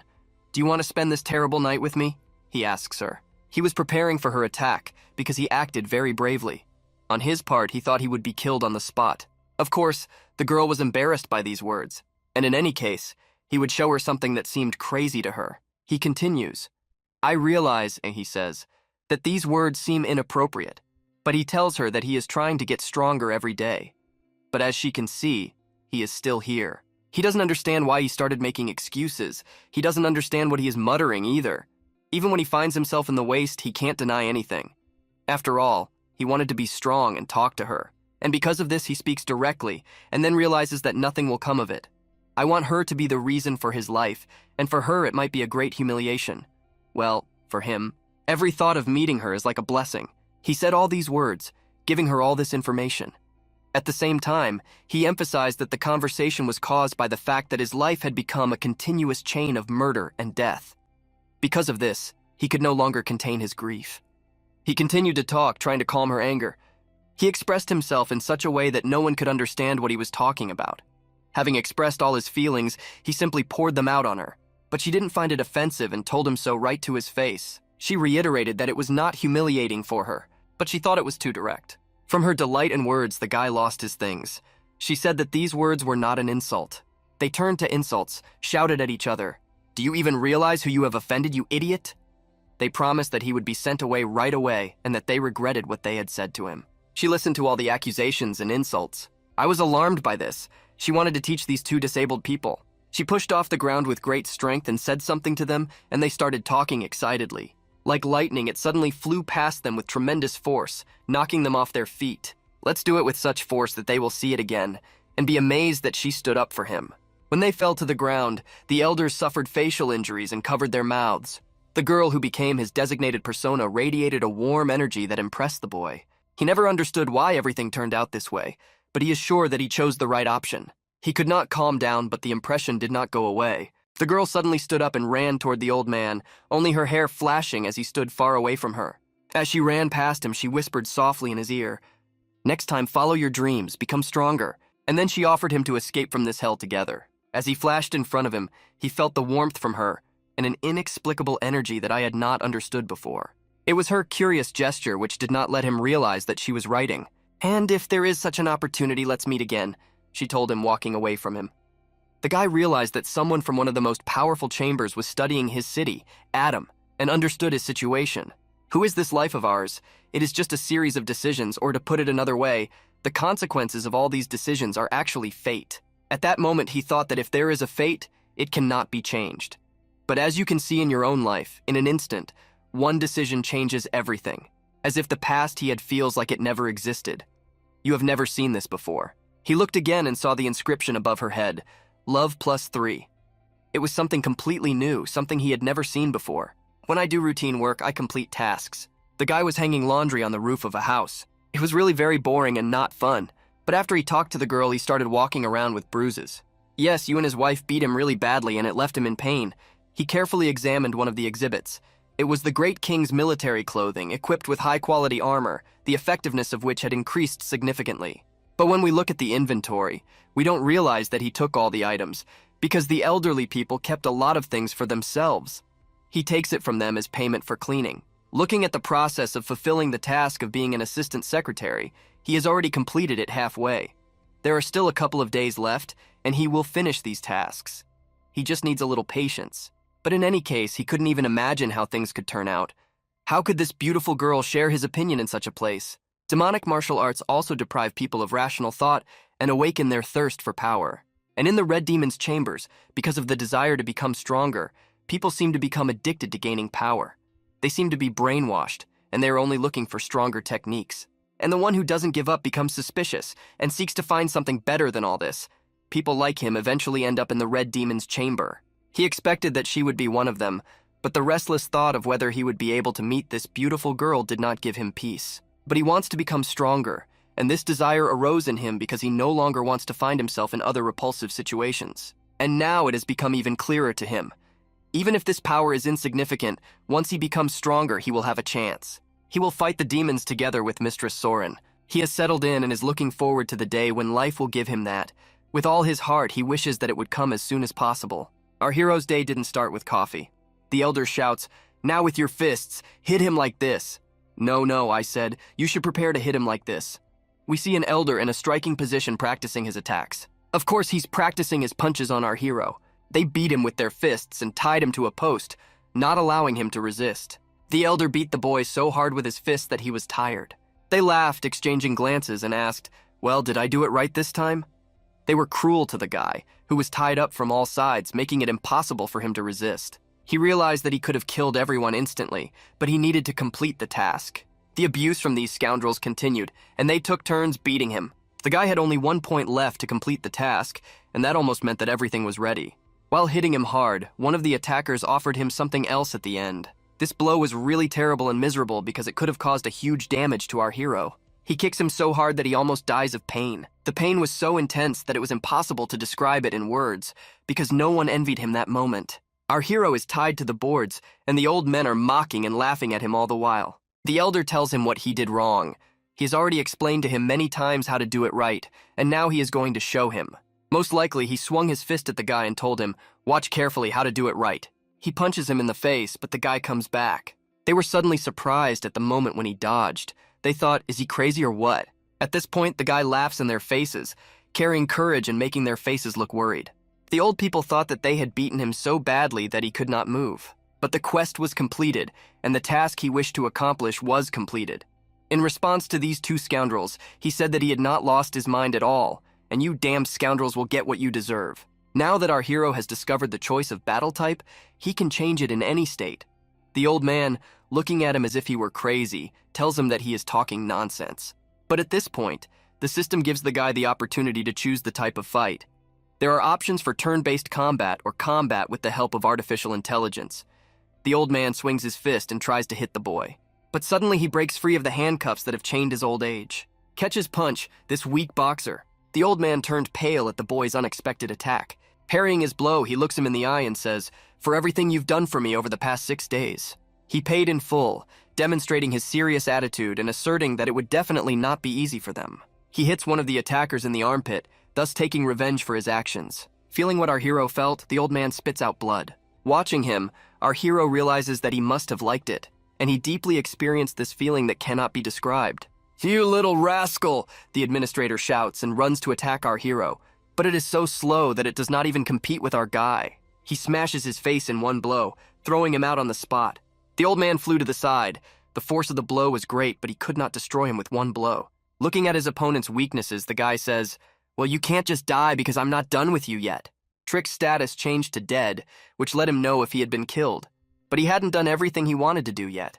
Now he could die. He stands over his dead body and whispers with a plea on his lips, "Please wake up."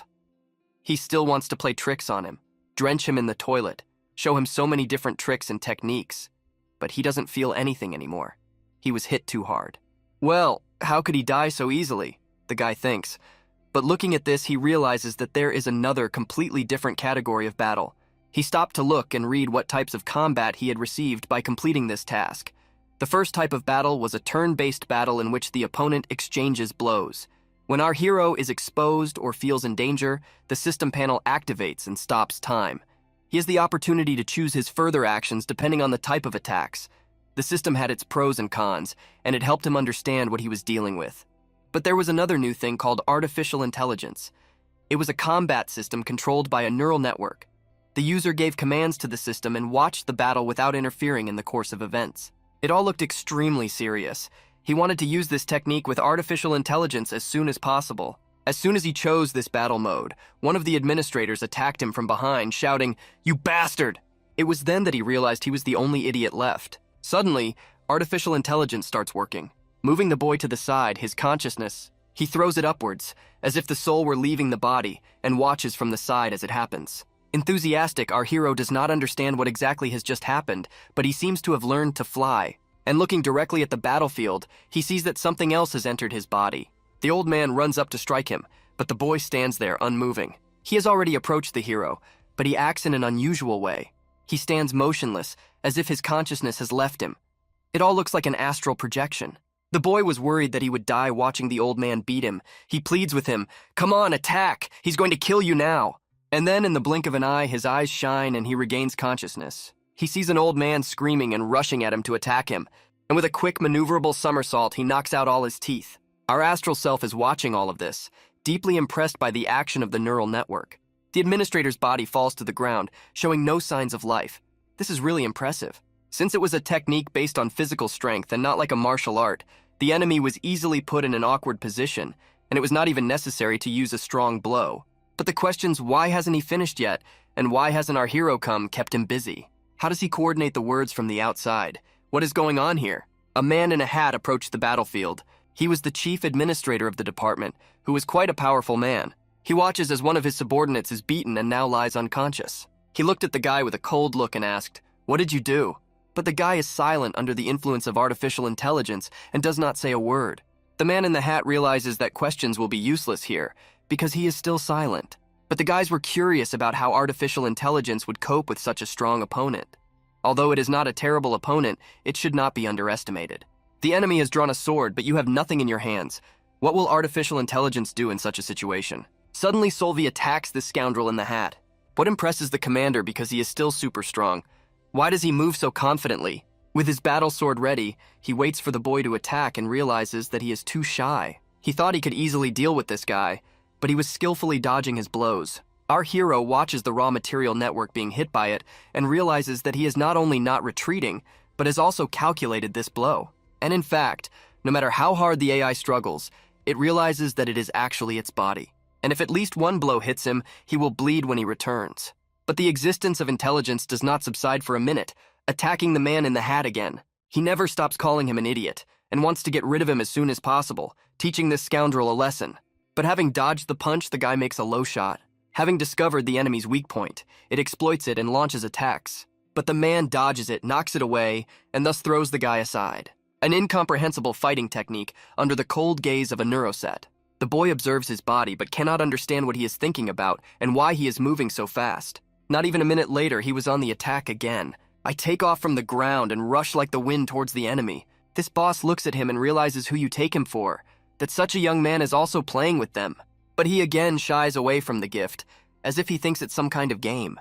He detects his opponent's weakness and rushes in to strike. With a swing of his leg, he threw the ball directly at Luna, who was flying straight into his body. Hitting the critical point, it causes serious damage, bringing him pain and suffering for his actions. But that was not the end. And then the neural network took a pose to inflict a bloody blow to the enemy's jaw, taking him out of his vital state.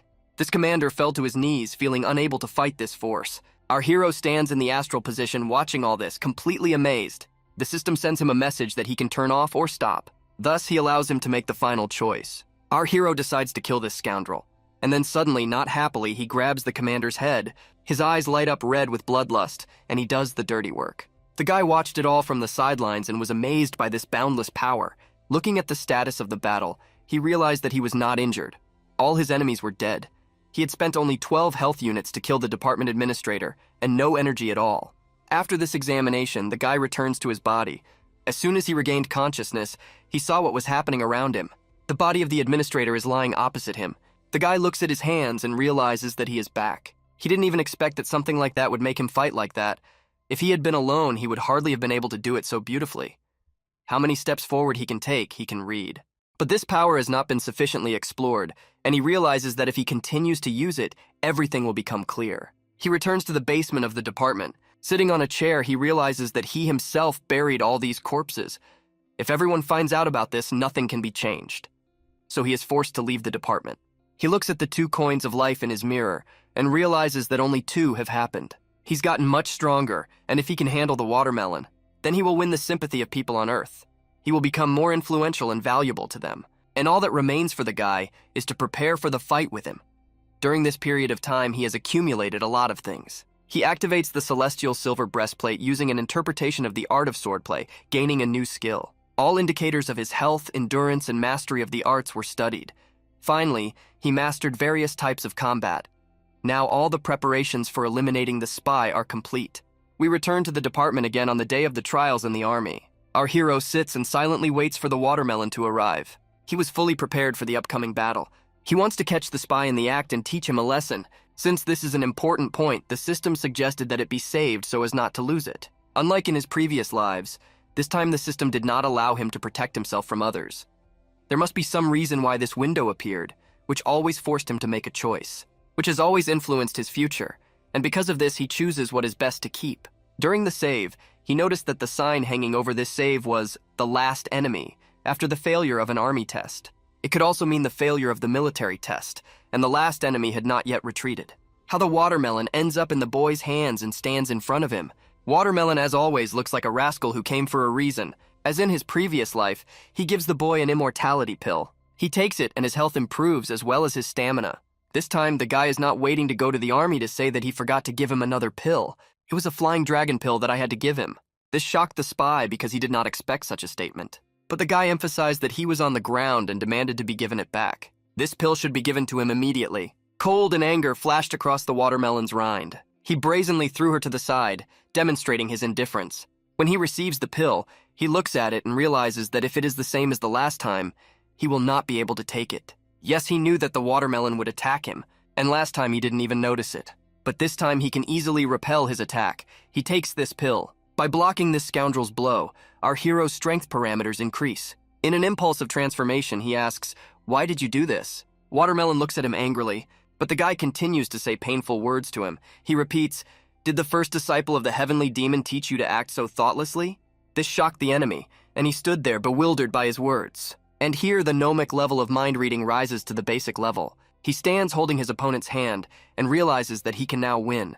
The experience of military trials and the use of the eye with its perfect capabilities has enhanced his martial arts skills.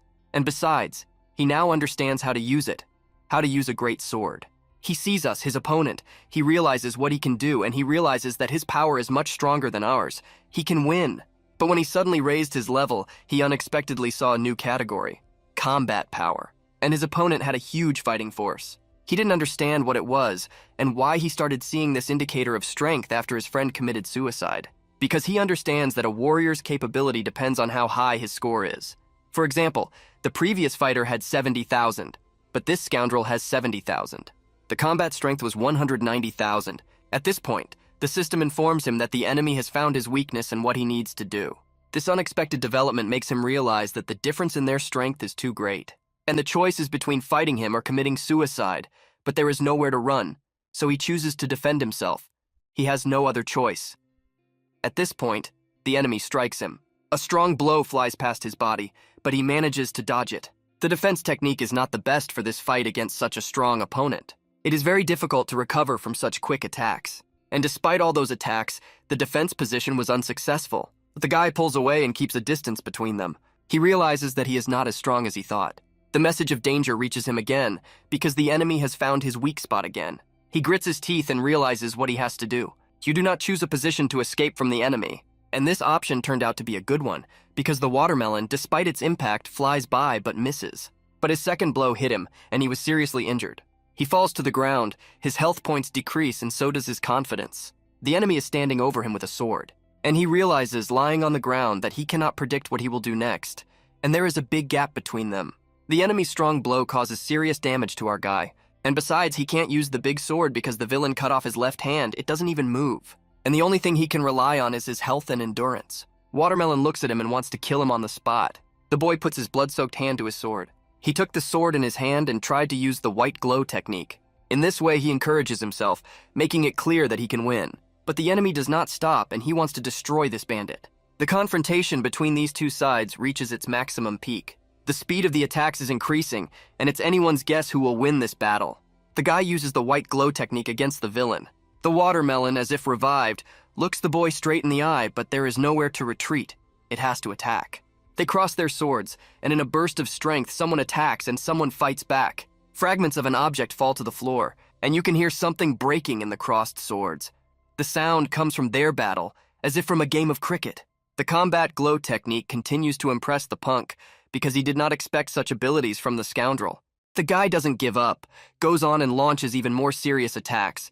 It's getting cold, but the equipment he wants to activate is ready to go. This confuses his opponent, and he crouches down. He sees that all his attacks are not in vain, and this is an action of our enemy that must be continued. But the system informs him again that the enemy has found his sore spot. Why is this happening, the hero asks himself. Even when he wins, the message resurfaces and he decides to meet face to face. Why does he want to become stronger, and why can't he defeat those weak opponents?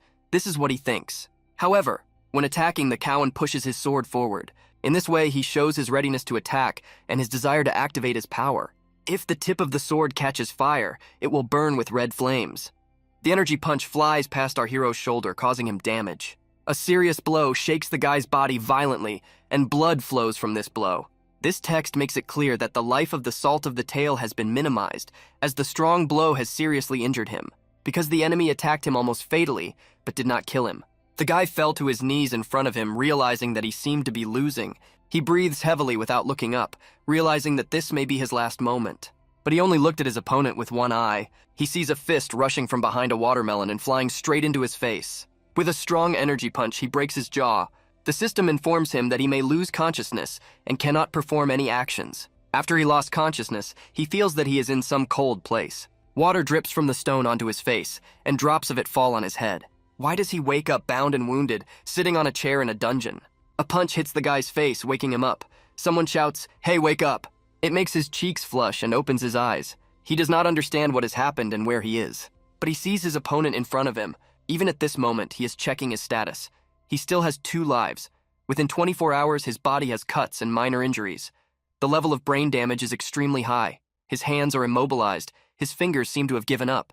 His life seemed to have disappeared. He could hardly get up. Not very well, he was beaten, he thinks. Despite this, he woke up and he is alive. A curly-haired man comes out of the shadows and says, "Yes, you are awake, aren't you?" Recalling his ordeal, he realizes that he recognizes this man. It was the demonic ruler of the Red Demon, who shows great hostility and danger, and the one who conducts tests in the army. He looked at the guy and realized that he recognized him and knew exactly who he was. So what a shrewdness on his part. They have the idea that he is some kind of spy and is slowly manipulating them all, and it would be strange for them if he didn't know any of them. This curly-haired guy came up to him and asked who sent him, but the guy said he didn't understand them. Steam was coming out of this curly-haired man, and he was angry. He realizes that talking won't get him anywhere, so he just needs to ask the guy. He puts his hand down and she writes, "How do you feel about the technique of damaging bones and tissue? It is not the technology that kills him, but it makes him suffer." The guy recalls that he used to use this technique for similar styles. He asks this question again, "Who sent you here? How could he stay in the Supreme Court with such abilities without any support? He must have someone behind him." The guy smiled at his words and said, "Yes, there is. Who?" He looked with a smile at the face of the Lord of the Supreme Court, to whom he had ordered. Kucharyavyi did not believe him because it was complete nonsense. He activated his questioning technique again, thus making the guy suffer. He felt incredible pain in every limb, realizing that this was how his life would end. But this curly-haired man told him to pull himself together because they had enough time, and that they need to continue. But the guy says, "Isn't it the other way around?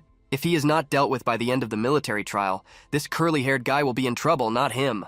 He confused this man with his riddles. He asks him where he got it from. The boy replies that the demons of the earth will be looking for him.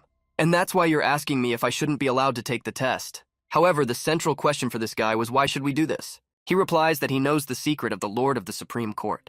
This has everyone seriously worried, but does it really matter to them whether he knows the secret of the Lord of the Supreme Court or not? However, he replies that he is asking because he doesn't really know, or he expects me to tell him something. Let us know when the Bishop of the Supreme Court can vouch for whom. The spies of the first disciple of the heavenly demon interrogate me, but I answer clearly enough, says our hero. This time he achieved a great response from them, which means he guessed right. There is only one reason why they are hostile to him: his threat to the blood demon, the first disciple of the heavenly demon. Well, if they did that and there's nothing that would threaten him, he doesn't even have the strength to do that, and he won't have enough. He looked at their reactions and asked, "Why are you so panicked? Only the Lord of the Supreme Court can afford to do this, one might assume, especially considering how curious one is to know who is behind me. Once he reveals the secret of the court lord, which only the earth demon knows, the others will also be in despair, as he predicts. Their entire reaction points to the blood demon." The boy continued his monologue, emphasizing the weakness of the High Lord in the face of those behind him. But they didn't believe him. It was funny to watch him attack a watermelon by himself. Then why does he think we are trying to prevent him from passing the army tests? But our hero does not stop. He says they participated because they were convinced he was going to die.